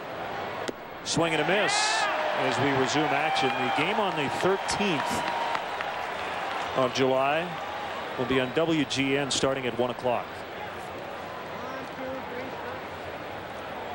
Bases loaded, 6 runs in for the Reds, nobody out. Castro started the inning with a single. Swings and misses again.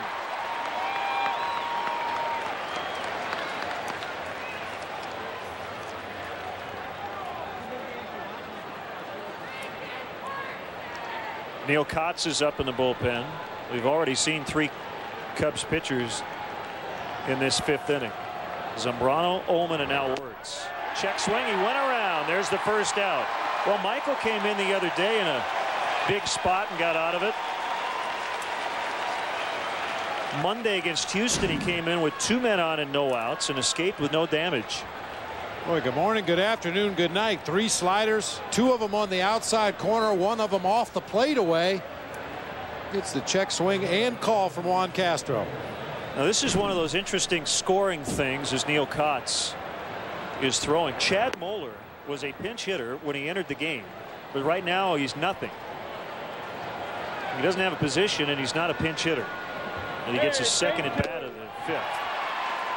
Another swing and a miss. Told the story last year in my playing days with the San Francisco Giants. A similar situation happened with Dwayne Kuiper.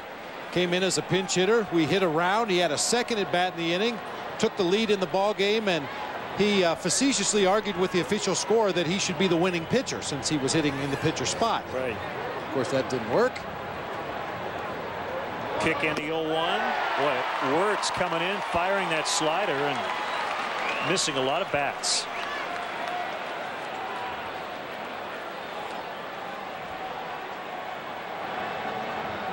The Reds have turned a 5-0 deficit into a 6-5 lead. In shocking fashion.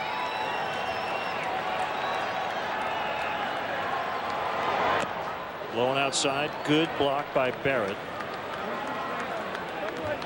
Moeller reached earlier on a flare single to center. And it was a play in which Soriano had a collision with Ronnie Cedeno and landed awkwardly on his left wrist. And you saw him take his glove off right there and shake that left wrist. Well, an injury to him is the last thing the Cubs need, already without Ramirez and DeRosa today. The bench is pretty short, and the bullpen will be pretty busy the rest of the way. Swing and a miss. Michael Wirtz with a chance to get out of it.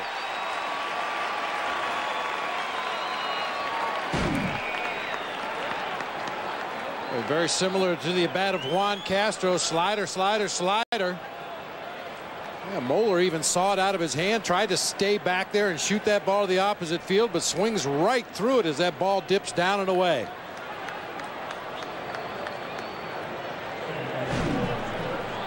Now the Cubs are in damage control mode, already down, and Michael Wirtz can help big time by getting Phillips.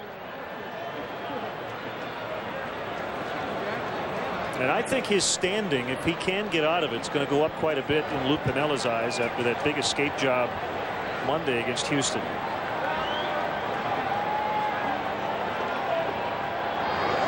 Swing and a miss. That time on a 91-mile-an-hour fastball. About 10 miles an hour difference between his fastball and his slider. Throws him right out of the same arm slot. 1-2.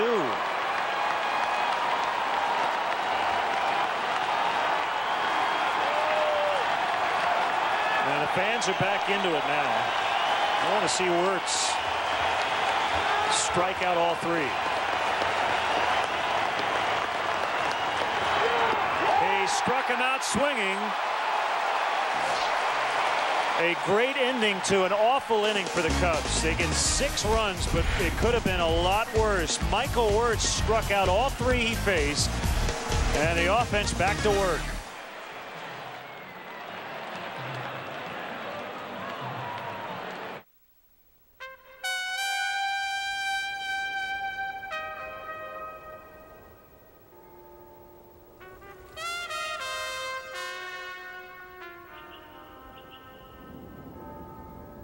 Got an old buddy waiting for a visit in Washington? Fly Southwest Airlines from Chicago Midway to Baltimore, Washington, or Washington Dulles International for just $59 one way. Purchased by May 17th. You are now free to move about the country. If ever you're not satisfied with one of our tires, please feel free to bring it back. Thank you.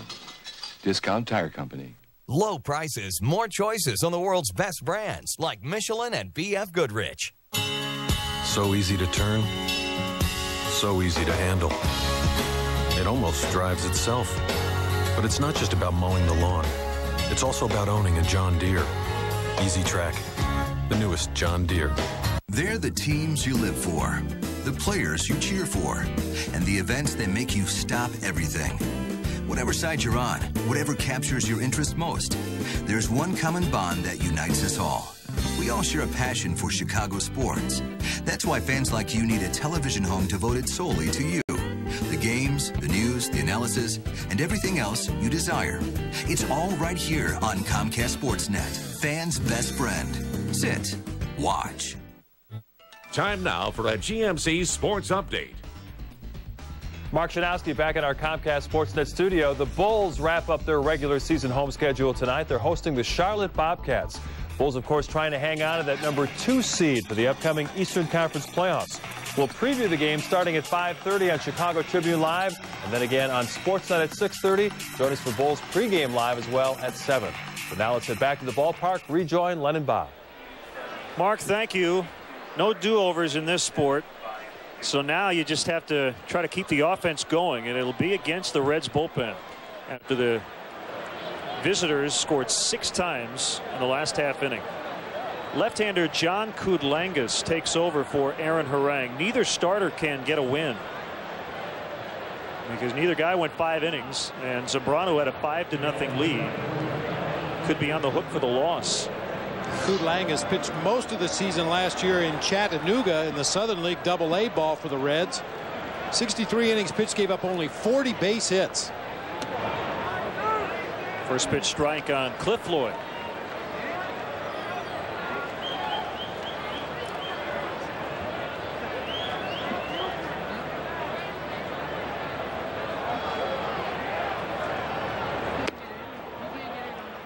Nothing in 2.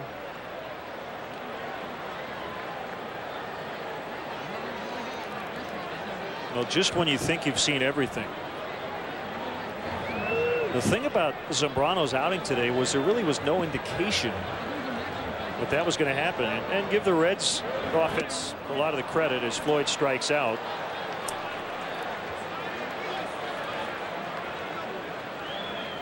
I think the big hit in that inning was a Josh Hamilton 2-run single. And then you go after Dunn and Griffey, and those guys can do a lot of damage.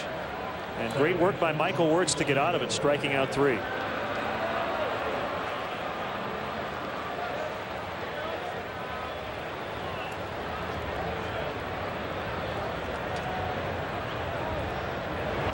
Bunted by Cedeno. It's a pretty good one, but it's going to kick foul.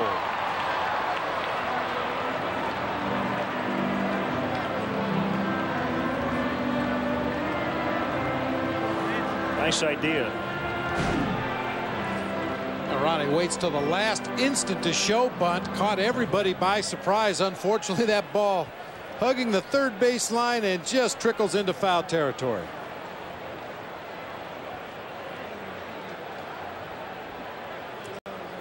If you get that ball maybe just a few more inches over into that infield grass, it probably stays fair, but unfortunately it got off the grass. A slight downhill plane right there when the ball comes off the grass onto the dirt, and it just continued to roll foul. Jerry Narron came out briefly and had a quick chat with Darrell Cousins. Not sure why.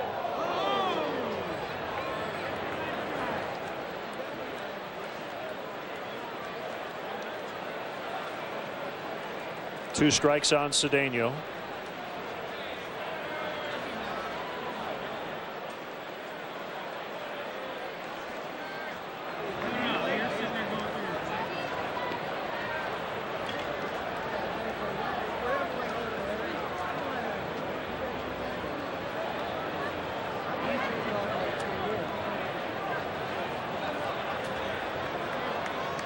Kudlangas gets a sign from Valentine. The wind in the pitch. Called strike 3. Back-to-back strikeouts for Kudlangas. Well, you hope the Cubs can come back and win, Bob. If they do, we may be talking about Michael later on. Don't forget what he did. Well, you can't bring a relief pitcher into a tougher situation. Bases loaded, nobody out. He just doesn't allow the Reds to make contact. 3 consecutive strikeouts to end the inning. Nice job by Michael Wirtz. I mean, at that point, if they even put a ball in play, it's going to plate another run, even if you get them to ground into a double play.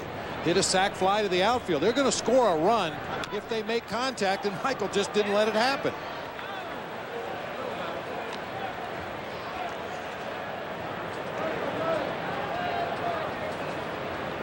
Nice play in the front row. Michael was swinging a bat on deck. And he might have to hit because the bench is pretty short and we're only in the 5th. Basically right now you only have 2 bench players available in Merton and Ward. In an emergency, DeRosa would be available. In an emergency, Henry Blanco would be available, but you hate to use your backup catcher too early, if at all. You not only take Zambrano out of the game, but you take his bat out of the lineup, a double and a home run. Yeah, this is the kind of day that, you know, as a manager, as much as you hate to do it, you look at your pitching staff and you say, okay, who is the best athlete I have of my starting pitchers? And yeah, chances are that would be Jason Marquis. Maybe Jason Marquis has to put his cleats on today, and in an emergency, if you get into extra innings, you need a pinch hit at bat. You see DeRosa over there getting loose. You might have to put a pitcher out there somewhere on the field defensively. In our days with the Arizona Diamondbacks, we had a great athlete by the name of Brian Anderson, who was our emergency outfielder, emergency pinch hitter if we had a short bench on a given day. Comebacker, and that pitching situation won't come up here. And probably see Wirtz go back to the mound. It's 6-5.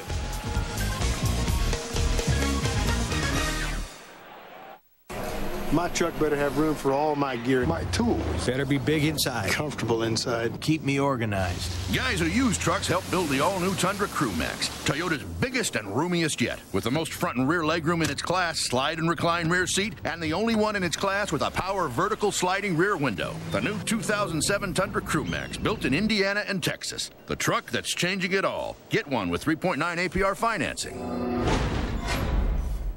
Now it's your Toyota dealer. Grubs. Their mission? Destroy your lawn. Now there's Bear Advanced Season-Long Grub Control with Merit. Its exclusive 2-in-1 formula stops grubs all season. Plus, it revitalizes your lawn, guaranteed.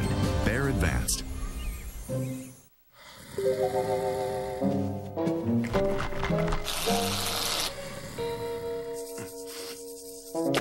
Wake up to rivalry and wake up to McDonald's. Get any 2 McGriddle sandwiches for just $3. Oh, thank you. I love your curls.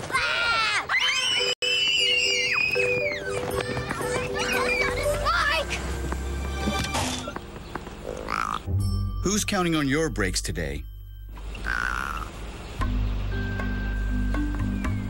Your brakes are too important to trust to just anyone. That's why you should come to Midas now. At Midas, brake pads or shoes are just $89.95 per axle installed. Be safe. Trust the Midas touch. Tomorrow, Alfonso Soriano leads the way for the Northsiders as they clash with Ken Griffey Jr. and the Reds in high definition. Coverage starts with Verizon Wireless Cubs pregame live. Cubs Reds tomorrow at 11:30, only on Comcast Sportsnet. Fans' best friend. Letting you know what time it is. It's time to check out today's Kawasaki Let the Good Times Roll. Chris Sabo making a comeback. Spuds is here. Ronnie Cedeno goes over to short. Mark DeRosa's back must be feeling better because he's now in playing second. So Michael was not going to hit. It was just a decoy in the on-deck circle, and it's Neil Kotz taking over on the mound. So with all the flip-flopping, Kotz will slot in 8th in his tourist spot. DeRosa will bat 9th.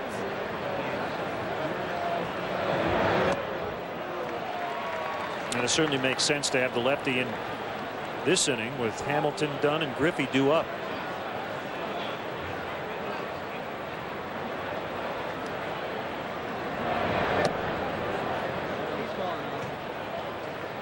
Don't be surprised if needed later that Jason Marquis could get a pinch hit appearance. If he's going to this year, this would be the kind of day where it might happen.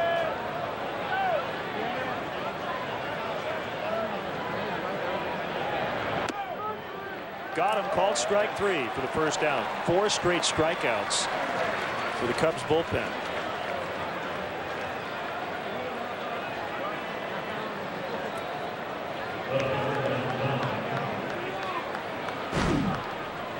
Kotz coming in and keeping that strikeout string going. Just a fastball right down Main Street to Josh Hamilton. Probably caught him thinking breaking ball there on the 2-strike count.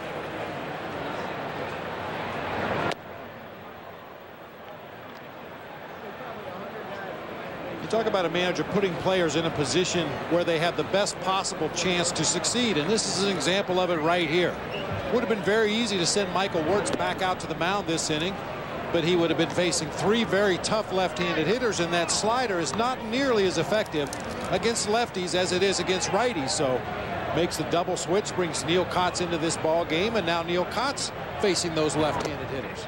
At the knees, 90 miles per hour to make it 2-1. Right-hander Victor Santos is up, talking with their bullpen coach Tom Hume.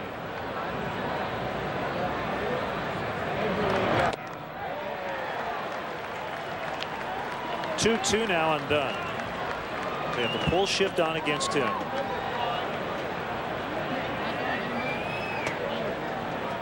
DeRosa playing very deep at second base. Popped up by Dunn.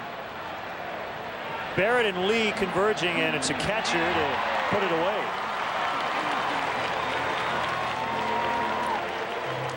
Coming up tonight at 6:30 on Land Rover's Sports Night. A breakdown of today's Reds-Cubs game, Bobcats-Bulls preview.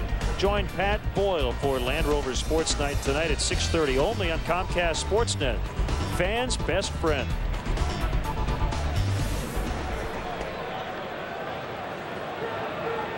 Griffey's 2 for 3, RBI double and a run, as the Reds put 12 men at the plate in the last inning.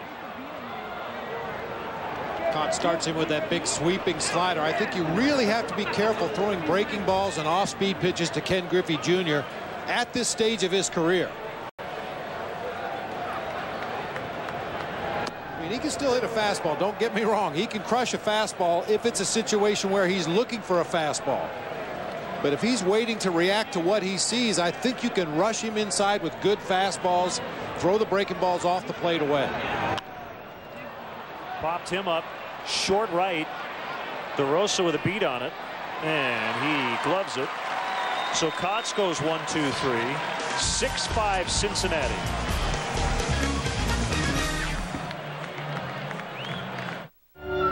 It's where stars are born and legends play, where the unforgettable happens and history is made. In the city where sports reign supreme, there is only one network capable of capturing it all. Comcast Sportsnet. Every season, every moment, every day, every night. Be here for what happens next. Tonight, Bulls basketball is on Comcast Sportsnet. Ben Gordon leads the Bulls charge against the Charlotte Bobcats in high definition. Coverage starts with Bulls Pregame Live, presented by AT&T Yellow Pages. Bulls Bobcats tonight at 7 on Comcast Sportsnet. Fans' best friend. So, you're a green person, but which shade? Confusing, isn't it? Well, True Value's Color Made Simple can help. With exclusive tools, trained professionals, and expert advice, finding your color will always be simple. Now let's talk purple. True Value's Color Made Simple. Meeting the challenge since 1940.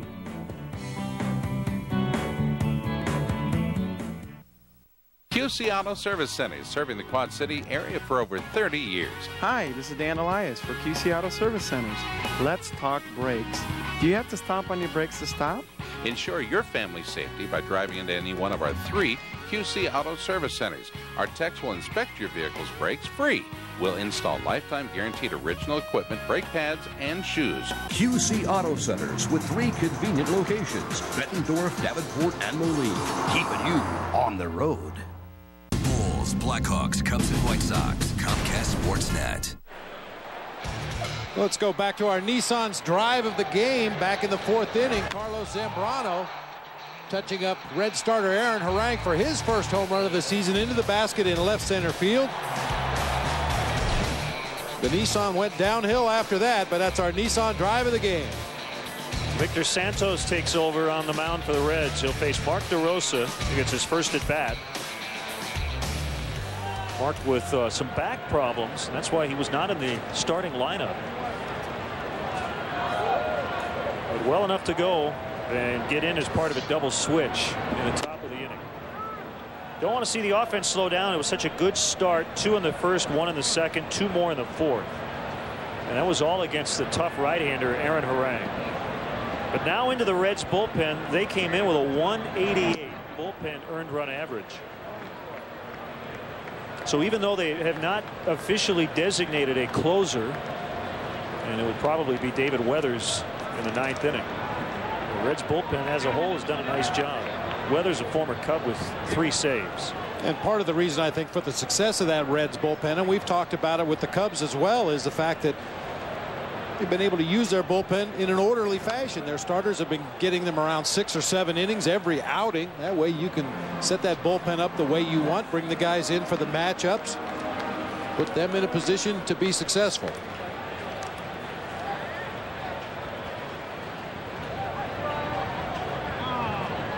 Santos got a win in relief against the Cubs on April 5th.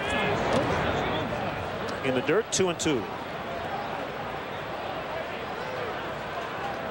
So that was a rubber game of the opening series of the year.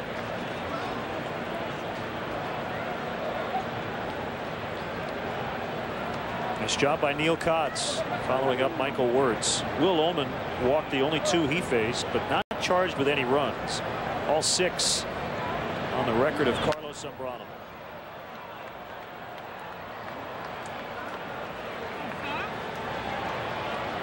In a way, today's game slightly reminiscent of the first 2 opening day starts for Zambrano. One was against Aaron Harang in 06, but given pretty big leads, but could not get through the 5th inning.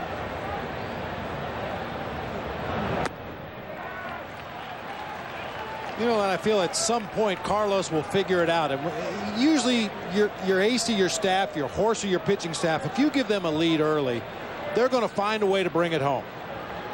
And so far, that's something that's eluded Carlos. It seems like the bigger lead he has in a ball game, the less effective he becomes.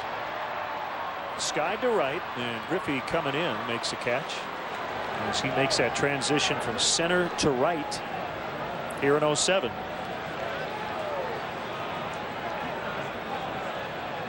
Well, his command wasn't great today. He had walked 3 in the first 4 innings. Got a lot of ground ball outs and really seemed to be cruising along. Then everything changed in the 5th inning.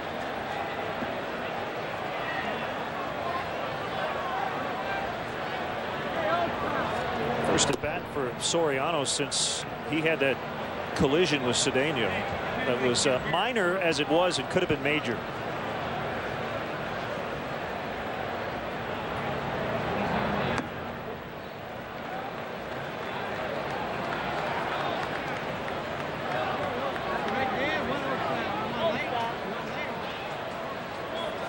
Pretty good chance you're going to see Soriano let one go right here on the 2-0 count if Santos throws it anywhere close to the zone. Took a strike. That's a good take right there. Even though it's a 2-0 count, good hitters count, he got a fastball. That wasn't a fastball you could do very much with.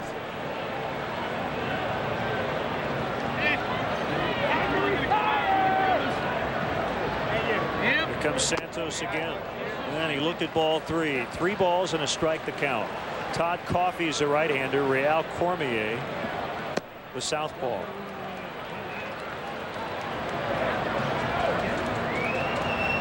Hitters count on the 3-1. And there's ball 4. So Soriano with a very patient at bat, not taking any swings. And he reaches with 1 out. Well, the Cubs ran all over the place early on against Javier Valentin. You would expect they would continue to do that.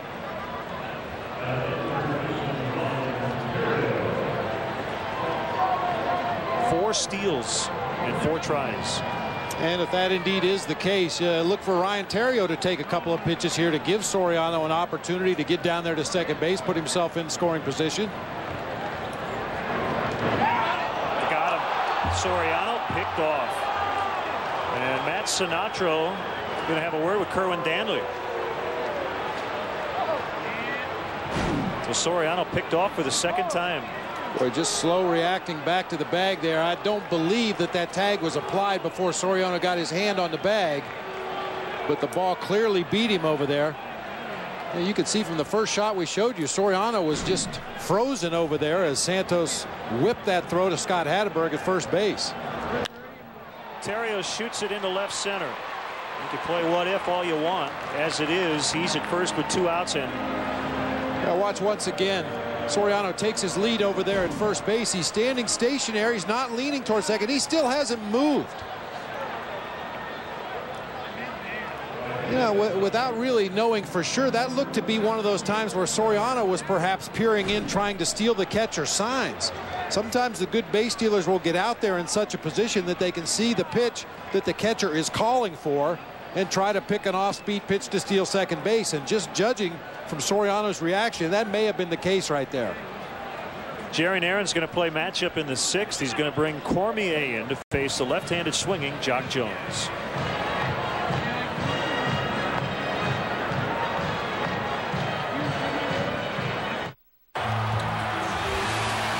Strength, efficiency, the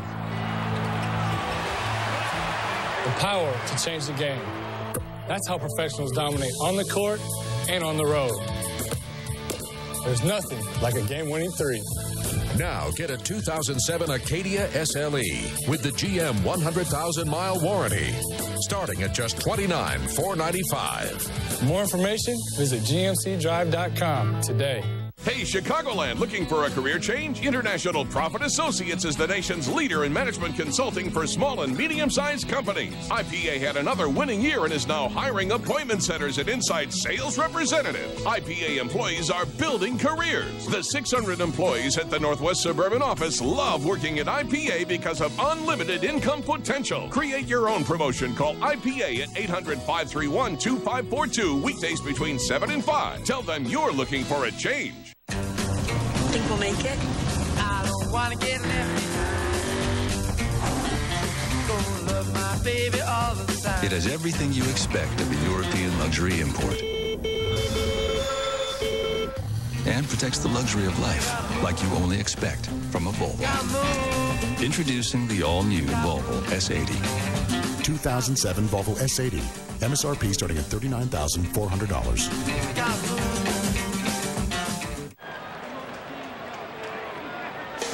Let's get back to our Comcast Sportsnet poll question for the day.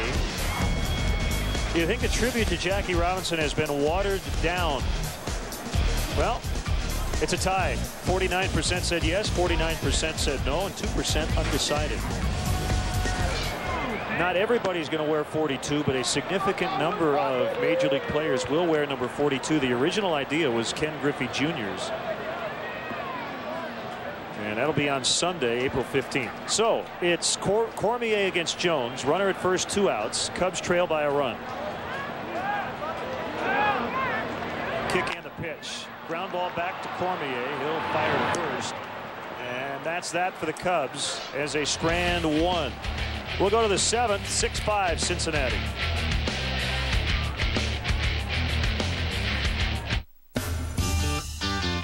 Chevy. With 8 models that get an EPA estimated 30 miles per gallon highway or better. And we're so confident of our quality, every one is backed by something no one else has. The best coverage in America, including the GM 100,000-mile warranty. Get a 2007 Chevy HHRLS starting at $15,800 after cash back. That's an 07 HHRLS starting at $15,800 after cash back. I am your idea. I gotta fly. I gotta move. I'm out of the box and in the network. In the zone and on your mind. Don't stop me now. Give me Rico. Rico's always ready to move me. Send me. Here, there, everywhere. This is how we go. Let's go. Rico. Think we'll make it? I don't want to get left behind. Gonna love my baby all the time. It has everything you expect of a European luxury import. And protects the luxury of life like you only expect from a Volvo. Introducing the all-new Volvo S80. 2007 Volvo S80. MSRP starting at $39,400. Tomorrow, Alfonso Soriano leads the way for the Northsiders as they clash with Ken Griffey Jr. and the Reds in high definition. Coverage starts with Verizon Wireless Cubs pregame live. Cubs Reds tomorrow at 11:30, only on Comcast Sportsnet. Fans' best friend. Friday on Chicago Tribune Live, we'll get you set for the Bulls and Bobcats, preview the Sox rematch with the Indians, and we'll recap the Cubs and Reds from Wrigley. All that and more starts Friday at 5:30.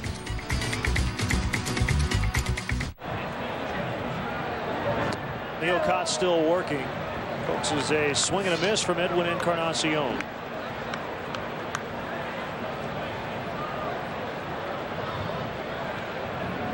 Great actor and Chicago native Joe Mantegna will handle the 7th inning stretch. After this top of the 7th, 6-5 Reds. Cubs have spread out their runs. The Reds got all of theirs in the 5th inning. More get well wishes to Terry Anderson, the twin brother of Tamara Anderson, our associate producer. Mark Brady is filling in for Tamara today. And Terry, we hope you're feeling better.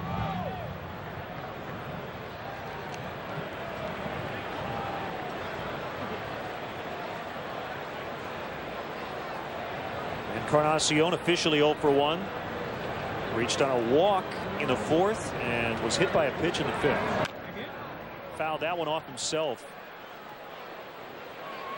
Has that protective guard on the left ankle.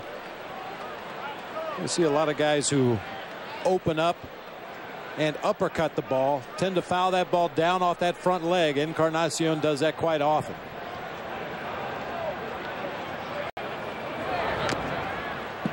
Another thing Encarnacion does a lot is swing late. We saw him get a catcher's interference in Cincinnati, hit Michael Barrett's catcher's mitt on a 2-strike count. Very tardy swing and just clipped enough of Michael's glove to reach first base on catcher's interference. A little bit inside, and it's 3-2. Hatteberg, who walked with the bases loaded his last time, is on deck. He's swinging a miss, and Hatteberg will bat with nobody on. Good full count changeup right there from Neil Kotz. You can see Encarnacion winding it up, timing those fastballs, so he just goes with a little off-speed pitch, gets Encarnacion way out in front. Bob, you talk a lot about momentum and how it can really shift quickly, and we've seen a big-time example of that today. And you would like to think that the work of the bullpen, Wirtz and Kotz in particular, would maybe help the offense a little bit. I mean, they've been perfect since Michael came in with the bases loaded, no outs in the 5th. Well, one thing that kind of offset the momentum that the Cubs bullpen was able to achieve there with Michael Wirtz coming in and doing the great job that he did was Kutlangas coming in out of the Reds bullpen, a pitcher that the Cubs hitters were not familiar with. They hadn't seen him before. Obviously, they've seen some scouting reports, but Kutlangas came in and gave them a very quick 1-2-3 inning with a couple of strikeouts. So any momentum the Cubs may have gained from the performance of Wirtz and Kotz was kind of stolen back by the Reds bullpen. It's kind of that shutdown inning that we talk about.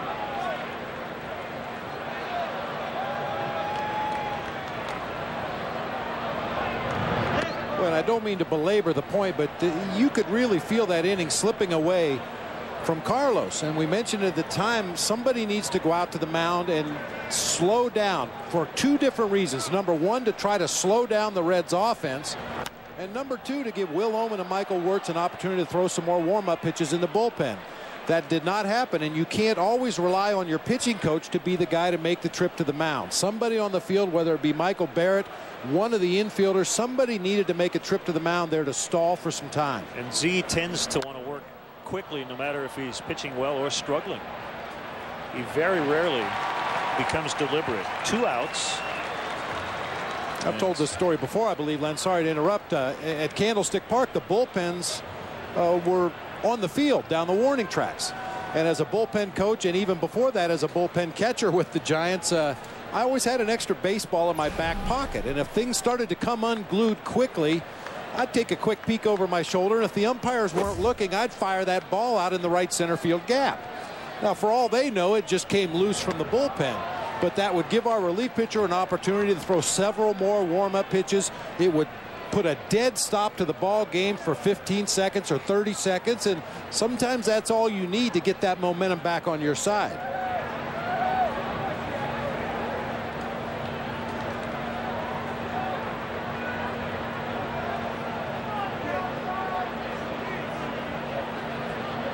One strike on Valentin. The next pitch by Kotz, low and inside.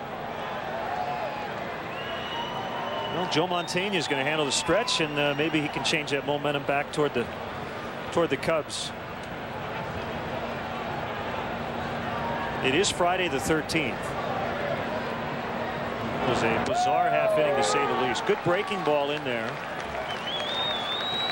Kotz ahead 1-2.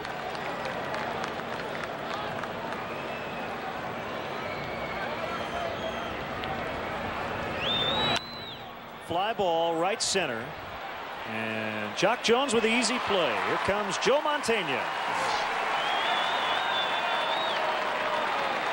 And today's guest conductor for Take Me Out to the Ball Game, welcome Joe Montaigne. All right, Cub fans, let's go get 'em! 1, 2, 3. Take me out to the ball game. Take me out to the crowd. Buy me some peanuts and Cracker Jack. I don't care if I ever get back, so it's root for the Cubbies. If they don't win, it's a shame, for it's 1, 2, 3 strikes, you're out at the old Cub game. Let's go get 'em!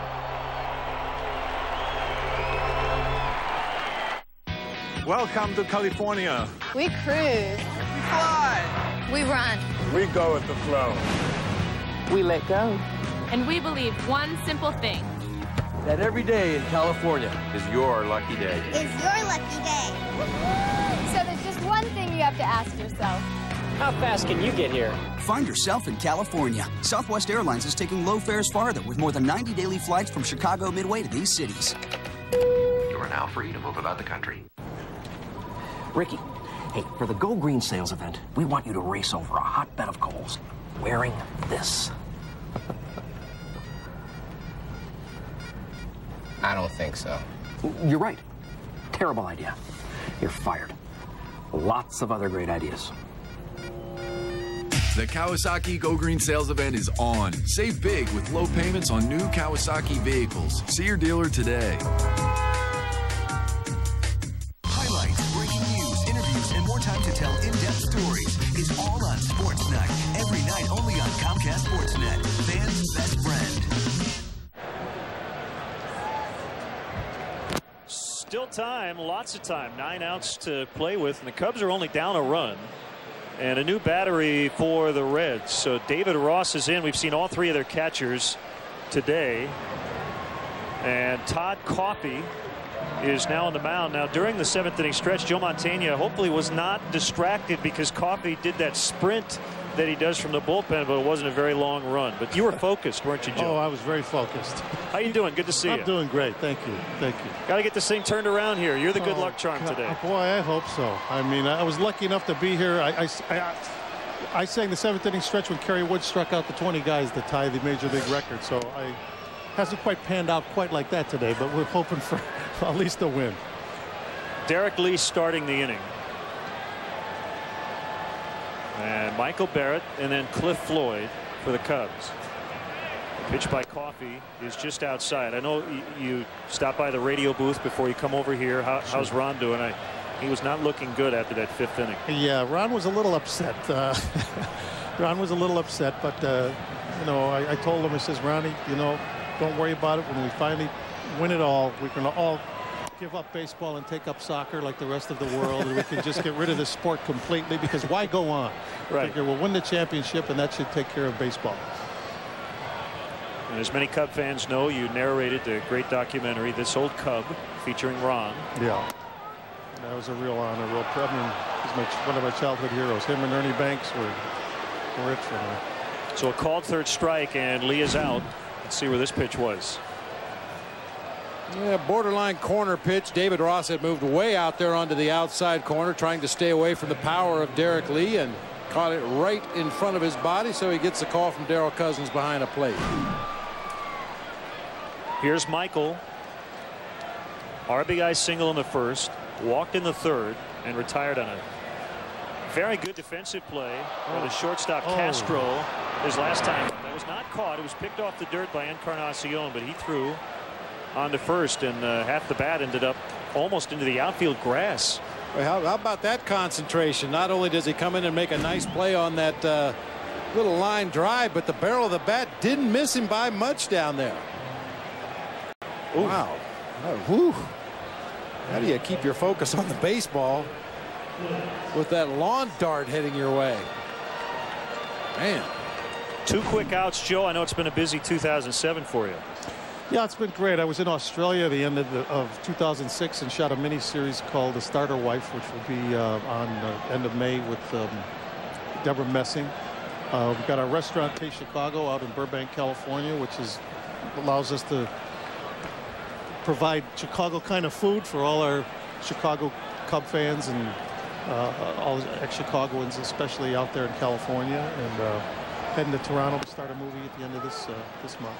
BB will have to head over to the restaurant when we go play the Dodgers coming up. What kind of stuff? We've got it all. We've got the Italian beefs. We've got your Vienna Polish. We've got your ribs. We've got, you know, we've even got the neon relish for your Chicago dog, you know. So we try to keep it pretty much like, you know, if you squint, you think you're in your old neighborhood having a beef sandwich here in Chicago. But it's been great. Do you have some family and friends with you here at the park today? Oh, sure. I've got my uncle. I've got my Uncle Willie with me, who's 84 years old, and you know he hasn't seen a championship yet either. So we've got my brother here. We've got my brother-in-law. So yeah, we got a little group here. Popped up by Floyd. Foul ground. Encarnacion over near the Cub dugout. It bangs off the top of the dugout and into the stands. Everybody's all right. All right, we got to check out the first pitch. That's always the routine. There we go. I think I called off a few. No. Yeah, there we go. Just a bit outside. A little outside. I didn't want to bounce it in. You know, that was the main thing. Didn't want to bounce it in. But at least you threw it to the glove side. You had a left-handed catcher, Rich Hill, behind the plate today. Yes, exactly. That's good thinking. Exactly. So what are your thoughts on the new Cubs? It's still very early. It's still early. I mean, you know, I talked to Piniella before the game, and I mean, he seems like the right guy in the right place. And you know, you know, we're in year 99. I think this hopefully means something. This is the time to do it. We don't want to go into 3 figures in terms of a championship. So I think this could be it. Be good for baseball, good for everybody. 6-5 Reds. Cubs are trying to snap a 3-game losing streak. They were ahead 5-0 earlier. 2-2 on Chicago native Cliff Floyd.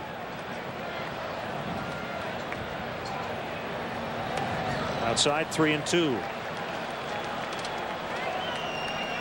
So what was your baseball position as a youngster? I was left field. Played left field. My career ended when I was in a collision with the center fielder. I woke up at Loretta Hospital over near Columbus Park, and I had partial amnesia. I forgot everything between February and June. 2-out single. The tying run is on. We almost saw a nasty collision between Cedeno and Soriano earlier today. Right. Ground ball back up the middle of the field. Sure, the bleacher bums are very appreciative of that. And speaking of bleacher bums, I got to tell you, I've seen that play several times, and each time I see it, I like it better than the time before. Yeah, well, it's a thrill. I mean, to take something that was just an idea I've had for a long time. I mean, I used to sit at those bleachers endlessly, and I used to think to myself, boy, I just think I see a play here. This would make a story about these fans who just sit here year after year and root for this team. And to see it finally now 30 years later, the play has been done all over the world. And I think one of my proudest moments, more than any review I've ever gotten as an actor, is that we got a full-page review in Sports Illustrated when the play opened in New York. I thought I finally made Sports Illustrated. Well, Len and I are fortunate enough, and the fans are gracious enough to allow us to do a couple of games from the bleachers. And I'll tell you, it's still current. I mean, you go out there, and you know the same people sitting in the same seats. Everybody knows each other's name, and they get on each other. They get on the opposition. Yeah, everybody knows everybody. Yeah.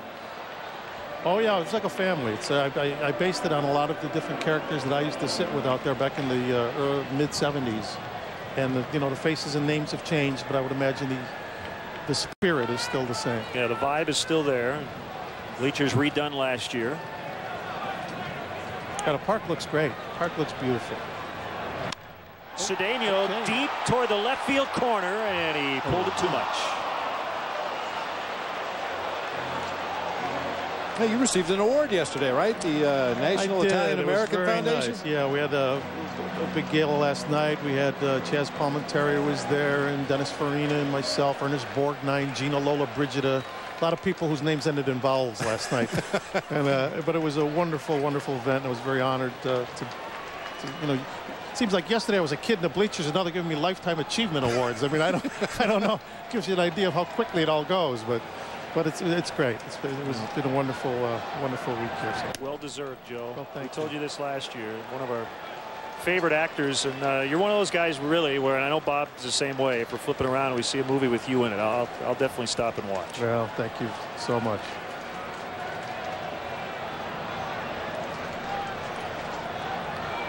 Two and two on Cedeno, runner at first with 2 outs. And that missed, so Floyd will get a head start. Well, a gapper here, Joe, could tie it. That's all we need. There's a line from Bleacher Bums. Takes 1 to tie, 2 to win. Ward on deck. He would bat for Kotz.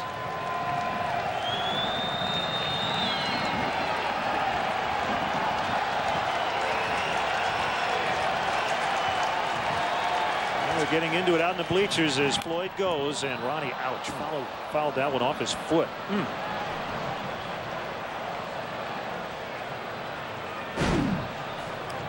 Boy, this one came to eat.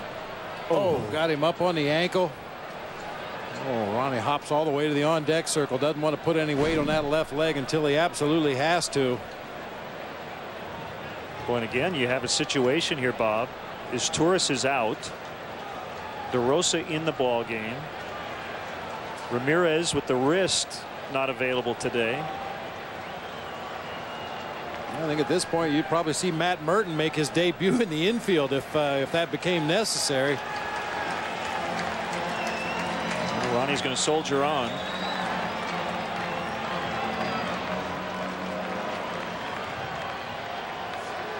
Really no choice at this point. Still 3-2. Coffey gets a sign from the catcher Ross. Here he comes, and another foul. Well, the sun's finally out. Where were you on Wednesday as it snowed? You know, I was flying in. I was flying in from Los Angeles, and when the plane came under the clouds, I thought I was in Twilight Zone. I said, wait a minute, isn't it April? It looks like January. Here was the olive, you know, area around O'Hare Field. It was just white. You know, I thought it was Christmas. I was looking for Santa to come sliding in. But, you know, growing up in Chicago, you expect it. You know, these things happen. I was still in college at Marquette in Milwaukee. I think it was 90 or maybe 1990-ish. In mid-May, there was a snowstorm. So we're not out of the woods yet. No, we're not. No, you're not out of the woods usually here till sometime, you know, before the 4th of July, you know. But that's why it's Chicago. Well, we appreciate the good weather here more than any other place. Think so. And let's face it, if the weather was perfect here, everybody in the world would live here because it's the best city in the world. You're right. Pretty good at bat. Cedeno stays alive. Yeah, the foul ball off his ankle notwithstanding. This has been a great at bat by Ronnie Cedeno. I always felt the more pitches you can see as a hitter, the better chances of getting a hit on that full count.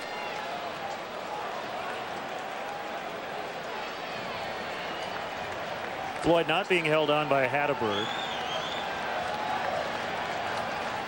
There he goes again. Another 3-2 and another foul.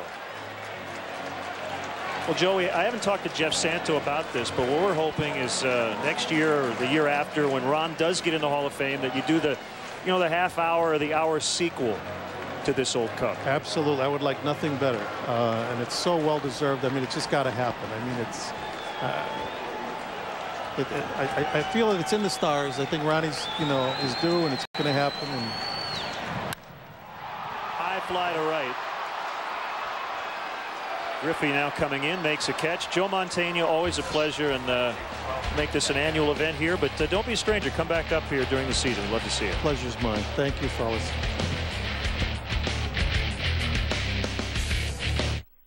The 2007 Chevy Impala has something Toyota and Honda don't. The GM 100,000-mile warranty. And OnStar, with help at the push of a button. And diagnostic checks emailed to you every month. Impala has you covered for the road ahead. Qualified lessees get a low-mileage lease on an 07 Chevy Impala 1LT for around $199 a month. Residency restrictions apply. Call for details. Qualified lessees get a low-mileage lease on an 07 Impala 1LT for around $199 a month. If ever you're not satisfied with one of our tires, please feel free to bring it back. Thank you. Discount Tire Company. Low prices, more choices on the world's best brands like Michelin and B.F. Goodrich.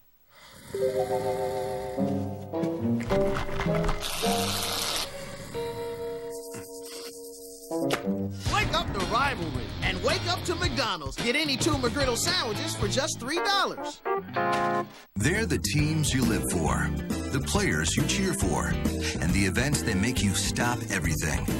Whatever side you're on, whatever captures your interest most, there's one common bond that unites us all. We all share a passion for Chicago sports. That's why fans like you need a television home devoted solely to you. The games, the news, the analysis, and everything else you desire.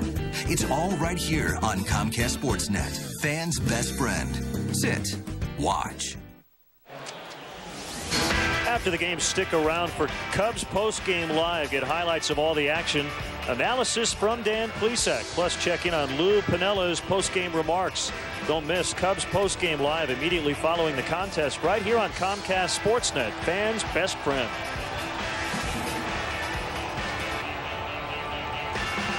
Bob Howry off to a slow start. Trying to keep that bullpen momentum working. Wirtz struck out 3 to end the 5th. Kotz then 6 up, 6 down in the 6th and 7th. And Juan Castro puts a rainbow to Soriano. Jones was there just in case.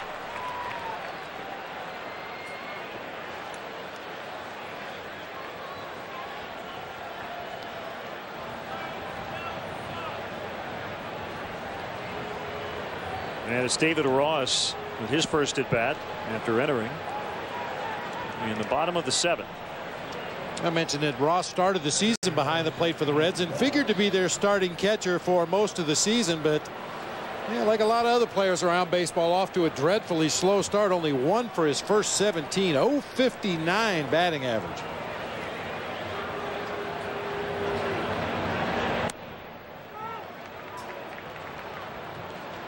It does make you wonder a little bit if Ross might be pressing. We talked about it in Cincinnati. He had really been a journeyman guy until he had a career year last year, and then he signed a 2-year contract with a club option for a 3rd. A lot of times guys in that spot will try to prove to their organization that, you know, I was worth the money in the contract. Kirk Saarloos is up. David Ross with very good power. But again, it's still very early.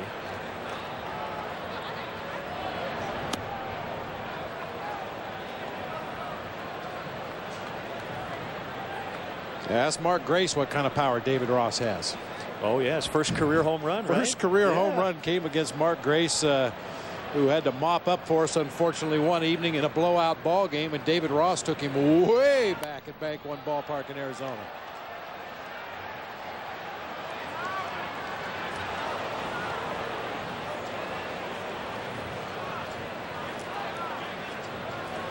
Yeah, and I think you bring up a good point, Len. I don't think it's so much a case that he got comfortable with his new role, that all of a sudden I'm a starter and hey, I'm a big leaguer, I'm a starter. I don't think it was that at all. I think if anything, as you said, he wanted to justify his position and earn his keep, and maybe just try to do a little bit too much.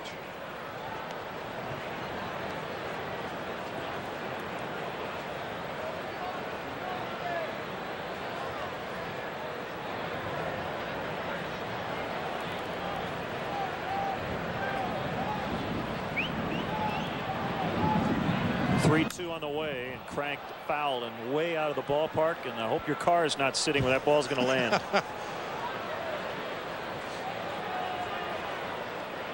Yeah, this sport, when it comes to effort, is different than other sports. Effort matters a lot, but it's controlled effort.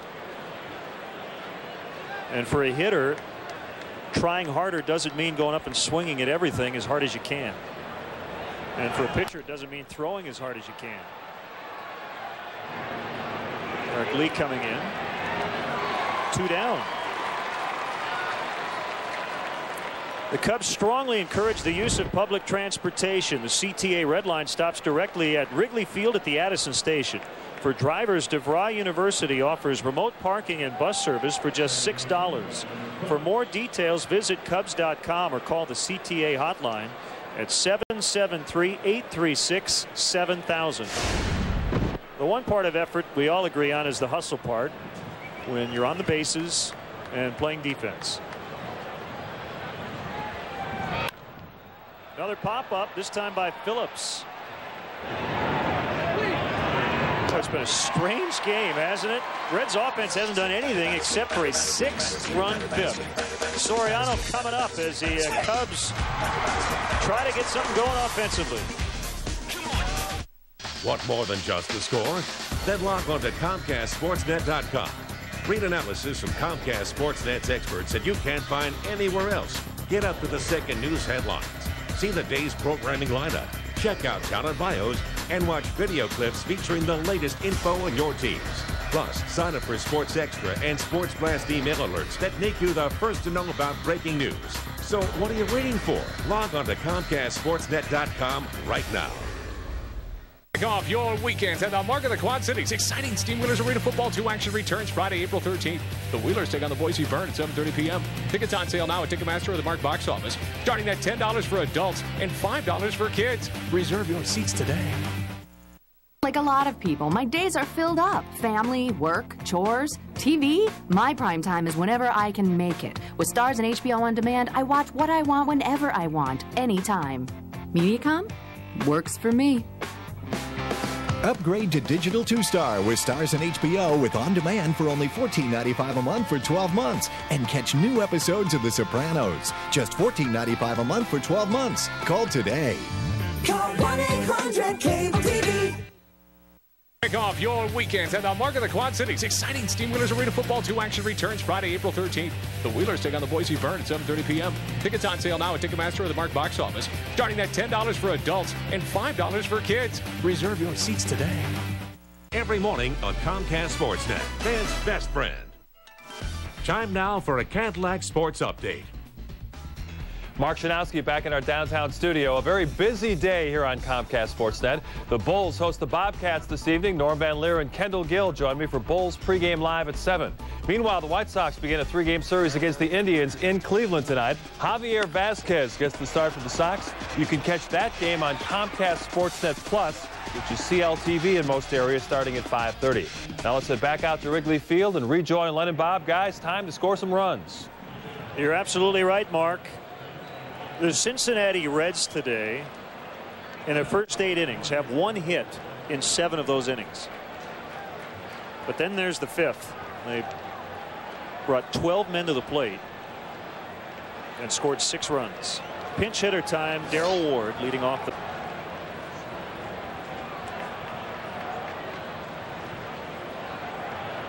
And still 5 outs to go for the Cubs, only down 1. Boy, that's the kind of swing that will really put torque on an already sore back.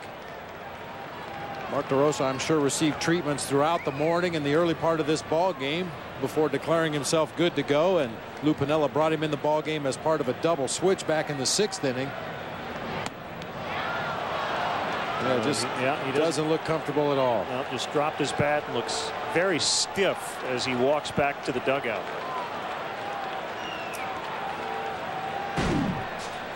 Get one more look at that. Obviously painful swing from Mark DeRosa.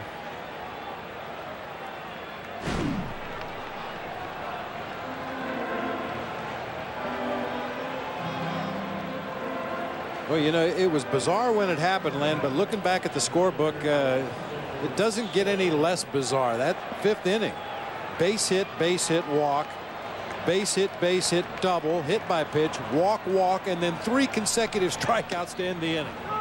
And no base runners since. Just stellar work by Wirtz, Kotz, and Howery.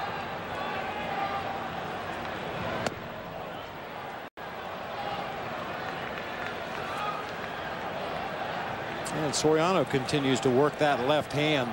Showed you earlier, got hit by a pitch the other day, dove for a ball in center field and rolled over on that left wrist.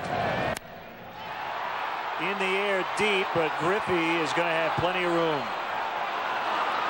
Well, Todd Coffey with back-to-back scoreless innings. So the bullpens have really locked it down for both teams.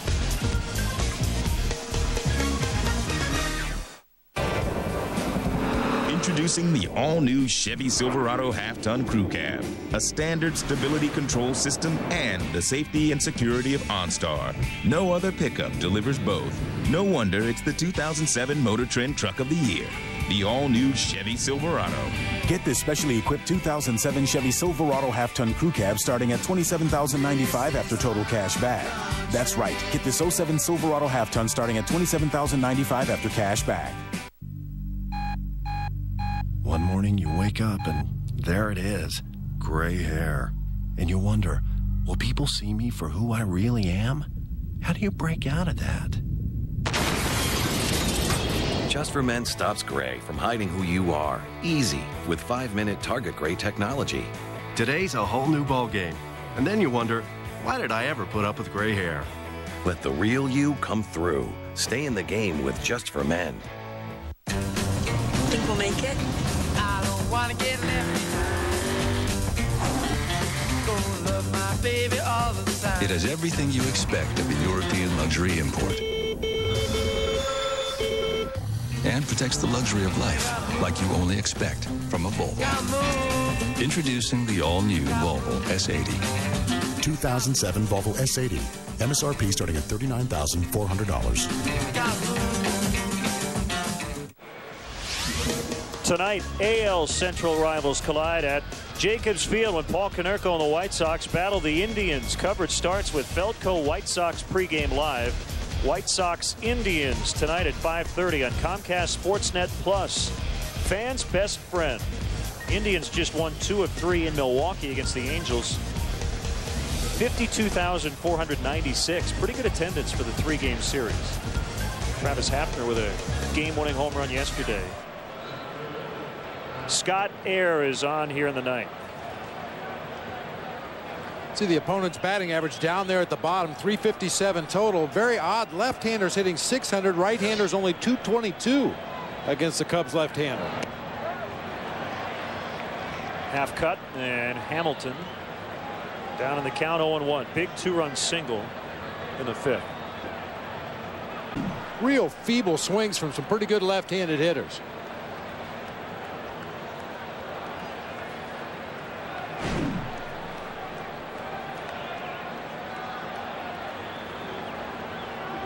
Kick in a 1-2. Hit foul.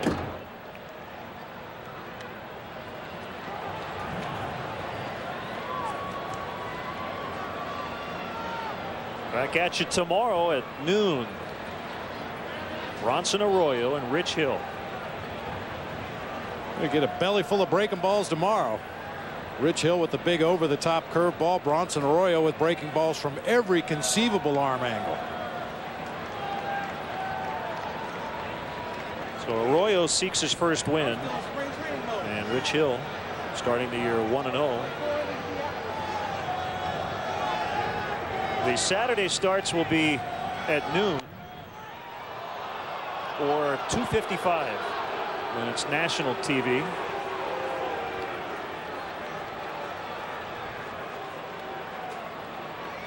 But you're up at 4:30 every day, no matter what time we play. Every day. Of course, you go back to bed at about 4:40, but outside. Full count on Adam Dunn. Well, there have been the rare days when I've awakened very early, and it's I find it amazing to look out at Lakeshore Drive and see the sparsity of traffic at that time of day, which obviously doesn't happen the rest of the day, but early in the morning. Got him. Called strike 3. Dunn didn't think so, but his opinion doesn't matter. Well, Cousins brings him up. Oh, I think Adam Dunn caught a break earlier in the at-bat. He took a high slider from Scott Air that Michael Barrett really held. That time he throws it to the front door. I think Dunn thought that ball broke around the plate. Pretty sure that's what he thinks. He also might have thought it was low, but he's pretty tall. That would have been right at the knees against most guys.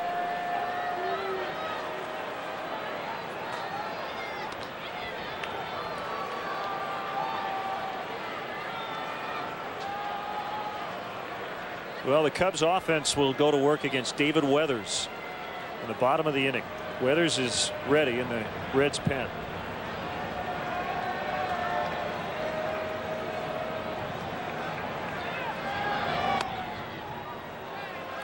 Starting with Michael Wirtz, the Cubs relievers have sent down 14 in a row.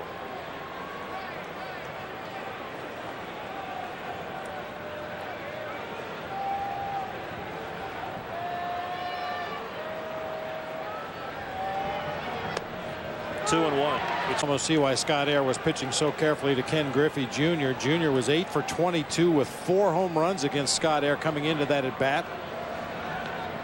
And after you pitch around a hitter, you have to find a way to get right back into that strike zone to the next hitter. It appears Scott Air has been able to do that, getting back to even in the count.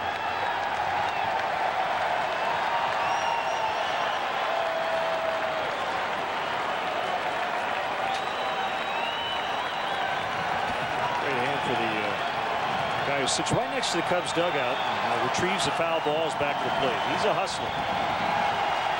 100% effort all the time. 2-2, the fans on their feet. Called strike 3. So Air with 3 strikeouts in the inning. So as Joe said earlier, Joe Montana won the tie, 2 to win. And Ryan Theriot, Jock Jones, and Derek Lee will try to get it done.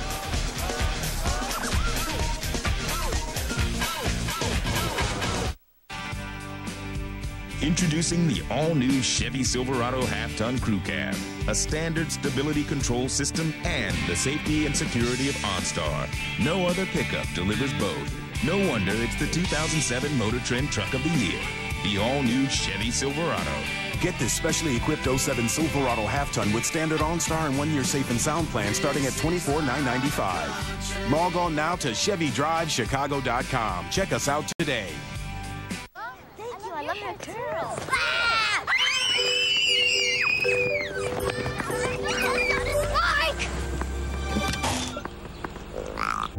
Who's counting on your brakes today? Your brakes are too important to trust to just anyone. That's why you should come to Midas now. At Midas, brake pads or shoes are just $89.95 per axle installed. Be safe. Just the Midas touch. You've never driven anything like it. The Nissan Murano. Seamless, efficient acceleration from its CVT transmission. You've never seen anything like it. SUV versatility. 5-star safety rating in one beautiful package. Lease the Nissan Murano for just $299 a month. Feel it, see it, believe it. At your Nissan dealer now. Changes for Cincinnati. Josh Hamilton goes from center to left, and the speedy Ryan Friel takes over in center. So Dunn is out. David Weathers comes on to do the pitching.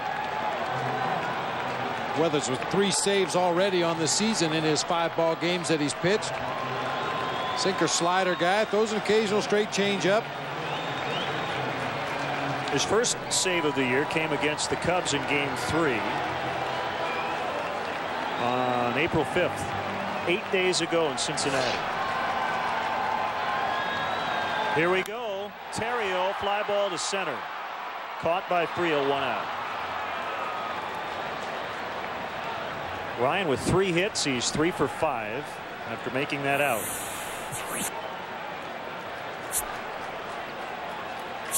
Here's Jock.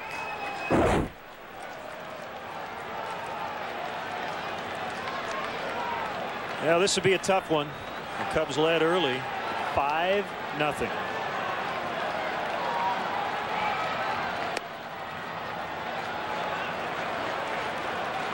They have out-hit the Reds 11-6.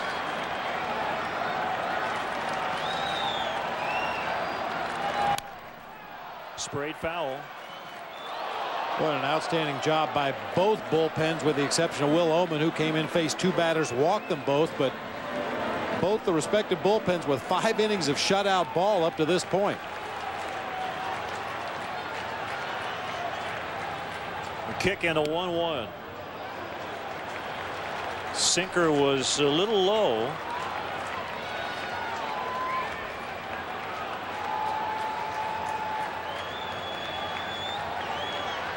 Weathers works from the stretch with nobody on. Here he comes. Outside, 3-1.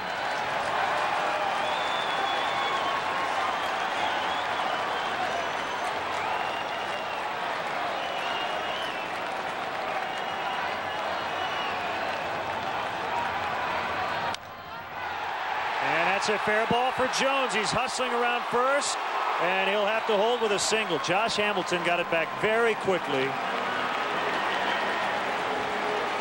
So the tying run is at first with 1 out. Here's D. Lee. Another nice piece of hitting by Jock Jones. Fastball out over the plate. He just lines it down that left field line. A very timely defensive move by Jerry Nairn. If had Adam Dunn been playing left field, I'm not so sure if he'd have been able to get over there and hold Jock Jones to a single. Well, the Cubs could win it here with one big swing. The wind again, as we mentioned, shifted at about the middle part of the game. It is blowing in from right. They're not going to really hurt a left-handed batter that much. Swing and a miss.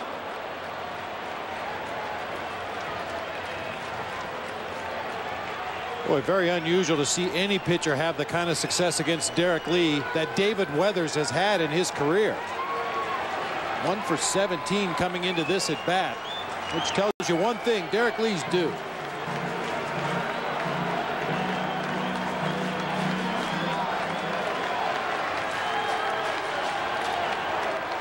Greatest fans in the world. They're up again. And a strike. 1 and 2.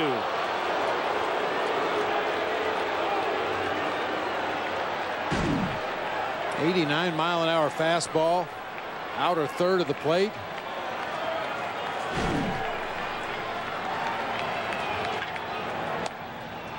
Takes it outside.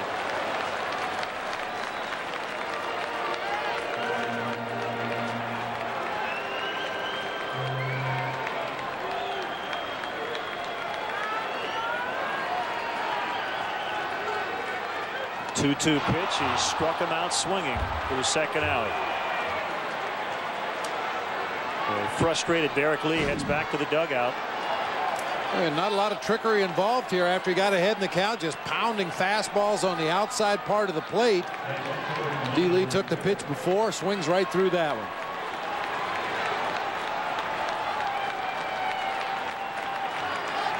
Michael Barrett with 2 outs. Cubs trail 6-5 off the mask of the catcher Ross. One thing about a veteran like David Weathers, believe me, he knows which way the wind is blowing right now. He knows that a 2-run homer would give the Cubs a win, so he's just going to stay away from the power of these right-handed hitters. If you're going to beat him, you're going to have to beat him to the opposite field. Short lead by Jones, and Weathers took a quick look.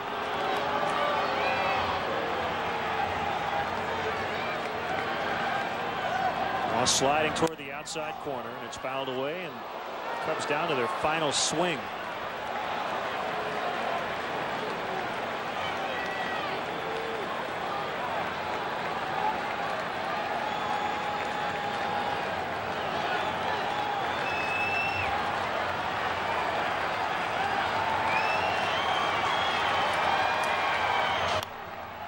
Another foul by Barrett. As it stands right now, the biggest plate appearances of the day were back-to-back bases loaded walks. Will Oman came in, walked Hatterberg to tie it, and then Valentine's walk gave the Reds the lead. Another 0-2 to Barrett, and he shoots it into right.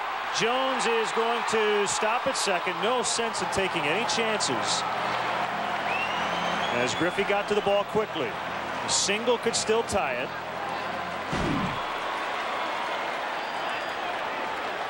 I'll tell you, sometimes being a catcher helps you in situations like that. Michael Barrett has been behind the plate in similar situations, and he knows David Weathers very well. He knows David Weathers is not going to make a mistake over the inside part of the plate. Leans out over the dish, pokes that slider into right field for a base hit.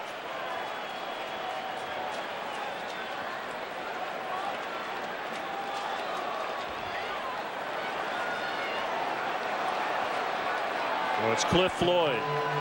Floyd.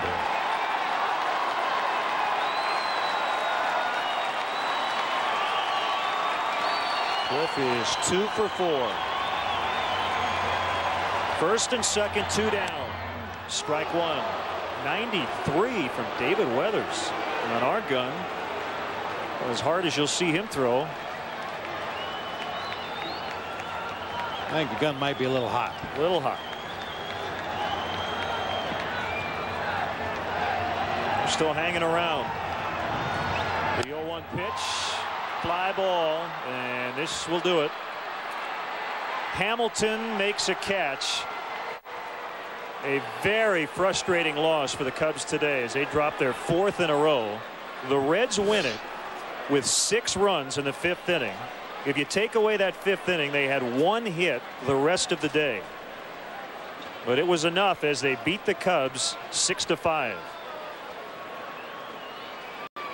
Well, Bob, our Hyundai player of the game, we're going to go with Michael Wirtz. He came in with the bases loaded and nobody out and struck out all 3 to get out of that jam and at least give the Cubs a chance. Unfortunately, they couldn't get any more runs. And Michael Wirtz really set the stage for the rest of the Cubs bullpen. Over the last 5 innings of the ball game, the Cubs reliever struck out 8 batters, did not allow a run nor a hit.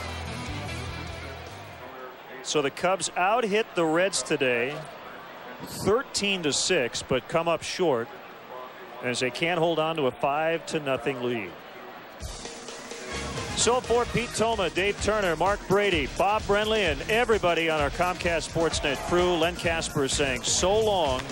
That'll end our game coverage, but we have more coverage coming up with Cubs Postgame Live. The final again, Reds 6, Cubs 5. Back at you tomorrow, 11:30 for Cubs Pregame Live, and we'll have all the action at noon. Now stay tuned for Postgame Live with Mark and Dan. Coming up next, you've been watching Cubs Baseball on Comcast Sportsnet. All right, Len Casper, thanks a lot. As you mentioned, Cubs Postgame Live is coming up straight ahead. Our expert analyst, Dan Plesac, joins me to break down all the action. And don't forget, later this evening, the Bulls host the Charlotte Bobcats. The Bulls and Cavaliers have the same record at 47-32, but the Bulls hold the tiebreaker for the 2nd seed in the Eastern Conference. You can catch all the action right here on Comcast Sportsnet starting at 7 o'clock with Bulls Pregame Live. But stay tuned, Cubs Postgame Live is coming right up.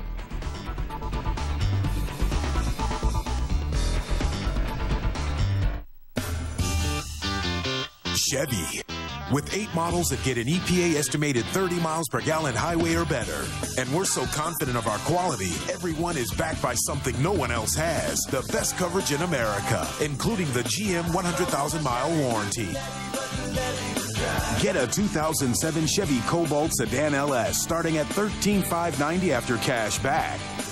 That's an 07 Cobalt Sedan LS starting at $13,590 after cash back. Hey, boss. Do we have Aflac? Nah, we have something else. But if you're hurt and miss work, does it pay cash like Aflac does? Nah. Or let you spend it any way you want, like for gas and groceries? Nah. Or help with everyday bills like Aflac does? Nah. There's only one Aflac. Ask about it at work. Nah.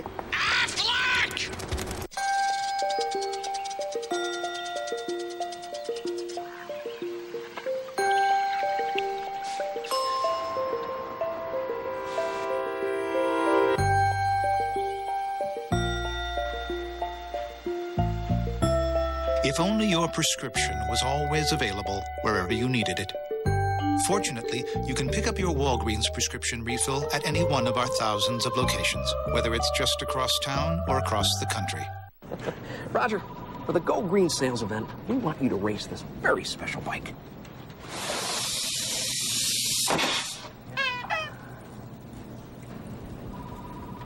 How about I just make a few sales calls or something? Done. The Kawasaki Go Green sales event is on. Save big on new Kawasaki vehicles. See your dealer today. Hello, sir. Sorry to bother you at supper time. Hello? Cubs Baseball on Comcast Sportsnet is brought to you in part by LoJack, the only stolen vehicle recovery system operated by the police. Bacardi Rum. If you're going to drink, be responsible. And by Pontiac, 9 performance machines, all designed for action.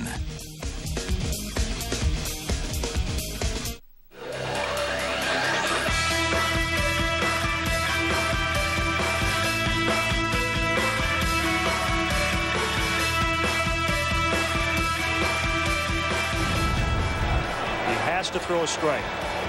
The 3-1 pitch, and he missed again. And now the Reds lead with 6 runs, all in the 5th inning. Everything looked so good for the first 4 innings out at Wrigley Field. The sun was shining and Carlos Zambrano was in complete control.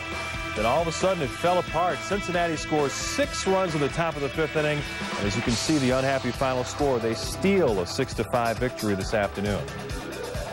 And hello again, everyone. Welcome into Cubs Postgame Live. Alongside the All-Star closer Dan Plesac, I'm Mark Shanowski. A very strange day for Carlos Zambrano. He had a double, he had a home run, 4 scoreless innings. You go to the top of the 5th, you're thinking this is going to be an easy win, and then it didn't work out. Before we get your thoughts, Big Z is heading right to the podium at Wrigley Field. We'll have to see what he has to say about his collapse first.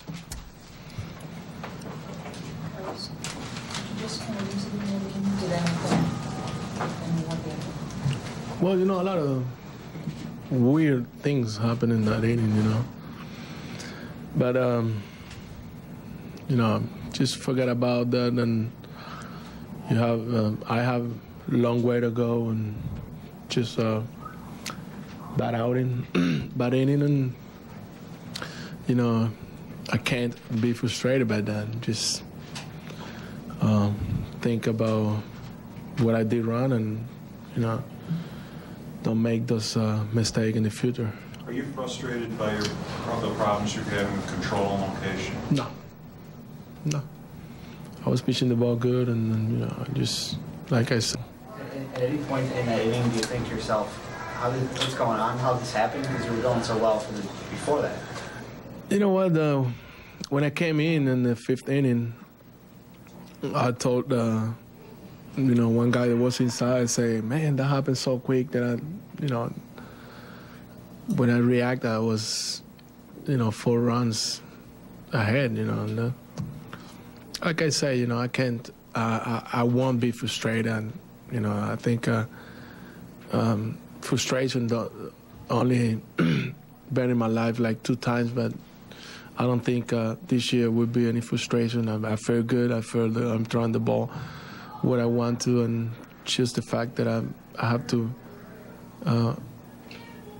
mix the pitches more and, you know, be more aggressive. That's it. All right, thank you. That's Carlos Zambrano trying to explain what happened in the 5th inning when Cincinnati scores 6 times. Dan, from your perspective, what changed with Carlos in that inning? Well, I think what happens is sometimes as a pitcher, when an inning starts to get away from you, you tend to try to throw ground balls, and you're trying to make something happen. And I think Bob Brenly touched on this during the telecast. Sometimes when an inning gets going like that, the next thing you know, the wheels start to snowball, it's sometimes better off to just take a step back and just don't worry about what previously has happened during the inning. Try to go pitch by pitch. In some way, somehow, you'll get out of it, make a good pitch, get a ground ball, get a double play. There was a combination of a lot of things. There was a lot of bad pitches. Again, he threw 87 pitches in 4+ innings. His pitch total was high. Then he did make a couple of good pitches. Unfortunately, he threw a good pitch on the ball that Ken Griffey Jr. hit down the right field line. There's not much you can do about that. But I think when it snowballs and you're throwing a variety of pitches and hitters get to see more pitches, it seems like bad things happen. Zambrano talked about the play in the outfield, the blue pit, where maybe a more experienced center fielder would have caught that ball, the Alfonso Soriano play. How did you see that one? Well, it's really a tough play, and that's a tough play even for an experienced center fielder, particularly in the day games. The last thing you want to do, you see a big swing off of the bat, and you could see Alfonso's first inclination was to take a step back, and he was very fortunate right here that he and Ronnie Cedeno didn't have a nasty collision. You've got a guy coming in full speed, you've got a guy running out full speed, both going for the same thing, trying to get that ball. And they were just very fortunate that Ronnie Cedeno was able to get down in time and really clip him down by the ankles, and it didn't happen somewhere around the trunk area or the chest area, and you could have had a really nasty collision. Yeah, Soriano's had a tough indoctrination to Wrigley Field. He's been hit on the hand with a pitch, a tough ball there. Obviously good to see that he's going to be okay. And because it fell apart so quickly for Big Z, they couldn't get the bullpen up and going. Will Oman was kind of rushed into the game. He walked 2 guys quickly, and was that a part of the fact that he didn't get a chance to warm up properly? Well, I mean, you know, once in a while, but that's part of pitching in the bullpen, Mark, is the fact that when you're sitting down there, and I think if you're in a bullpen, part of that Cub bullpen, you could see that the wheels were starting to come off of Carlos Zambrano. I think it's your responsibility to make sure you get yourself loose, and you can kind of tell where the left-handers are coming up in the order, so it shouldn't have been as a surprise for Will to see that the left-handed part of the Reds' batting order was coming up. That's one of the things you try to pay attention to when you're watching the game sitting down in the bullpen, you know what your responsibilities are, and you have to make sure you get your legs, your lower back. Obviously, you can't throw much to get loose, but you do the best you can. We're going to head back to Wrigley Field and check in on Lou Piniella's post-game press conference brought to us by United. You know, kind of melts down like that. How do you try to stop it or handle the situation? You know? How? This is your ace. You got a 5-0 lead with the 8th and 9th hitters coming up. And you feel pretty good about that inning. And all of a sudden it turns into a 6-run inning.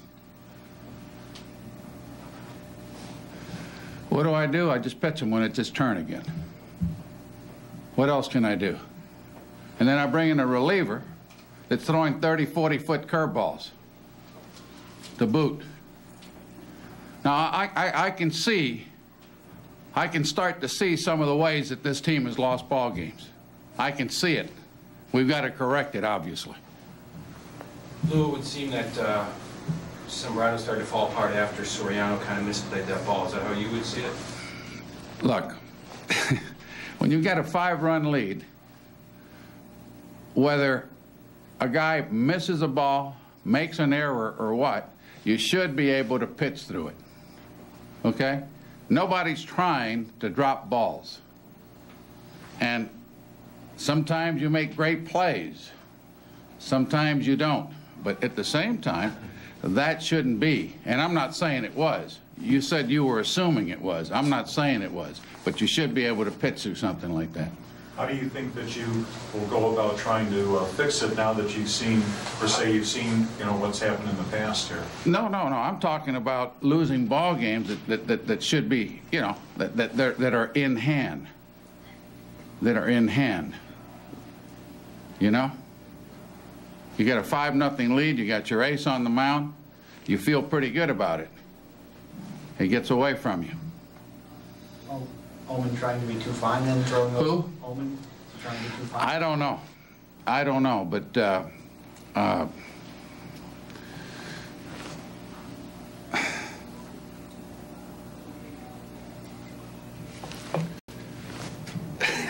I don't know. I mean, what do you want me to say? I mean, a lot of balls didn't reach home plate. What Wirtz did is a good example. Wirtz did a real nice job. Came in and threw strikes and settled the inning down. And then the rest of our bullpen came in and did it. But it got away from us in one inning. What's not working overall now? What the hell do you think isn't working? You see the damn game.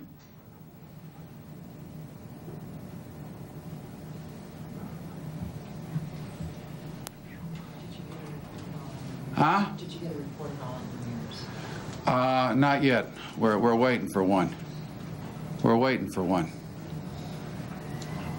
Did DeRosa say he could play? DeRosa toughed it out. He toughed it out. Believe me, he toughed it out. And I appreciate it, too. We were really short-handed.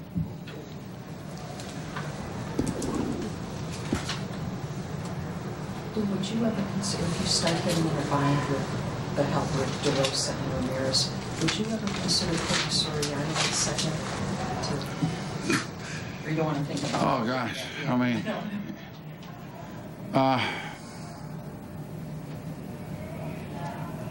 we've got utility infielders here. I mean, Terrio did a real nice job today. Cedeno defensively did a nice job. He didn't get any hits, but he played well. That's what they're here for. I mean, to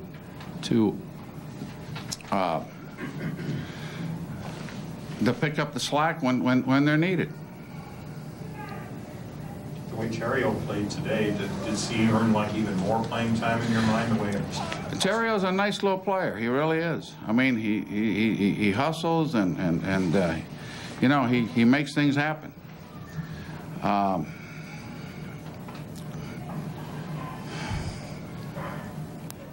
In the last two games and the 9th inning, it seems like you get a start and to tie up the ball in the last game, this game. Is that a good sign that maybe you could break through? Well, It is, but you don't want to get in the habit of having the score in the bottom of the 9th inning to catch up or win a baseball game. The secret is to play 8.5 innings at home. You're facing the other team's better pitchers or best pitchers at the end of the ball game, so you don't really want to get yourself in that situation, you know? So just got to keep working. What else can I say? We got to keep working. We got to find solutions for this. But this game here is one that got away from us that really shouldn't have. All right, thank you. All right. All right, so if you had game number 9 in your office pool for the first Lou Piniella post-game blow-up, you are a winner. And Dan, I tell you, that was vintage stuff. Old lovable Uncle Lou still has the fire. Oh, he still has the fire. And this was a frustrating loss, and I think he summed it up best. You have a 5-run lead, 5-0 going into the 5th inning. You have your best pitcher, your shutdown guy, your ace, and I think he hit it right on the head. There are going to be some errors. There are going to be some things that happen during the course of the game, and I think what you're expecting out of your ace pitcher is to pitch out of trouble, and I think Lou touched on it very well. He doesn't pull any punches. And I mean, when you have a guy like Zambrano out there, you feel like you can go right through any part of the order, and you start out and you look at that, you try to dissect that inning. You have a 5-run lead, and you have 8 and 9 coming up to start the top of the 5th inning. As Lou said, you're feeling pretty good about your chances with the big Zambrano on the mound. It didn't happen. It got away. Will Oman came in, and he kind of added some fuel to the fire, and it just turned into a very ugly inning. Yeah, Lou talking about 30 and 40-foot curveballs. He was not very happy with Will Oman's performance today. We're going to check out our Falco pitching recap. Aaron Harang beat the Cubs on opening day, but the Cubs did a nice job of turning the tables this time around. Harang only made it through 4 innings. He was charged with 5 runs on 9 hits with a couple of walks mixed in. It was just a question of not good of control for Harang this time around? I think what the Cubs did, a little bit different approach than they had on opening day in Cincinnati. They were aggressive right off the get-go. The last thing you want to do, Harang is going to be around the plate. We touched on it on the pregame show. He's going to throw strikes early. You're going to get some fastballs they hit early in the count, and the Cubs were able to hear Derek Lee driving a ball in the gap in left center field. They were aggressive early, expecting to get strikes, swinging at good pitches, and really you had to feel really good about this. You knocked the Reds' ace starter out of the game, and then Carlos Zambrano here gets a curveball on the outer third of the plate, puts it in the basket in left center field. And right now you're thinking, boy, you couldn't ask him to be in a better spot. You've got a 4-0 lead, soon to be 5-0. You've got a starting pitcher on the ropes for the Reds. You're having to go into their bullpen early, and unfortunately it just wasn't meant to be. We're going to take our first time out here, but first we're going to check out our Pontiac opinion poll, and it involves the future of Mark Pryor, who traveled to California today to see orthopedic specialist Dr. Louis Yoakum because of more problems with his pitching shoulder. Our question, what are your expectations for Mark Pryor? A, have surgery and be out for the season. B, an extended stay on the disabled list. C, he'll be back throwing, back on the rehab trail in a couple of weeks. Or D, a quick recovery and with the Cubs in May. Go to ComcastSportsNet.com, click on Chicago, and go to the Cubs page and make your choice. Well, the results later on Cubs Postgame Live.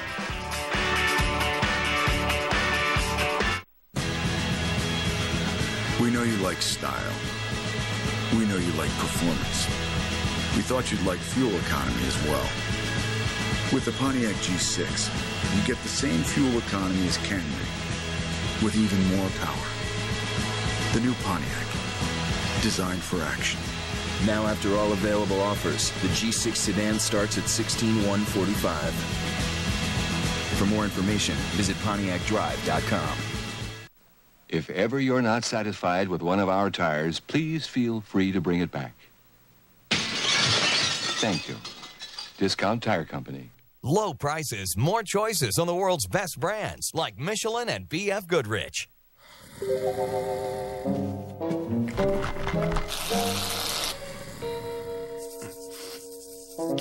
Wake up to rivalry and wake up to McDonald's. Get any 2 McGriddle sandwiches for just $3. It's where stars are born and legends play, where the unforgettable happens and history is made. In the city where sports reign supreme, there is only one network capable of capturing it all. Comcast Sportsnet. Every season, every moment, every day, every night. Be here for what happens next. Menards is your lawn and garden headquarters. You'll find everything you need to make your yard or garden the best on the block. Choose from a great selection of burpee seeds, vegetables, annuals, perennials, and organic seeds. They're all 25% off. Protect garden plants with a super selection of fencing. A 3-foot by 50-foot roll of welded wire fence is $14.89. Other sizes and styles also on sale. Plus, there's 0 payments and no interest till 2008 when you use your big card. Save big money at Menards. It isn't easy being a close family when you're spread across the country and into Canada. But with Mediacom, it's never a problem. We call as often as we want for just $29.95 a month. And we get all sorts of extra features too, like caller ID and call waiting. Put Mediacom to work for you. Discover the advantages of Mediacom Phone today. Unlimited calling in the U.S. and Canada and plenty of other features for just $29.95 a month. Call 1-800-CABLE TV. Blackhawks, Cubs, and White Sox. Comcast Sportsnet. Once again, getting hits, not a problem for the Cubs. They had 13 base hits, 3 for Ryan Theriot, a couple apiece from Jock Jones, Michael Barrett, Cliff Floyd, and the pitcher Carlos Zambrano, but they left 8 men on base, and of course they didn't score after the bottom of the 4th inning. Welcome back to Cubs Postgame Live. Mark Shanowski and Dan Plesac with you after another strange day of baseball at Wrigley Field. Who do you have in mind for the player of the game? I'd have to say Ryan Theriot had a 3-hit afternoon, you know, playing emergency, kind of called on last minute to take over for Aramis Ramirez. It was 3 for 5, a couple RBIs, 2 stolen bases. And it's really unfortunate because, you know, going into this, not having that big bat of Ramirez and DeRosa comes with a lot of things to manufacture runs early on in the game. And it looked like this game was won. Here, a great play by Theriot going to his right. You know, it's a terrific play for a guy with very limited experience at third base. And then he was swinging the bat real well. He came on strong at the end of last season, continued it through spring training, and obviously Piniella said this is a valuable guy to have. Well, he's a valuable guy, but I don't think he's the kind of guy that you want to pin your hopes on. He's not going to be somebody, you know, he's going to be able to jumpstart this offense on occasion. He can play multiple positions in the infield, but I don't think he's the type of guy you're going to climb on his back and say he's going to carry us for a few days. That's what Lee and Ramirez are going to do. And in case some of the viewers are just getting home from work or school and are wondering what happened to Aramis Ramirez, he was scratched from the lineup early in the day because they had swelling in his right wrist. He hurt the wrist in spring training. He went to see a hand specialist today. They don't have results on it just yet, but that could be really a potentially crippling injury because Aram was off to a great start. Oh, he was off to a terrific start. He carried a great spring training right into the first week of the season. He's been a notorious slow starter the last couple of Aprils, and he really was playing. I mean, I tell you what, I haven't seen this guy play this well at any point in his career. He was hustling, playing good defense at third base, hitting the ball to all fields, driving the ball to right field, and really looked like it was really his time to shine. So hopefully, keep your fingers crossed. It won't be anything serious that he's going to miss an extended period of time. And we should point out, our Gail Fisher talked to Aramis before the game. They sat down and did an interview. He didn't say anything about his wrist hurting him, so he obviously thinks this is going to be a short-term thing. He'll be back in the lineup as soon as possible. Coming up after a final break, we'll look ahead to Game 2 of this series against Cincinnati. Rich Hill tries to follow up on his outstanding performance last week in Milwaukee. And you still have time to vote on today's Pontiac opinion poll. What are your expectations for Mark Pryor for the rest of the season? A, surgery, he's done for the year. B, an extended stay on the DL. C, back thrown in a couple of weeks. To the most optimistic, D, the return to the Cubs sometime in May. Go to our website, ComcastSportsnet.com. We'll have results coming up on Cubs Postgame Live. Chevy. With 8 models that get an EPA estimated 30 miles per gallon highway or better. And we're so confident of our quality, everyone is backed by something no one else has. The best coverage in America, including the GM 100,000-mile warranty. Get a 2007 Chevy HHRLS starting at $15,800 after cash back. That's an 07 HHRLS starting at $15,800 after cash back.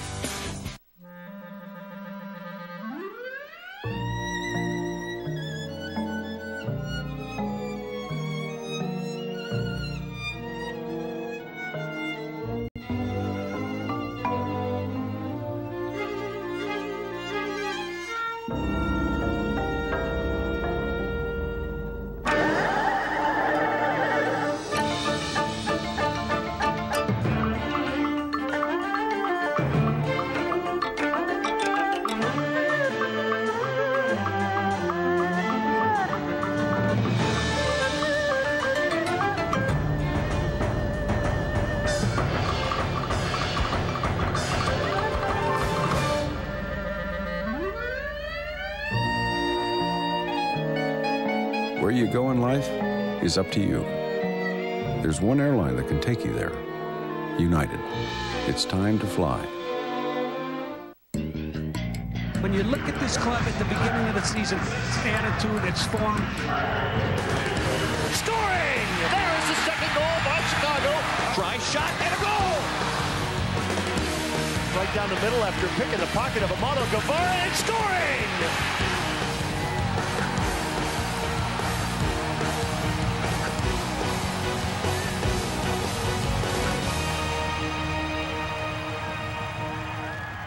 They're the teams you live for, the players you cheer for, and the events that make you stop everything.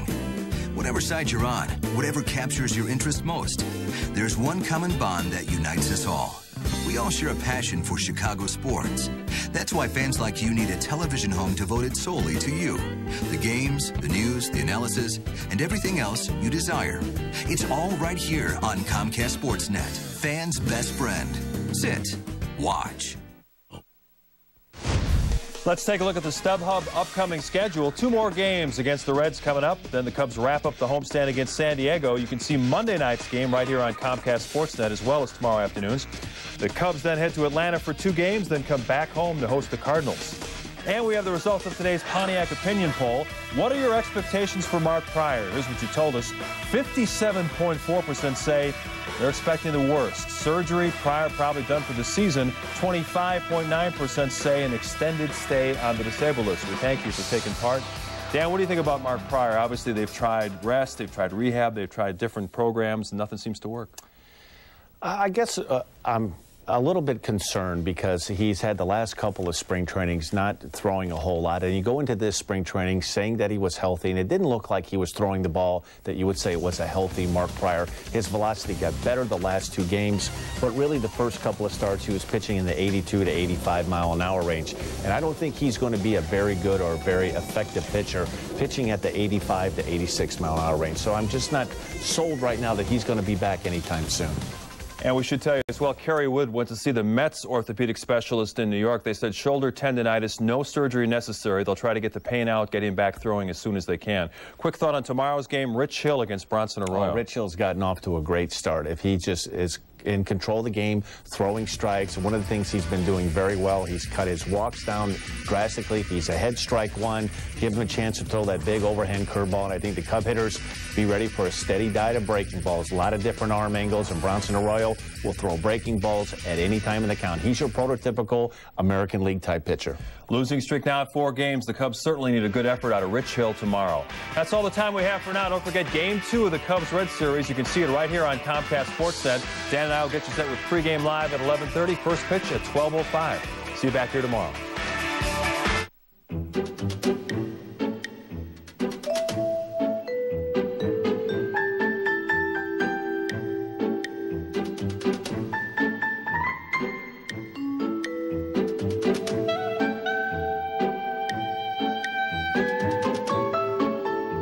For some people, there's only one airline that fits.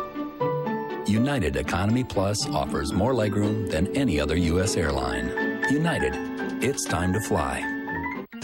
Tomorrow, Alfonso Soriano leads the way for the Northsiders as they clash with Ken Griffey Jr. and the Reds in high definition. Coverage starts with Verizon Wireless Cubs Pregame Live. Cubs Reds tomorrow at 11:30, only on Comcast Sportsnet. Fans' best friend. Try Arby's new Market Fresh Tuscan Turkey Sandwich. Freshly sliced turkey, thick-cut pepper bacon, and sun-dried tomato spread on our 3-cheese focaccia. So good, it'll have you saying, I'm thinking Arby's. Take the Ford Challenge and see why Freestyle and 500 are rolling off Chicago lines right over the competition. Freestyle, the crossover with best-in-class fuel economy and more third-row passenger head and legroom than any vehicle in its class.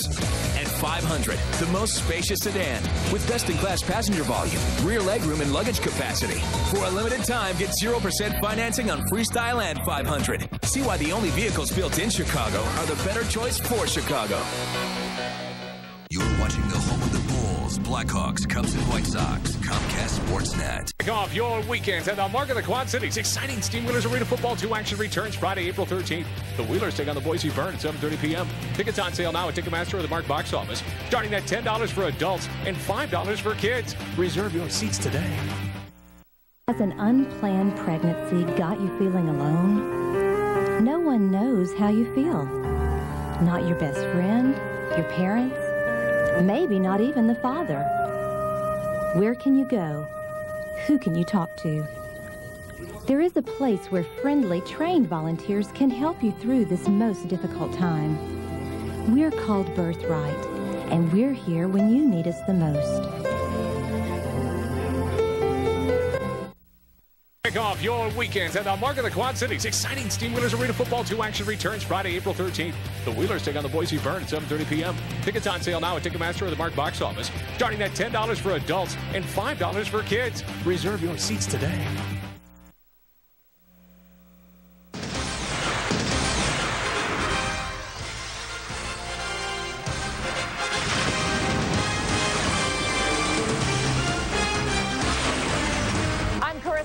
And we'll tell you why when Alex Rodriguez became quiet, he started to make some noise. I'm Tom Helmer. It was hyped as a Beantown battle between Ichiro and Dice K, but when the day was over, it was King Felix who stole the show.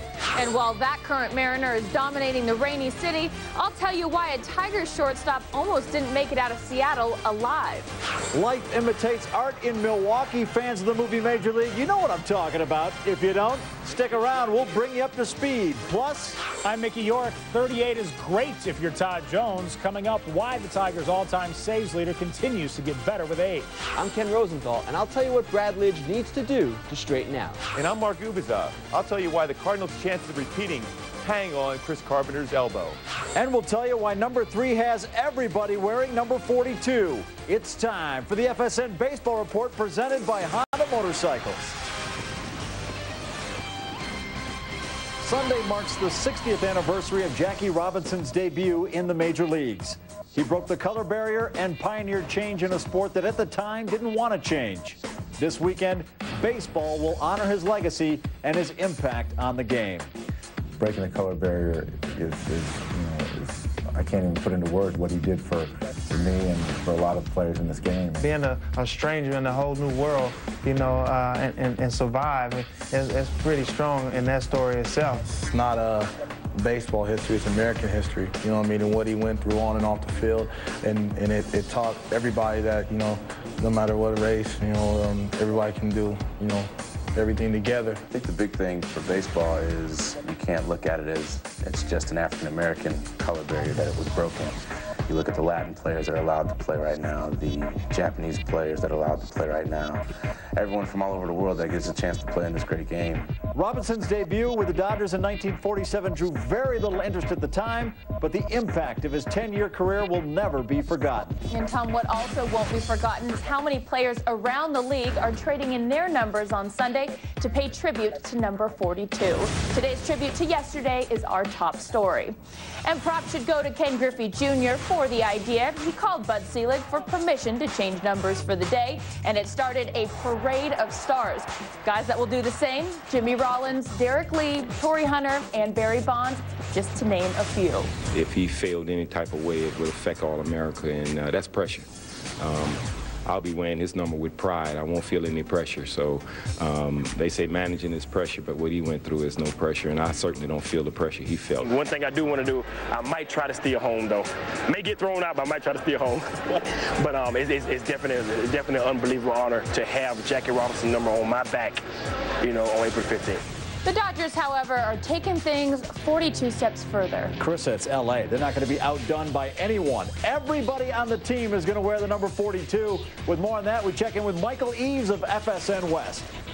While Ken Griffey Jr. was the first player to publicly announce his desire to wear number 42 on Jackie Robinson Day, the Dodgers had long considered doing something very similar, but taking it a step forward, outfitting the entire team in the number. I'm, honored to be able to wear number 42 along with the whole team on Sunday. It's just such a big part of baseball, but a huge part of, who I am now and the things that I try to represent in my life. With more teams following the Dodgers' lead, there will now be over 150 players wearing Jackie Robinson's number on Sunday. Those jerseys will then be auctioned off. Yeah, and the proceeds from those jerseys will go to the Jackie Robinson Foundation. The foundation provides guidance and financial aid to deserving students across the country. We spoke with two Jackie Robinson scholars at UCLA, Robinson's alma mater. The foundation has given back to me not only money, but with professional guidance, internships, mentorships, a lot of influential people, as well as putting me in contact with scholars across the nation who motivate me as well. Once you're in it, you're a part of it forever. I mean, alumni and people everybody just keeps coming back and wants to give more to the foundation because everybody wants all the scholars to succeed. And so it's just constantly a love fest of giving. The Jackie Robinson Foundation was founded in 1973 by Jackie's wife, Rachel Robinson, to establish a living legacy. Since then, it has provided nearly 1,200 scholarships across the country, as well as guidance and counseling for the students, resulting in a 97% graduation rate. Jackie Robinson kicked the door open for black players, but that door is getting less and less use. And that's right, Tom. In fact, over the past few decades, that door is barely even cracked open. You see, in 1975, 27% of the league was African American. That was the highest percentage to date. Now, more than 30 years later, that number is less than 10%. FSN analyst Ken Rosenthal tries to make sense of the dramatic decline. Jackie Robinson wouldn't be totally disenchanted with baseball's racial makeup. While less than 9% of players are African American, more than 40% are non-white thanks to the influx of Latins and Asians. Still, there is little doubt that MLB needs to rededicate itself to increasing the number of African Americans in the game. This is not about political correctness. This is about attracting the best athletes. MLB is trying with its RBI program and new inner-city academies, but there's more to be done. Some of the game's most eloquent spokesmen are African American: Derek Lee, Torrey Hunter, Dontrell Willis. They are Jackie's legacy, ready, willing, and able to sell the sport. Thank you, Ken. So Jackie Robinson was a guy who didn't like to dwell on the past, but rather focus on the present and the future. Well, then let's do that, Carissa. Presently, the big story is Japanese pitcher Daisuke. Wednesday, he faced fellow countryman Ichiro in his first appearance at Fenway Park. Now, these two have met before. Daisuke was an 18-year-old rookie in Japan when he faced six-time batting champ Ichiro in a game in 1999. Daisuke looked like the veteran, striking out Ichiro 3 times. After that game, Daisuke said, quote, "My confidence became conviction today." And history repeated itself on Wednesday when they met after a 7-year hiatus. And guess what? Daisuke won that matchup again. Ichiro went 0 for 4 against him with a strikeout. But despite all the anticipation of the two Japanese superstars, it was one Felix Hernandez who stole the show, throwing a no-hitter into the 8th and earning his 3rd career complete game and extending his scoreless streak to 17 innings this season. For more on Seattle's ace, here's Mark Duvaza. Yeah, we were all looking forward to the Daisuke versus Ichiro matchup, but the matchup I liked watching was Felix Hernandez going against that Boston lineup, and we're talking about a dominant pitcher, 98 miles an hour in the 8th inning. This incredible stuff. 1-hit shutout against the Red Sox, 17 shutout innings on the season. He's got a way above average fastball, can rush up there, like I said, 98 miles an hour. Great curveball, even better changeup. You're looking at one of the best young pitchers we've seen probably since Dwight Gooden. Thank you, Mark. So as King Felix continues to roll on, the news is not quite as good for a bird of a different feather. Now the Cardinals have an ace in the hole. That story tops our headlines. St. Louis pitcher Chris Carpenter is on the shelf with moderate arthritis and bone spurs in his right elbow. He won't even throw a ball until about April 18th. In fact, he may need to have the elbow cleaned out. Meanwhile, Braves pitcher Mike Hampton would gladly take the 15 or 60-day DL. Unfortunately for him, Hampton will miss the entire 2007 season with a torn tendon in his left elbow, making it the 2nd consecutive season he'll be out because of injuries. The Twins are going to build a new baseball stadium, and get ready, Minnesota, it's going to be outside. Drawings of the new park were unveiled this month, one day after 7 inches of snow fell in southern Minnesota. While the boys of summer are in full swing, Old Man Winter isn't quite done yet. Krista, you certainly don't have to explain that to the folks in Cleveland, where heavy snows wiped out a series between the Tribe and the Mariners and threatened a series with the Angels. So Cleveland moved the series to Milwaukee. Fill up on all your favorites at KFC. You could save with Geico Motorcycle Insurance. Enough for a day off with your special someone. Geico Motorcycle. Let's ride.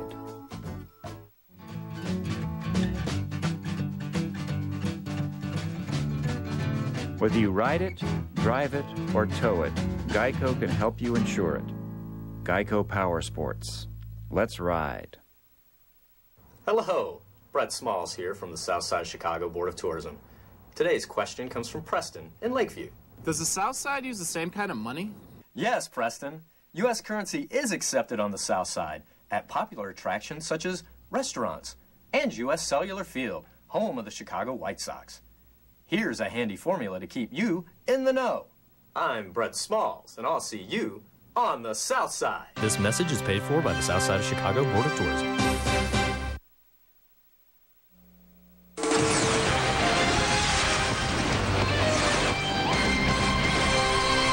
Tom, would you consider 37, 38 old? I see how you are. For a dog, yes. For a host or a baseball player, no. In fact, there's some closers in their late 30s that are playing great so far this year. For more on that, we go around the league. We start with FSN Detroit's Mickey York, who has more on the strong start by 38-year-old closer Todd Jones. Thanks, Tom. Yeah, everybody knows that Joel Zumaya is the Tigers' closer apparent, but as long as Todd Jones wants to hang around, he has the job. Jones is coming off a 37-save season from a year ago and has already saved 3 games to the Tigers' first 6 this season. Now, he can no longer overpower people, but Jones knows how to get guys out. At the end of the day, he's hittable, yes, but he can close out games. And as far as Jim Leyland is concerned, that's the bottom line.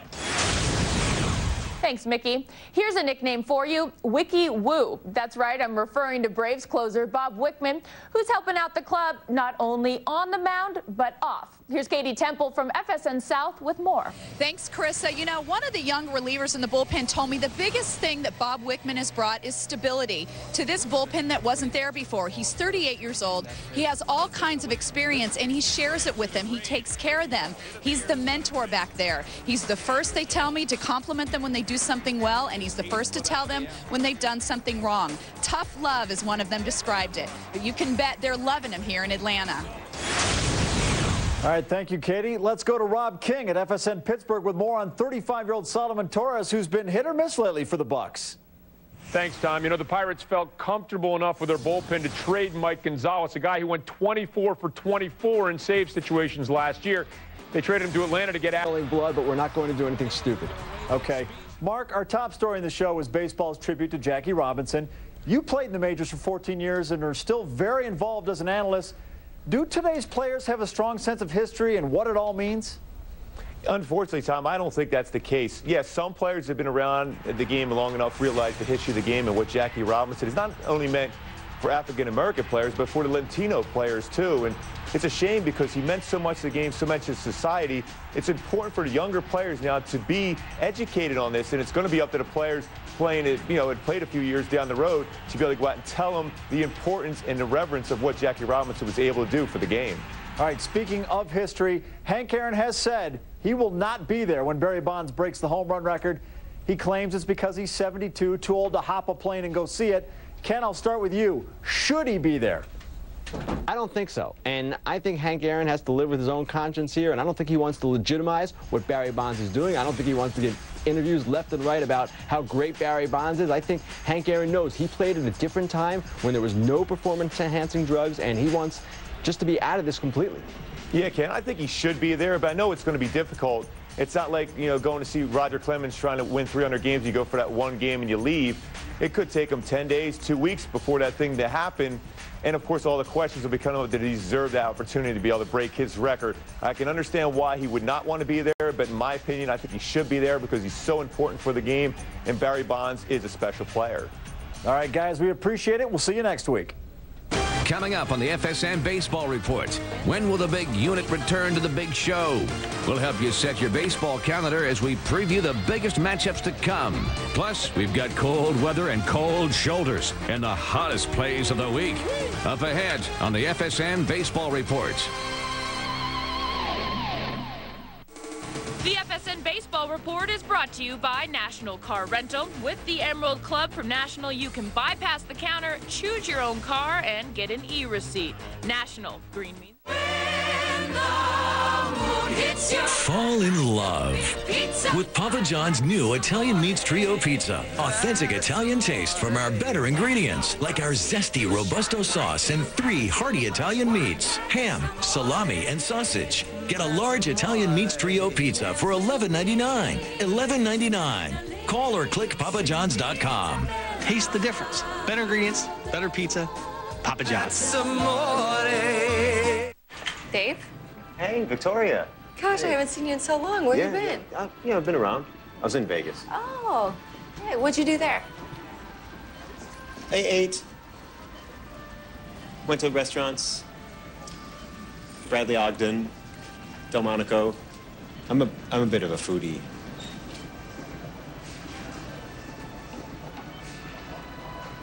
Well, off on a caviar hunt.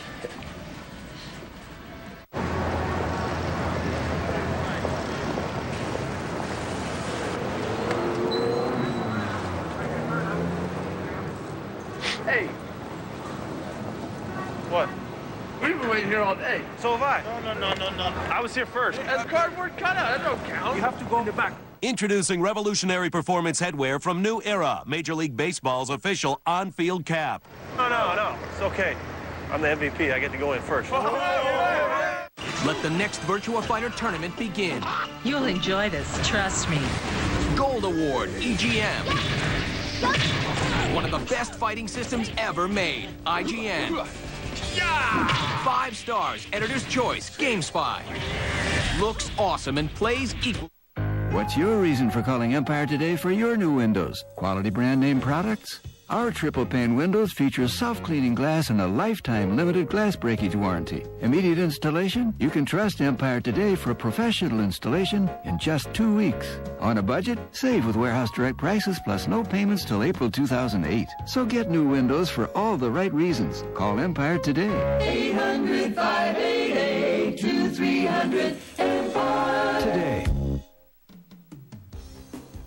What is it, Doc? It's Steelitis. It's time to go to Schaumburg Honda Automobiles. Get 2.9 APR for 36 months on new 07 Accords and Civics now. It's cardiology. There's only one, Bob Rohrman. You owe it to yourself. Illinois' #1 volume Honda dealer is Bob Rohrman, Schaumburg Honda Automobiles, just 8 blocks west of Woodfield Mall on Gulf Road, Schaumburg. Haven't ordered dinner yet? Then try Giordano's, Chicago's famous stuffed pizza. We made it good. You made it famous.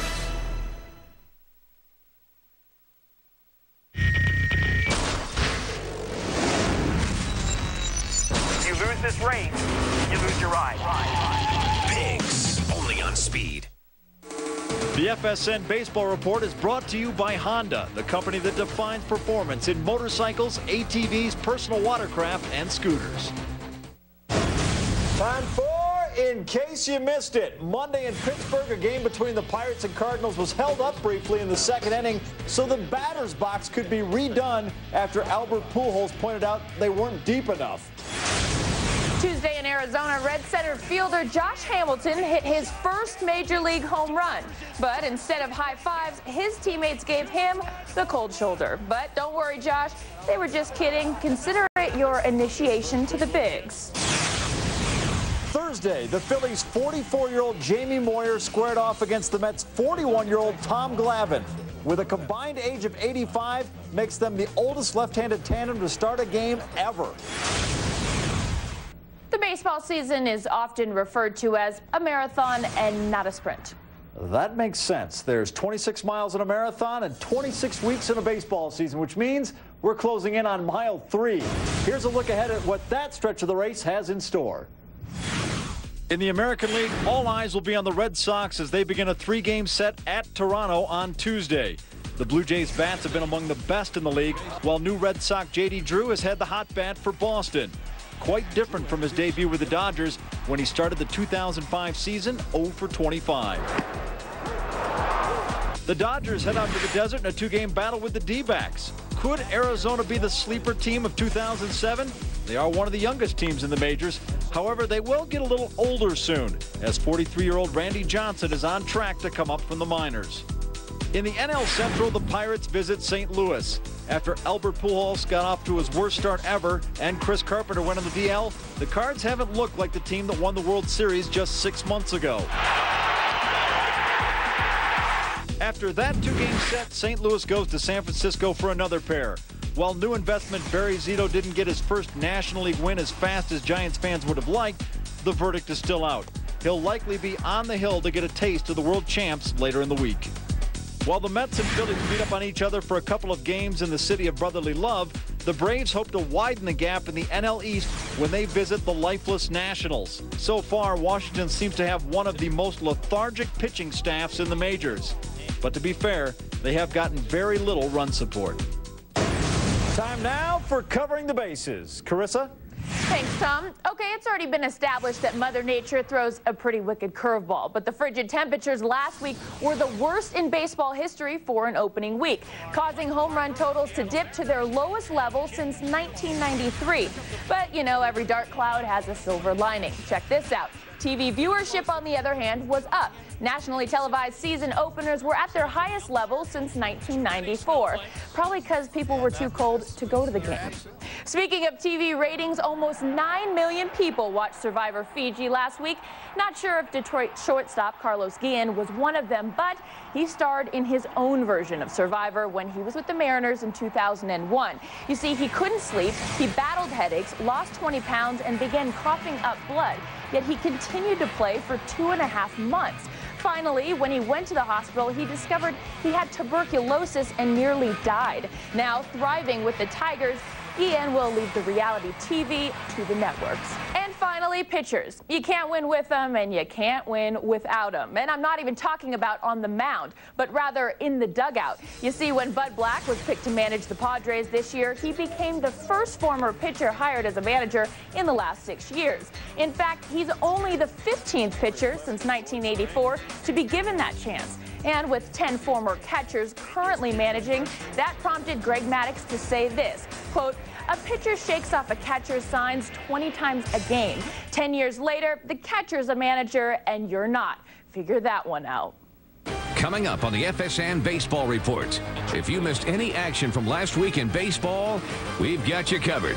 It's the plays of the week. Up next on the FSN Baseball Report. Putting out the fire is their business.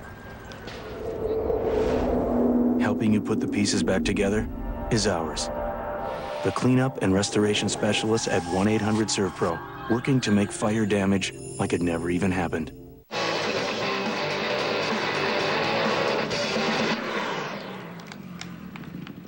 Hey, think I got here by sitting on my butt all day playing video games? Come on, get out there on a Honda. Who knows? Maybe one day some kid will be playing you.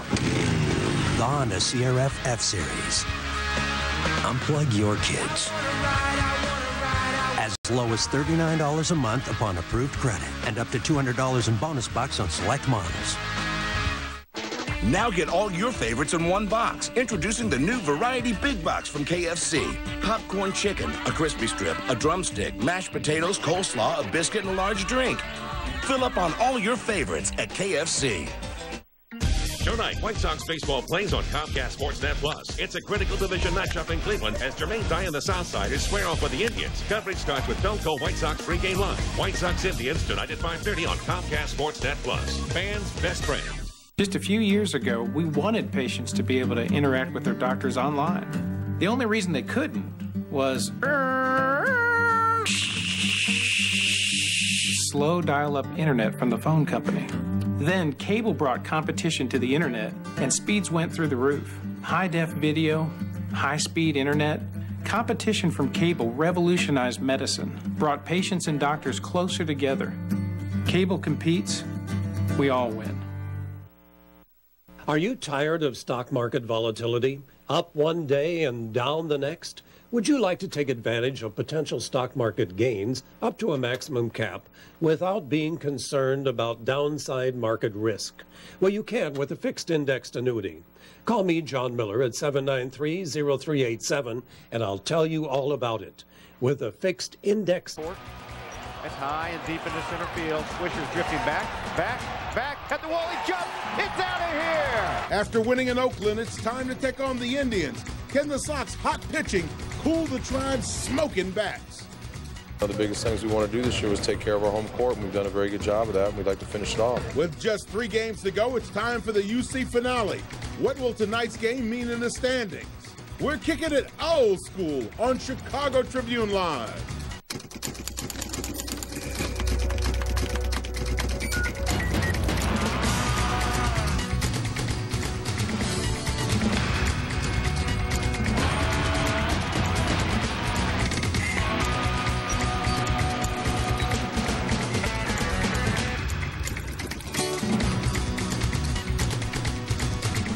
Hi, I'm Dan Jenkins. Welcome to this Friday edition of Chicago Tribune Live, presented by your Chicagoland and Northwest Indiana Chevy dealers. Joining in today from the Chicago Tribune, he's a singer, songwriter, and yes, raconteur, Little Hemingway, covering the Bears beat, John Moon Mullen. Alongside is the Trib's every sportsman, the youngster, today writing about sports superstitions in the newspaper, Brian Hamilton. And rounding out the panel from Sports Radio 670 and WBBM News Radio 780 Bears broadcast team, the fiery redhead, Zach Zaitman. Coming up on today's show, the Cubs lost to the Reds, the Sox take on the Tribe, the Bulls and the Bobcats. We'll have a preview of that as well, and we'll preview the Bears' upcoming schedule. But first, let's get to the Cubs, who earlier today welcomed the Reds to the friendly confines for a 3-game weekend set. Now we pick it up in the bottom of the 4th. Cubs leading 3-0. Carlos Zambrano leads off with his first homer of the year. This one to left center. That made it 4-zip Cubs. Then it all fell apart in the 5th with the bases loaded and no outs. Josh Hamilton singles to right, scoring a pair to make it 5-2. Zambrano was lifted shortly after that for Will Oman. Then with the game tied at 5 apiece, Oman walks Javier Valentin to score Ken Griffey Jr. The Reds took the lead 6-5. Oman will block both batters he faced. And then on to the bottom of the 9th, still 6-5. Cliff Floyd with 2 on facing David Weathers, and he flies out to left, and a very disgruntled Lou Piniella met the media after the game. You got a 5-0 lead with the 8th and 9th hitters coming up. And you feel pretty good about that inning.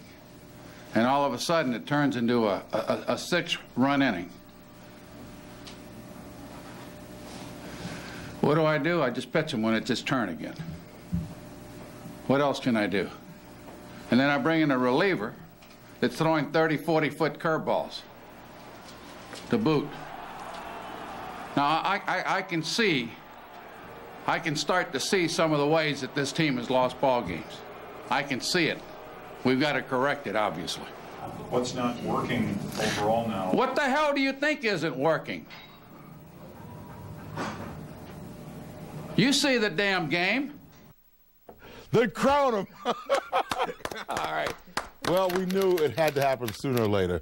This was just a little mini eruption, though. Jigs, this is nothing. This is nothing. We're going to see better stuff than this later on. We did not see a base go flying across the street. I thought he took it well, actually. You know, showed a, you know. Can someone give him a hug? Can we run out of here? What I want to know is, imagine being Will Oman when Piniella went out to the mound. Well, you know, see, what the heck are you doing? The problem, though, I think with Oman was that, you know, he wasn't warming up. When all of this stuff was going on, there was nobody really warming up. You know, for a while with Big Z was starting to, the wheels were starting to come off, and I thought that was significant in itself. Well, the one area where a lot of nobody came out to give Big Z a little, hey, slow it down. The one area where a lot of people have criticized Lou Piniella throughout his career, and he's an outstanding manager, right, is his handling of a bullpen. And that's really the Achilles heel of Lou Piniella. It's been that way throughout his managerial career, with the exception of those good old days in Cincinnati when he had a bunch of people that he could rely on. But that is an issue. And you can understand, boys down there. You can understand the frustration. I mean, when you have your ace with a big lead, and the Cubs' biggest problem during that 3-game losing streak prior to this game, a lack of offense. Well, they finally get some offense. You have your ace on the mound. Stop the losing streak. What do you think you said in private?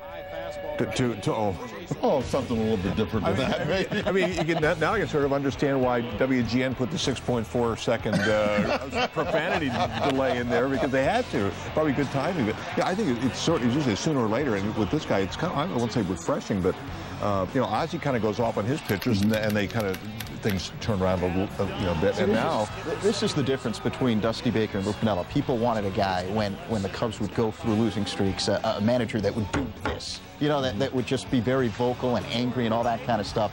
it doesn't help unless you have talent that can shut people down. Well, that's the thing. Now, to be fair, though, when you look at this Cubs team, there is no reason why they shouldn't have a better record. They can beat any team in the National League Central. They're good enough to when you look at their roster from top to bottom. Yep. So now we'll have to go through this season and figure out exactly why, if it doesn't happen, it did not happen. Okay? So, you know, well, because I think everybody last year had pretty clear ideas about, you know, what kind of ball club you had and why they didn't win. So this year, I think there's a year for everybody to sit back and analyze just what you really do have. Yeah. Even though there have been a ton of changes on this ball club. I mean, to me, the biggest knock last year on Dusty Baker was, to me, he got less out of the talent he had. I thought they played below what they were capable of. You know, what you want to see out of a manager like with Piniella and these blow-ups is maybe he gets more out of these guys. So, you know, there's a certain talent level. You want guys to max that out. And I don't think that was happening last year. I would disagree with you with last year. I thought the last couple of years, prior to this year, the last couple of years, the Cubs have been a team built on pitching and defense without pitching and without defense, which makes it very difficult to win. This team... That's a kind of a shaky foundation. Right, and that's why I think Baker was more frustrated. Piniella, it's a different story because he knows he has a better team. The Cubs have a lot of offense. And you're going to see more games like this where the offense comes to the table than what you saw in the last couple of years. But it's up to the pitching. When you have your ace on the mound, get the win. That's why this is the kind of game that makes you explode. If he's going to get a Cy Young Award, this is a day that he should have just shut him down. And there was a couple of actually bad pitches. I mean, just watching, I think that the one he threw to Adam Dunn, because they put a shift on for Dunn, and he left the ball out over the plate because the ball that Dunn hit, and this kind of symbolized the way all of a sudden, like, whoa, he's really off. I mean, if your team is shifted to, your defense is shifted to one side, don't leave the ball on the outside part of the plate. And that seemed to symbolize where he was going. He wasn't there. That was well, after 4 scoreless innings, Carlos Zambrano lost it in the 5th, not recording it out. Here's Carlos after the game on his performance. A lot of weird things happened in that inning, you know. But, you know, just forget about that, and you have, I have a long way to go, and just bad outing, bad inning, and, you know, I can't be frustrated by that. Just think about what I did wrong, and, you know, don't make those mistakes in the future.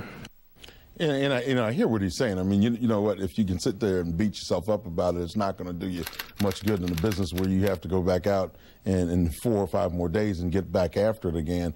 But the question is, do you learn from the mistakes that you made? Well, he's right and he's wrong. I mean, like you said, you learn from it and you try and move forward and try and forget about a game like that. But he's also their stopper. I mean, you give a guy like that a 5-0 lead and you can't win the game. I mean, he's got to take that a little hard. I mean, he's got to take that to heart. He can't say, I'm just going to forget about it. It was one bad game. Well, you know what? A couple, 3 bad games like that, I mean, you can't have that. Well, let's look at it this way.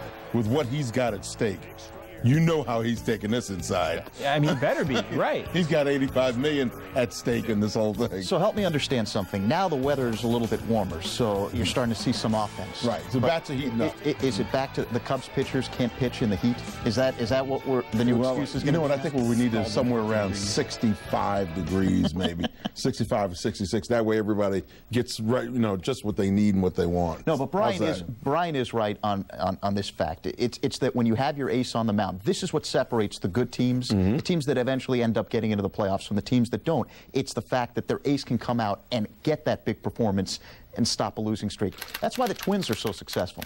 You know, other than Johan Santana, you don't really know a lot about the rest of the rotation, but you know that every time he takes the mound, there's an opportunity to stop a losing streak if you have one, and that's what the Cubs need from Zambrano. Well, I don't know what the numbers are for Santana, but it's like almost every time. So are you ready to bail on Zambrano? I mean, where are you at with him now? I don't know, what, April 13th, season's right about over? Done? Finished? It's not over. It's the National League Central. I mean, you're going to have a chance to win, but you got to win these games. When you're up 5-0, shut the door. And I think it's up to the Cubs now. Step up. I know it's early in the season. So I got something else for you. Now that he's got, what, 4 days off, why don't we put him in the lineup somewhere else? I mean, you saw his activities today. What did he get, a double and a homer? And the homer, I mean, it was gone. No question about it, right? So maybe we can put him somewhere else and find a position for him. I don't think it's the end of the world. Base, you're joking, but I think I don't think it would be a bad thing if when he pitches, you bat him 8th. Mm-hmm. I think it would help your lineup. Lou's writing that one down right now. Hey, Pirate Redhead, heck of an idea. I mean, back when Bobby Bragan, of all people, was managing the Pirates back a couple of weeks, he had he was bad pitchers like Vernon Law, 7th. You know, that reminds me when the old folks used to say years ago. See, the beauty of bringing all this stuff up is nobody can contradict you because no one else remembers it. This is clear. I got this method to my master. Zambrano isn't the only good hitting pitcher on the Cubs. Marquis a pretty good hitter, too. And if they could ever get those 2 other guys that we're not talking about, they can hit as well. You know, the funny thing was I think it was Lou that was talking about, you know, because of a short bench, if he had to, you know, go ahead and use a pitcher in that situation, he had Marquis there, and that's the reason why, because this guy can really hit the baseball, too, so he's a heck of an athlete. Hey, you know, as if the latest setbacks to Mark Pryor and Kerry Wood weren't enough, now the injury bug has bitten some of the regulars. Aramis Ramirez's wrist is one problem. He injured that in spring training. It's giving him problems. He's a specialist, and Mark DeRosa has a tight back, so here we go again, right? Early in the spring, going into second base, he sort of jammed it. So, you know, it's been bothering him here lately, but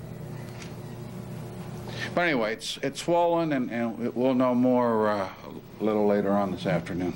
And how about DeRosa? DeRosa has back locked up on him a couple days ago, and he's better today. And he can be used in an emergency. Now, in other injury news, Cubs pitcher Kerry Wood received some positive news. He will not need surgery. He was told he has tendonitis and will be sent back to Arizona. He met with New York Mets team doctor, Dr. Dave Altchek. So that's some good news, at least. Or is it? What's a Cub doing going to a Met doctor? Well, I guess, you know, what you do is you look for a specialist, the guy that really maybe concentrates on one specific thing. Hopefully, you know, he's right.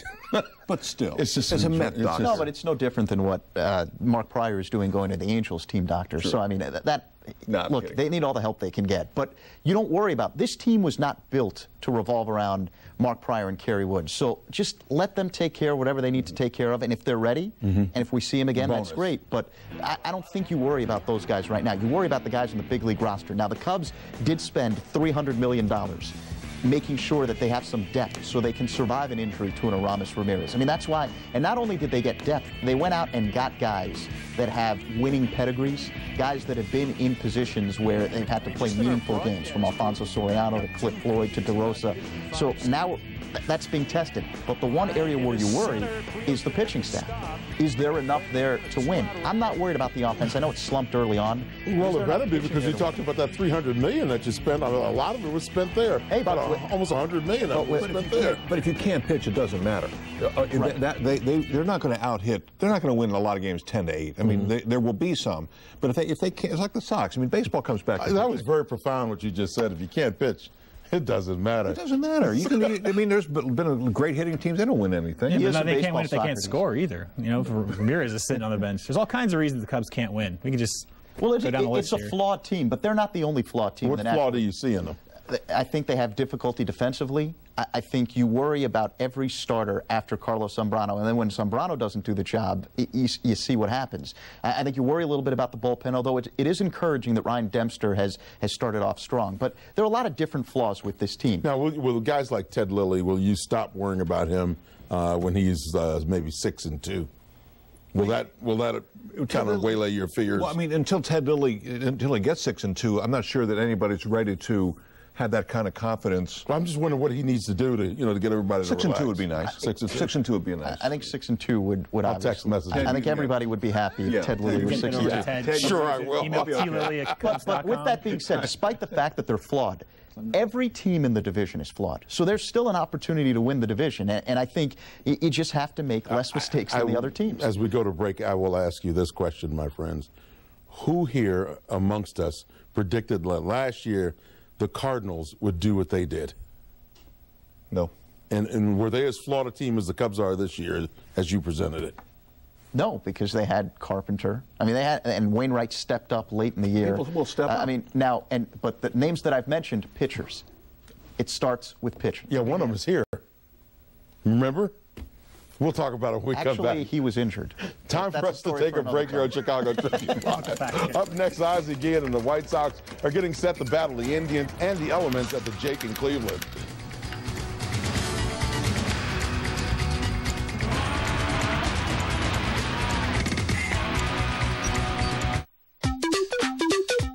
Sports news the way you want it, when you want it.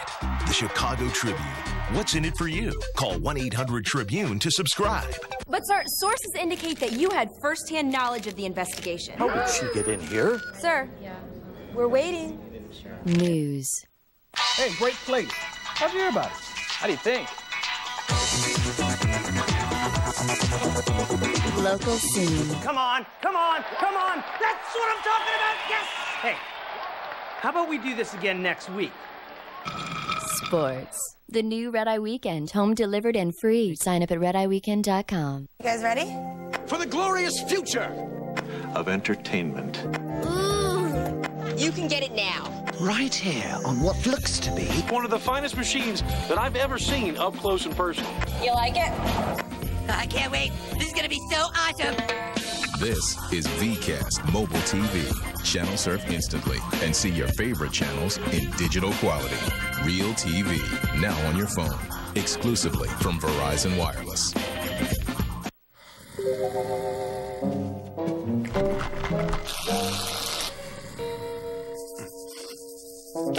Wake up to rivalry and wake up to McDonald's. Get any two McGriddle sandwiches for just $3. The Lancers are here. The highly anticipated all-new next-generation 08 Lancers are at Max Matson Mitsubishi. It's what Evo will be. CVT transmission, shark nose front end, wedge-like profile, and crisp lines. The body is techno, the engine is new world, and the interior is pure soul. You gotta see it and drive it. Get 3.9 APR financing for 24 to 48 months, or 4.9 APR for 60 months. No one sells more or has more new 08 Lancers than Max Matson. Mitsubishi Motors, driven to thrill. Comcast Sportsnet, fans' best friend. Sit, watch. We have our ChicagoSports.com poll question of the day, and it is, which Cub is off to the most disappointing start? Is it Michael Barrett, Scott Air, Bobby Auer, or Alfonso Soriano? Log on to ChicagoSports.com to let us know what you think. We'll have your results later in the show.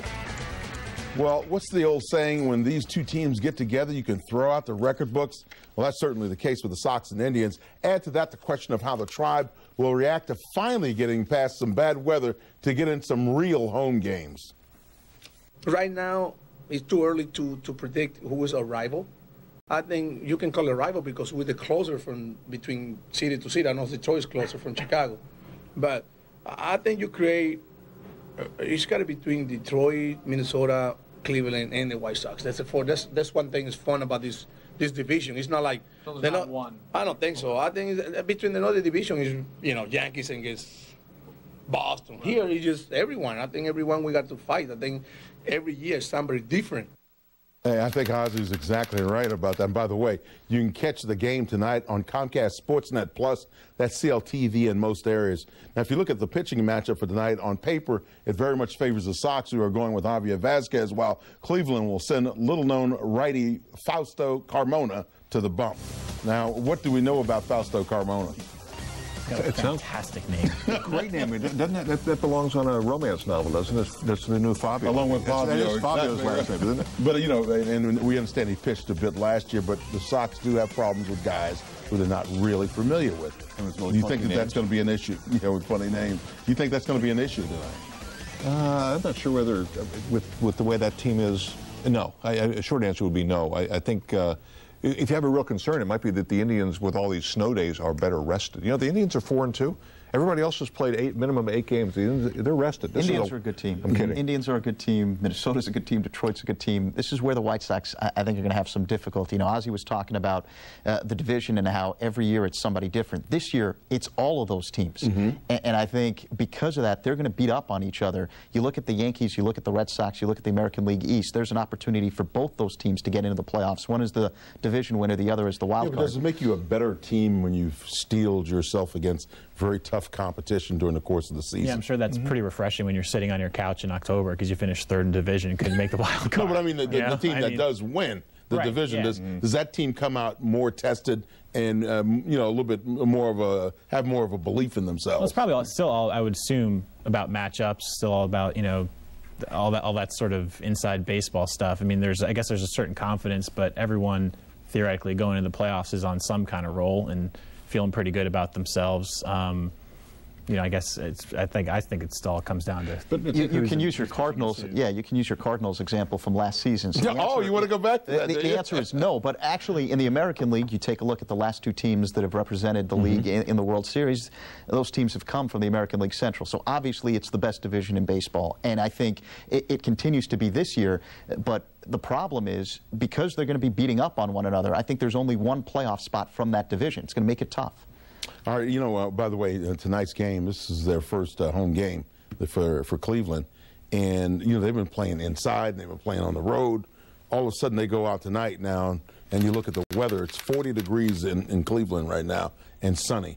Well, it won't be 40 degrees when they kick off. No, it'll be about the 30 when they finally do kick off. The dog pound will be in session. Down on the lakefront, exactly. So, you know, I'm wondering if you think that has any effect on a team. You know, now the White Sox have played in this kind of weather, so it's a little bit of an advantage maybe for them that way. Well, you know, cold affects different guys different way. I mean, Danny, how was it for, you know, didn't you find, I mean, when you played, certain levels of cold or heat, I think some guys do respond better or worse. It was always worse in Green Bay. Well, everything was worse in Green Bay, probably, right? Well, no, Minnesota could get really rough because back in those days, they didn't have a dome and they didn't have heat on the sidelines.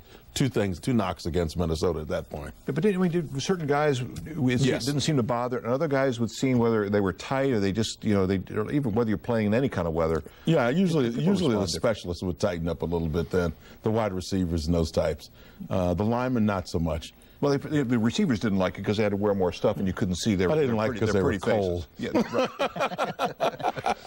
Hey, let's talk a little bit about the pitching. Now, we mentioned that Javier Vasquez is going tonight. So far, a plus or minus, Javier Vasquez? I'd say a plus. We seem to be getting past the second part of the lineup better than he did last year. I mean, it seemed after the fifth inning, you know, you couldn't leave your TV set because if something was bad, something bad was going to happen. Yeah, it was getting kind of brutal. Yeah. Hey, and now John Danks is a guy who's really kind of played well. You know, he's pitched well, and I think folks are pretty much you know, happy with the way things have been happening for him. I think overall they're in pretty good shape. I mean, sky was falling those first couple games. Mark Gonzalez wrote about it today. It was like 26 runs, 20 innings, something like that. I mean, it was just awful. And since then, they've had about like a 2 ERA as a staff. As a matter of fact, we got a little board here to show you, my friend. Oh, there you go. They're saying just that. Pretty appreciative. It is kind of interesting, though, the way, you know, all of a sudden they had that little bump, and I think everybody got nervous. Then all of a sudden they smoothed everything out. Just check out the numbers here. The first 3 games and the last 5 games. It's like a world of difference. Yeah, I mean, I don't think he was even nervous. I mean, I think people were legitimately, like, panicking for some reason, like, early on in the season, that suddenly all these moves they do with the pitching staff is just going to come back to haunt them and crumbling and forget about it, pack your bags, see you next year. But those were legitimate concerns, I think, based on what you saw last year, because you weren't sure what kind of Jose Contreras you were going to get. Were you going to get the version that we saw in 05 or what we saw last season? You want the 05 version. Yeah. And then I thought you were going to say the one that we got in the first game of the season. And then Mark Burley, which version are you going to get? The guy that you saw last year that struggled, that clearly had something wrong with him, we're not sure what, but something wasn't right. Or the Mark Burley that was as consistent as you could be leading up to last season. So those were issues. You lose a 17-game winner. You have a guy in John Danks who's unproven. Javier Vasquez. Now, what's the one consistent that you didn't mention? John Garland. There you go. But you know exactly. Yeah. You know you're going to get one good half out of John Garland, and then who knows what you'll get in the other half. If you can win all 18 of those games in one half, I'll take it. But like you said, Zach, I mean, there is a legitimate reason for concern because in this division, you cannot afford. You can't win a pennant in April. You can start losing it. And if they start falling behind or somebody else gets hot. Well, you know, let's look at this division though from a pitching standpoint. And every team that's supposed to be in the running in this division has problems with their pitching staff, save the White Sox, right? I would argue that the White Sox have their problems too. Not like you know, Kenny Rogers Right, but you look... Not like Radke being gone. You look overall at Detroit's pitching staff, and they've got some young guns. Now, what is encouraging, and I think the White Sox saw this last season, is that when you go to the World Series, for whatever reason, you can go all the way back to when the Marlins won the World Series a few years back. For whatever reason, those teams that go deep into the playoffs, their pitchers suddenly begin to have problems the next season. It took Beckett and Burnett a while to recover when they had that great year in 03. I tell you what, it really took the gas out of the Yankees for the better part of about 60 years, didn't it? Hey, I'm just talking about. I'm talking about baseball today. It's a different league. It's a different game today because you use so many different pitchers. Then Schilling and Pedro Martinez have struggled with injuries since winning the World Series with the Red Sox. You go to the White Sox last year. Contreras and Burley struggled this year. Kenny Rogers is out. Chris Carpenter's out for the Cardinals. So there is some. Everyone on Cleveland, doesn't he? Didn't he like send a big love note to Grady Sizemore or something like that? Oh, yeah, Grady Sizemore's got a lot of respect for him. But I guess, you respect your opponents when you see good baseball being played and solid baseball players. You have an appreciation for that. You like to beat them, but, you have to appreciate the fact there were some real skilled guys, Hey, what do you think of Ozzy's comment, by the way, about his own team? Say, when he says to the guy, we're not that good. He's right. He's absolutely right. I mean, look at you had a team 2 years ago that was good enough to win a world championship, right? Last season, the team was arguably better on paper, and obviously the pitchers had their difficulties last season. Podsetnik got hurt. This isn't as good of a team, in my opinion, as the one that you saw last year to start the season and the one that you saw in 2005. And that's what he's trying to say. This is a flawed team because when you look at last year's you got flawed teams all over baseball. I'm surprised anybody's going to make it to the series. But when you look at this team heading into this season, right? Last year you had 5 starters that you thought you can rely on. Who can you rely? Who can you rely on? Well, a lot of those starters haven't changed. Right? And you lost. Well, how did you feel about Freddie Garcia at the beginning of last season? You thought he was a shaky guy, didn't you? I think because he sure started off that way. Yeah, but Freddie Garcia has proven throughout his career, and there's a body of work here, has proven throughout his career, he's a big game pitcher. You don't win 17. No, he told us that, but did you know it? He won 17 games. The numbers say what he is. So no, now we're going to recreate history. But you're going to tell me that when everything was getting a little shaky, you were all good with it. You didn't have any problem of tonight's show. Patrick? All right, Dan, coming up tonight at the bottom of the hour, Land Rover Sports Night. Much more from Wrigley Field as the Cubs blow that 5-run lead. And then Lou had his comments afterwards. You'll hear them in their entirety. And the Bulls wrap up the regular season home schedule tonight against the Bobcats. Game we'll have for you right here on Comcast Sportsnet. Luke Stuckmeyer will have a live update from the UC. Plus, a story on the surging rush. It's all coming up on Sports Night at 6:30. Dan, back over to you. All right, thanks, Pat. Now, coming up after a quick break, the playoff-bound Bulls try to keep that Eastern Conference playoff second seed as they meet the Bobcats tonight over on the west side.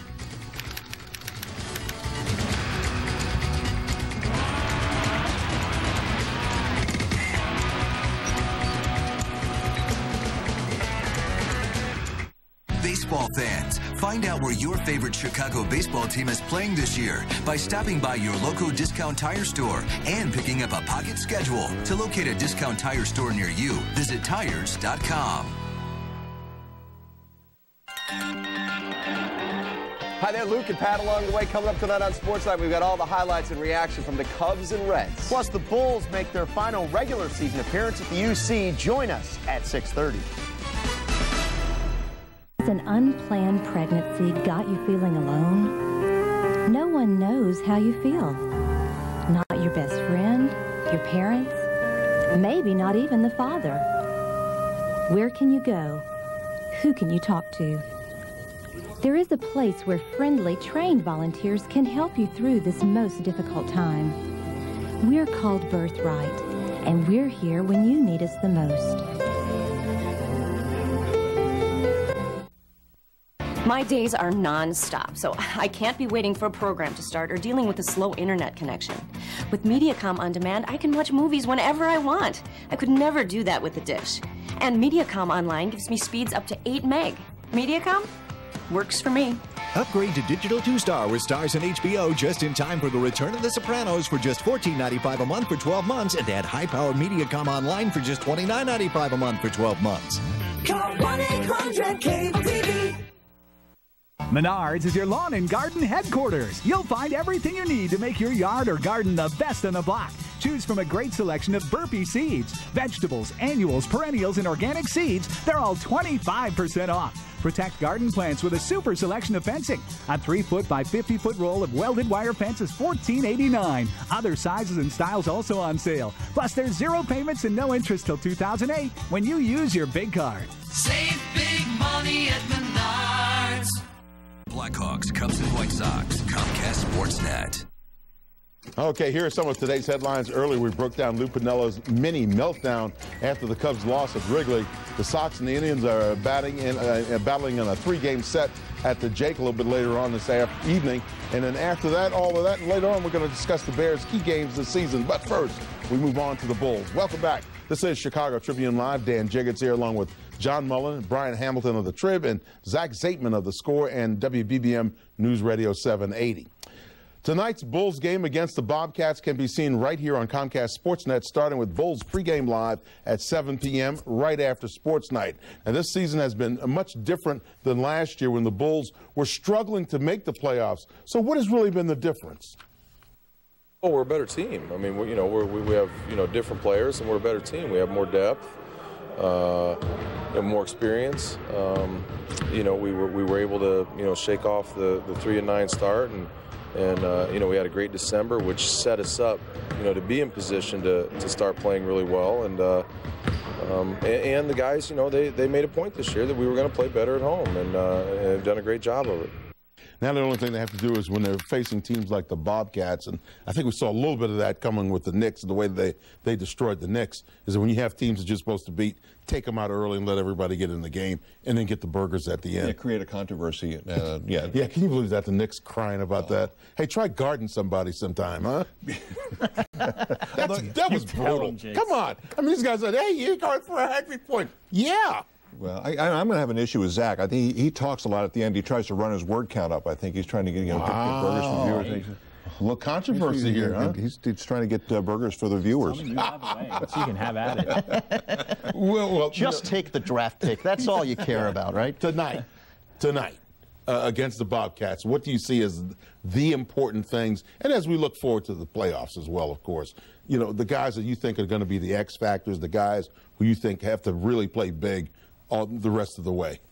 Well, is it most important to stay healthy? I mean, if I had a number one thing, I mean, not that you can play tentative, but I think if I'm a fan, I just want to You mean like a guy like Notes, you don't put him out there too much. You let him get his legs under him, right? But you don't try to run him into the ground over the next 3 games. Maybe put Nocioni on like a hockey shift approach. You play for 40 seconds and it's going to skate off. Every time out, you come off. Well, I mean, this is going to sound ridiculously simple, but I mean, clearly the most important thing for them to do right now is, healthy or not, they have to win. I mean, they're in the second seed. The position they're in right now is just infinitely better than switching places with Cleveland by the end of the year. And I read in one of the papers that LeBron saying yesterday he didn't care about who they played. Oh, that means he's ready to be number 5. It didn't matter. You know what? But it absolutely does matter, because it's either the Wizards or the Nets in the first round, and then maybe the Raptors in the second round, or you play the Heat in the first round. Right. It is a gigantic difference. And here's the look at the race right now: the Bulls, Raptors, and Cavs.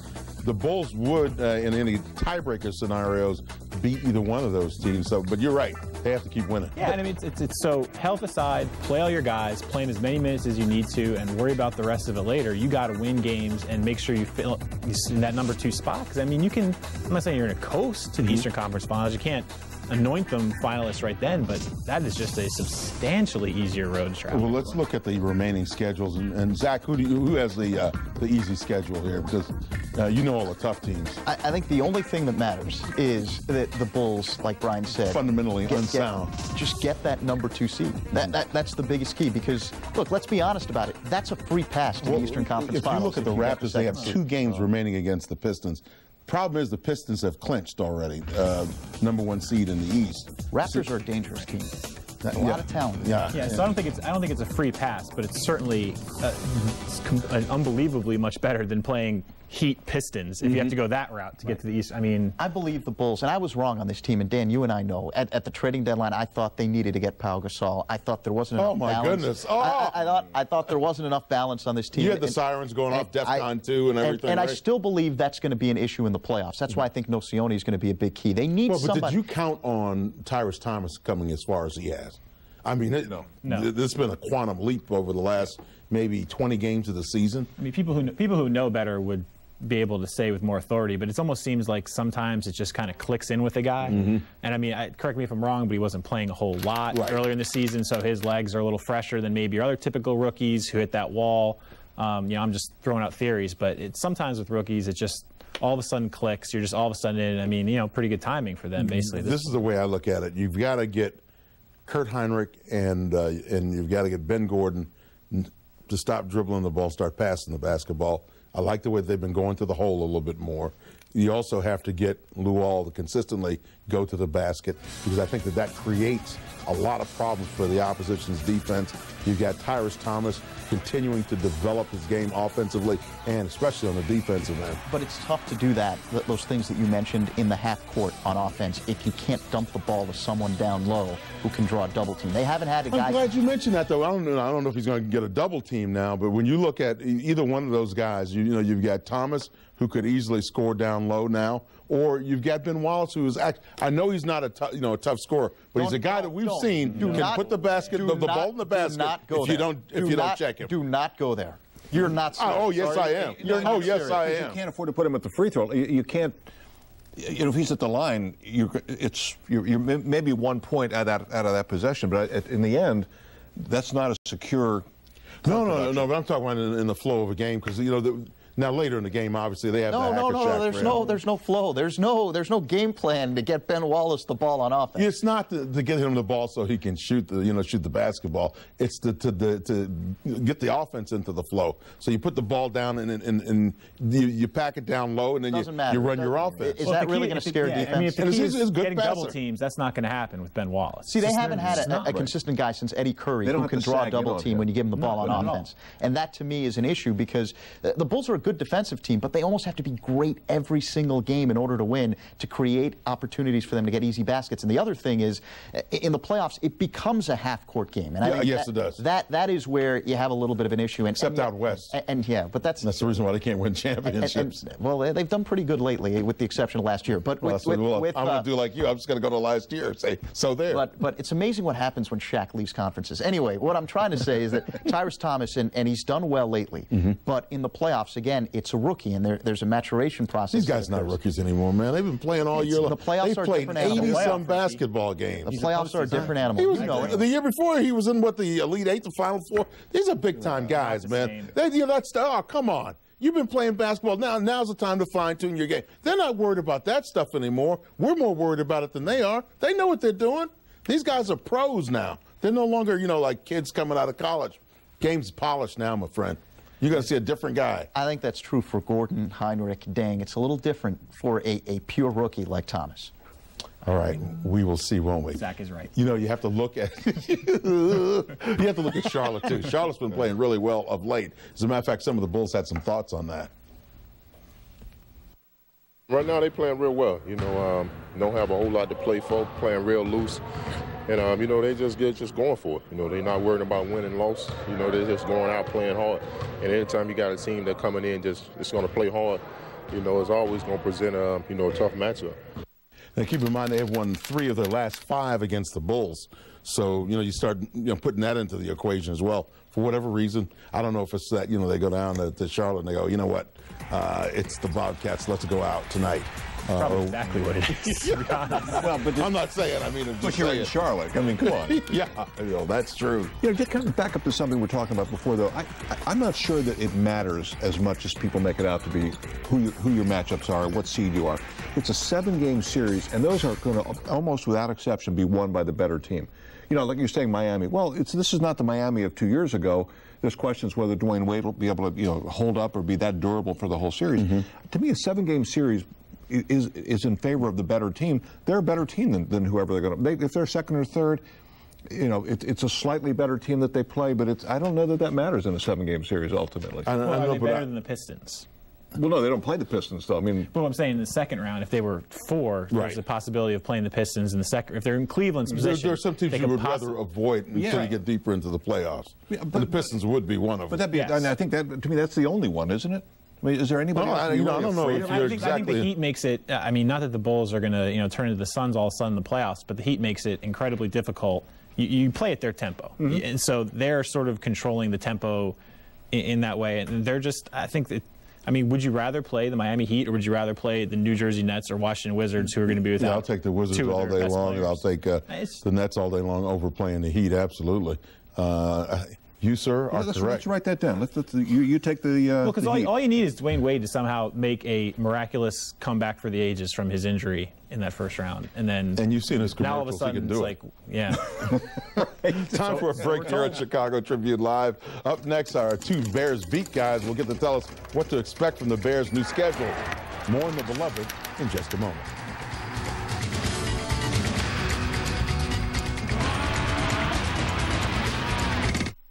Nice car. Not so nice scratch. Wouldn't it be nice if removing ugly scratches from your car was this easy? Now with new Finish Scratch Doctor, removing surface scratches is easy. In fact, independent laboratory tests have proven Scratch Doctor to be the best scratch remover available. Scratch Doctor with advanced microtechnology also removes paint scrapes, scuffs, haze, and swirl marks. So get Scratch Doctor.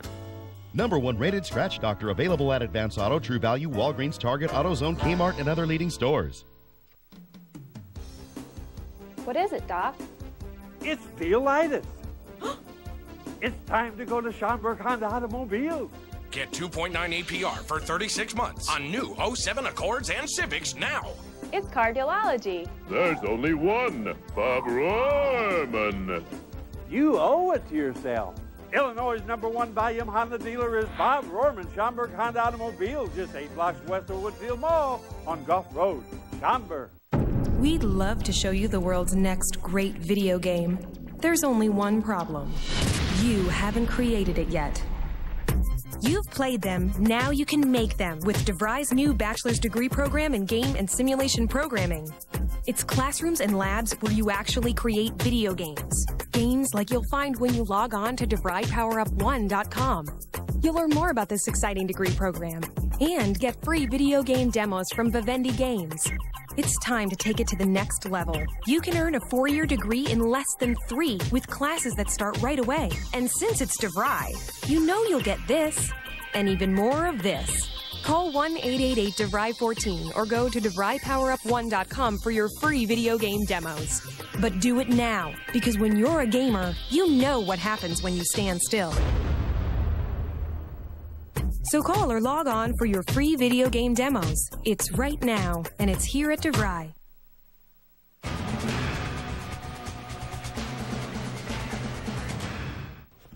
Well, now that we've had a chance to fully digest the Bears' schedule for the upcoming season, let's take another look at it. And before we're going to ask you the very difficult question of kind of giving us your most important games. Let's take a look, first of all, at the first half. And guys, you know, they start out with San Diego. That is going to be a very difficult game. They've got 2 games against AFC opponents before taking on Dallas, Detroit, and Green Bay. Minnesota really says a nice block there where they have their NFC North opponents. Then they come back from the second half. Oakland, finally, a breather. Seattle, uh-oh. Denver, uh-oh. The New York Giants, uh-oh. Washington, we don't know about. Minnesota, maybe this year, maybe an improved Minnesota team. Then Green Bay and New Orleans to finish out the season. And I do not say New Orleans very casually. Now, with all of that in mind, John, we have to know your 5 MIGs, most important games. Well, Dan, it's a 16-game season, and every game's important the same. Rex is your quarterback. Rex is my quarterback, and that's my story. I'm sticking to it. Now, my 5, and I did pick them because to me the conference games, as much as the division games, are more important. I think obviously the San Diego game is going to be more fun to watch. But to me, beating Dallas, beating Green Bay at Green Bay is a huge division game. At Philadelphia, at Seattle, and the New Orleans game. Those are all the games that may come down to tiebreakers. Okay. To me, in playoff situations, and they're all good teams. And you know, if the Bears come out of those 5 games 3-2, I think it's good. Well, once again, Mr. Hemingway, you've overanalyzed it. I said that first game is very important because you might get your tail whipped in that first one and not be able to recover. It's an AFC game. Does that make any difference when you're getting stroked out there? If we see Rex Grossman wearing number 56. It's hard to say, man, you know what? This game doesn't make any difference. These guys are the AFC. No, they'll matter. No, they all matter. I mean, now you sound like Lovey. They all matter. Well, they do. All 16. No, I mean, the Bears are just hoping that Rex doesn't come out of that game looking like Rex is wearing number 56. Yeah, Sean exactly Merriman. right. Hey, Brian, what do you think? Well, my completely erroneous picks, I was paying attention to Lou Piniella on TV this afternoon as I was going through this list. So I started with the Chargers game. I actually think it's going to be pretty important. I think it's sort of a litmus test game. You find out maybe how good you are. You find out, where you stand against a pretty good defense, maybe build some momentum. I mean, it's a pretty big clash between two pretty darn good teams. And then I said Kansas City only because if you come out of that San Diego game with a loss, I think the last thing you want to do is just go over two overall and have the sky falling and everyone's panicking. The Seattle game I thought was pretty important, not only because it's a conference game, but it's in the midst of a stretch where I think they can start building some momentum, and it's obviously the big hiccup game. You don't know how good Seattle's going to be. Denver right after that because again, you can sort of recoup that momentum at home against the Denver team. It's sort of a should-win game because you're at home. And then I just said Minnesota because I think they could be on a roll at the end of the season. Much like they did last. But it's a big trap game. I mean, it's a Monday night game in Minnesota. It's a tough pace to play. Who knows how good they're going to be. The New Orleans game, actually, on second thought, I thought I maybe should have included in there, but. No, you can only have 5 now. Only 5. Because Zach would have 16. Well, they're all important. Thanks for clearing that up. Back to you, Lummy. I just like to clarify that I was trying to take it one game at a time. But well, there you go. Play within yourself. No doubt about it. Zach? I think it's simple. You have to start off with a win against San Diego. I think it sets the tone of the season. When you look at when the Bears have had bad years, it's usually because they get off to slow starts. Last year, different story, and I think it snowballed in a good way. And I think when you look at San Diego, yes, it's an AFC team, but you're judging the Bears differently this year. You're expecting the Bears to go out and win a Super Bowl. That's the goal. And if you expect to win a Super Bowl, what better test than San Diego, a potential Super Bowl team? And they have all the things that gave the Bears trouble. I'd rather start out with Oakland, actually. I think it's that you have a new coach there. There's an opportunity to really take advantage of that team. But what kind of Bears team are you going to get? Is Tommy Harris healthy? I mean, let's not forget, he tore his hamstring off the bone. He's a 3 technique. He's not Ted Washington where he's holding one guy with one hand. He's got to be able to jet around. Exactly. And what's going to happen with the run game now with Thomas Jones gone? Well, I think we've seen good things out of Cedric Benson on the field. So you come to the man now. But the problem is there are a lot of people from you to Gale Sayers who don't like Cedric Benson. Well, no, I don't. It's not that I dislike him. I just like the idea. You had 3 guys last year that you could line up and run the ball. And you saw, even in the Super Bowl, why you need all 3 of them, because Cedric went out and never came back. Yeah, but look, they haven't had the draft yet. They might have another running back. You can't say anything negative about Thomas Jones. But Thomas Jones, let's be honest here, he didn't want to be here anymore. He didn't want to play under these same rules, and the Bears rewarded him for being patient. Maybe this is a memo for Lance Briggs. They rewarded him for keeping his mouth shut and being a professional last Lance season. can tell you what to do with that memo. Well, of course he can. And by the way, Lance Briggs does have some excellent points. So, I mean, both sides are right in their own ways. In the South now. Okay. But the bottom line is this. I think when you look at Benson, can he stay on the field for 16 games? Right. More so than what you're going to see from him on the field. Can he stay healthy for 16 games? History tells you no. And that's a concern.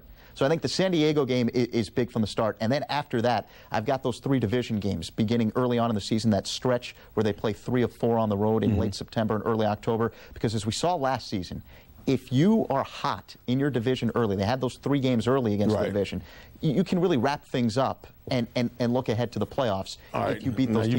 You've done enough explaining. Let me get to my MIGs, my most important games. First of all, I agree with you on the San Diego game.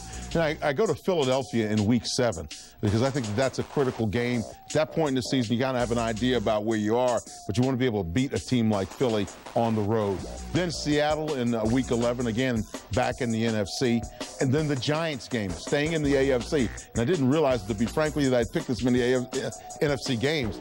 The Giants, and then let's go to Week 17, the New Orleans Saints. I think that's another big game. That'll tell you if you're playoff ready or not. And that may matter. It may matter. It may come down to whether you're playing at home or on the road in a playoff situation. And I'll go one step further. That Giant game is a big game because 4 days later, the Bears have a built-in disadvantage on their schedule. They have to go and play a Thursday night game in Washington on the road, and the Redskins play at home that same Sunday that the Bears are playing the Giants. They're going to to be brutal. They're throwing away more money this year. We have to take a final time out here on Chicago Tribune Live. And don't forget, coming up at 7 tonight right here on is a Sports Night, followed by Bulls Pregame Live, and then the Bulls and the Bobcats from the United Center in high definition. It's all right here on Comcast Sports Net. Thank you. I love your curls.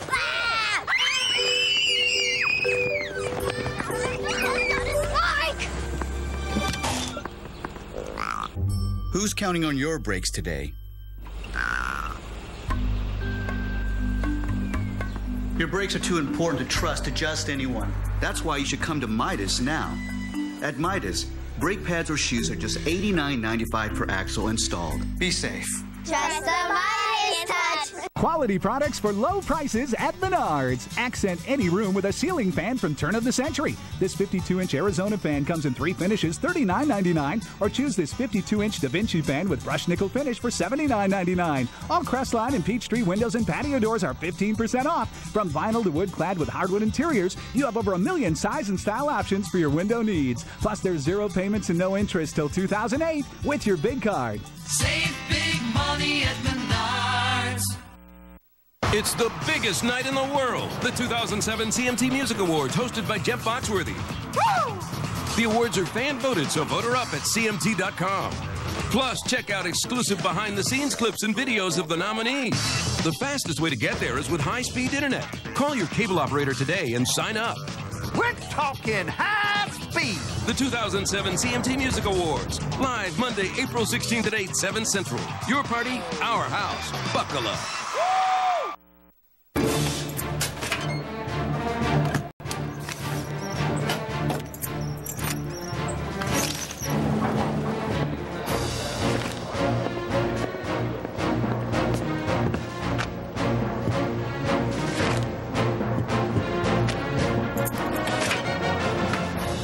J.D. Power Automotive Ratings.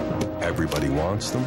We've got them in our new interactive video buying guides, now at vehix.com. Every morning on Comcast Sportsnet, fans' best friend.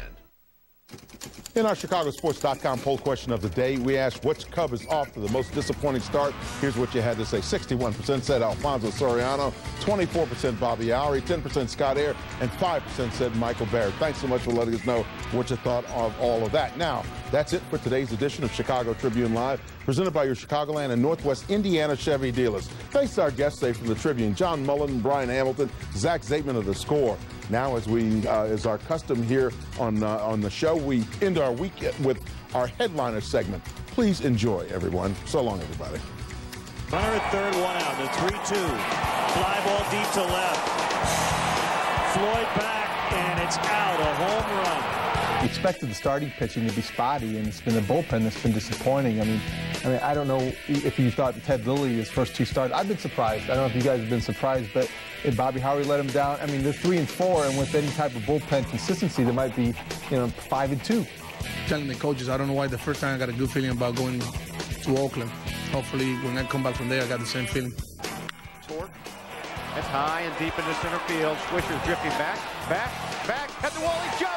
It's out of here. I think when I look at the White Sox start right now, the encouraging thing is that they're pitching. The ERA is under 4, and if you remember when they came out of Arizona with that 8 spring ERA or whatever it was. First 2 games against Cleveland. Right, yeah. and to me that's the most encouraging thing. You look at the 4-4 is pretty impressive if you look down at their offensive numbers. I mean, they have 5/9 of the lineup right now really struggling, including some important guys, and Dye, Konerko, Brzezinski. I think 4-4, given what they've done, is pretty decent. Well, we're pretty excited. It's a good break for us. It's been a struggle, a tough year for us, and with all the injuries and sickness, etc. To get this, the odds of it happening were very minimal, and we're excited about it, and just adds another piece to the puzzle. Anytime you get a first pick, in the world, obviously you're going to get a great player. We're not going to tell who we're going to pick yet. I think Dale has pretty much made his mind where he's going to go with that. But obviously, this player is going to be an impact player for us. I'm Zach Johnson, and I'm from Cedar Rapids, Iowa. It was the definition of anticlimactic. I mean, it was like, hey, great, and you had the nice picture, the Kodak moment when Zach Johnson, not that one, but when Zach Johnson, kissed his wife and his 3-month-old son. That's what it's all about, the underdog. It's all about. The underdog coming. It's great theater. Okay, that part was a great story, but it wasn't great golf. No look. We're still in the battle. We're trying to hold on to our number 2 seed. And I'm glad that, we're in a position where we don't have to, think that we can relax and we can just skate in. For us, playoff basketball almost starts right now. That's it for now. I'm out.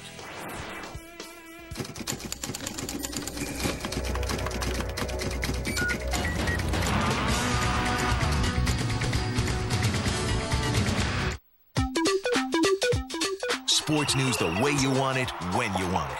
The Chicago Tribune. What's in it for you? Call 1-800-TRIBUNE to subscribe.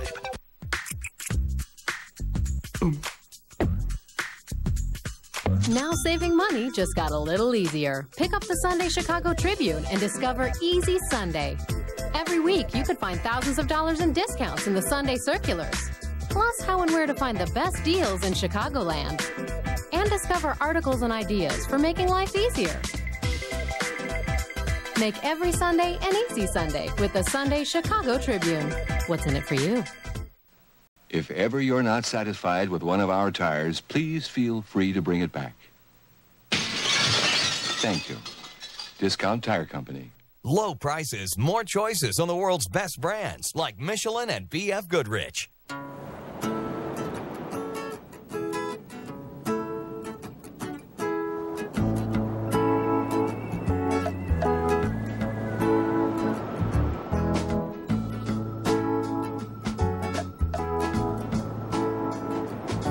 Save with Geico Motorcycle Insurance. Enough for a day off with your special someone.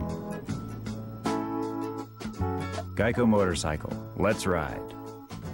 Hello, Brett Smalls here from the South Side of Chicago Board of Tourism. Today's question comes from Ashley in Lincoln Park. Will my cell phone work on the South Side?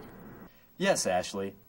You see, the South Side is in constant communication with space objects called satellites. These satellites send messages from places like Europe, China, and Wilmette, so you'll remain in the loop, even amongst the screaming throngs at U.S. Cellular Field. Go South, Chicago! This message is paid for by the South Side of Chicago Board of Tourism. You're watching the home of the Bulls, Blackhawks, Cubs, and White Sox, Comcast Sportsnet. Hi, I'm P.J. Brown, the Chicago Bulls. You're watching Comcast Sportsnet.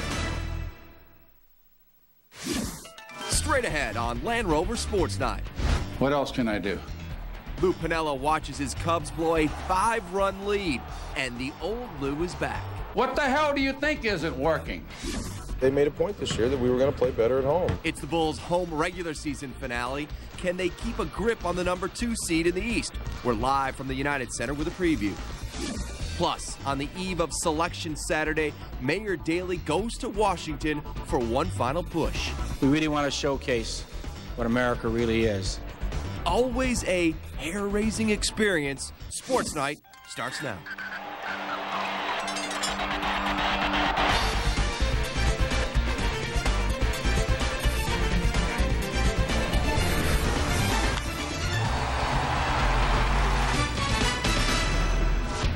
And then there were 3, just a trio of games left in the regular season for the Bulls tonight. They take one step closer to the postseason as they take on the Bobcats at the United Center and try to hold on to the number 2 seed in the East. And you can see that game right here on Comcast Sportsnet in high definition at 7:30. Welcome to Land Rover Sports Night. I am Pat Boyle, escorting you to Bulls Pregame Live at the top of the hour. You know it's Friday the 13th, and a team known for dealing with their fair share of curses saw an odd performance from their ace, more injuries, and a skipper who is fed up 9 games in. After a couple days off, Cubs opening up a 3-game set against the Reds. Ryan Theriot playing third for the injured Aramis Ramirez. More on that in just a bit, but the Cubs still jump all over Aaron Harang early. Bottom first, Michael Barrett singles to center. D. Lee scores. Barrett 2 for 4 in the afternoon. It's 2-0 Cubs. Carlos Zambrano looking to have a better game against the Reds than in the opener. Having no trouble early. Gets Juan Castro swinging in the second. Bottom half of the frame. Aram's replacement, Theriot, Bloops one here in to right. Sand wedges down. Big Z scores. Terrio 3 for 5. 2 ribbies. 3-0 Cubs. Bottom of the fourth. Carlos making a case to bat a little higher in the order when he pitches. How you doing? 11th homer of his career into the basket. 4-0 Cubs. Top of the fifth. It's 5-0. Pinch hitter Chad Moeller pops one into shallow center. Ronnie Cedeno and Alfonso Soriano converge. Collide. Nobody gets it. Both would stay in the game. Next batter, it's Brandon Phillips. And Zambrano walks him to load the bases, and the Reds would take advantage. Josh Hamilton steps to the plate, and he goes through the right side. Castro and Moeller score. Front row, it's now 5-2. Still 2 on for Adam Dunn. He killed the Cubs last week, goes up the gut here. Phillips scores. The Cubs lead shrinks to 5-3. 2 batters later, now 5-4. Zambrano clearly bothered. Beans Edwin Encarnacion to load the bases again. And Z gets yanked. Zambrano goes 4+, giving up 5 earned on 9 hits. Lou Piniella goes to the pen that wasn't exactly ready. Will Oman walks Scott Hatteberg, bringing in Dunn. That ties the game at 5. Then man walks Javier Valentin, brings in another. Reds take a 6-5 lead. Oman, thanks for playing the game. Cubs go to the pen again. Michael Wirtz comes in. He strikes out 3 straight. Castro, then Moeller, don't say Moeller, rousing. Then Phillips, swinging to end the frame. All right, so they're still in it here. Same score of the night. Cubs threatening. 1 on for Barrett. Down a run. He singles to right. That puts the tying and winning runs aboard. But Cliff Lloyd digs in and lifts one to left center field. That's going to do it. David Weathers gets him to fly out. Cubs blow a 5-0 lead. They lose 6-5. Gail Fisher has more from the north side. What the hell do you think isn't working? You see the game? What manager Lou Piniella didn't understand before about the losing nature of the Cubs, he does now. I can start to see some of the ways that this team has lost ball games. I can see it.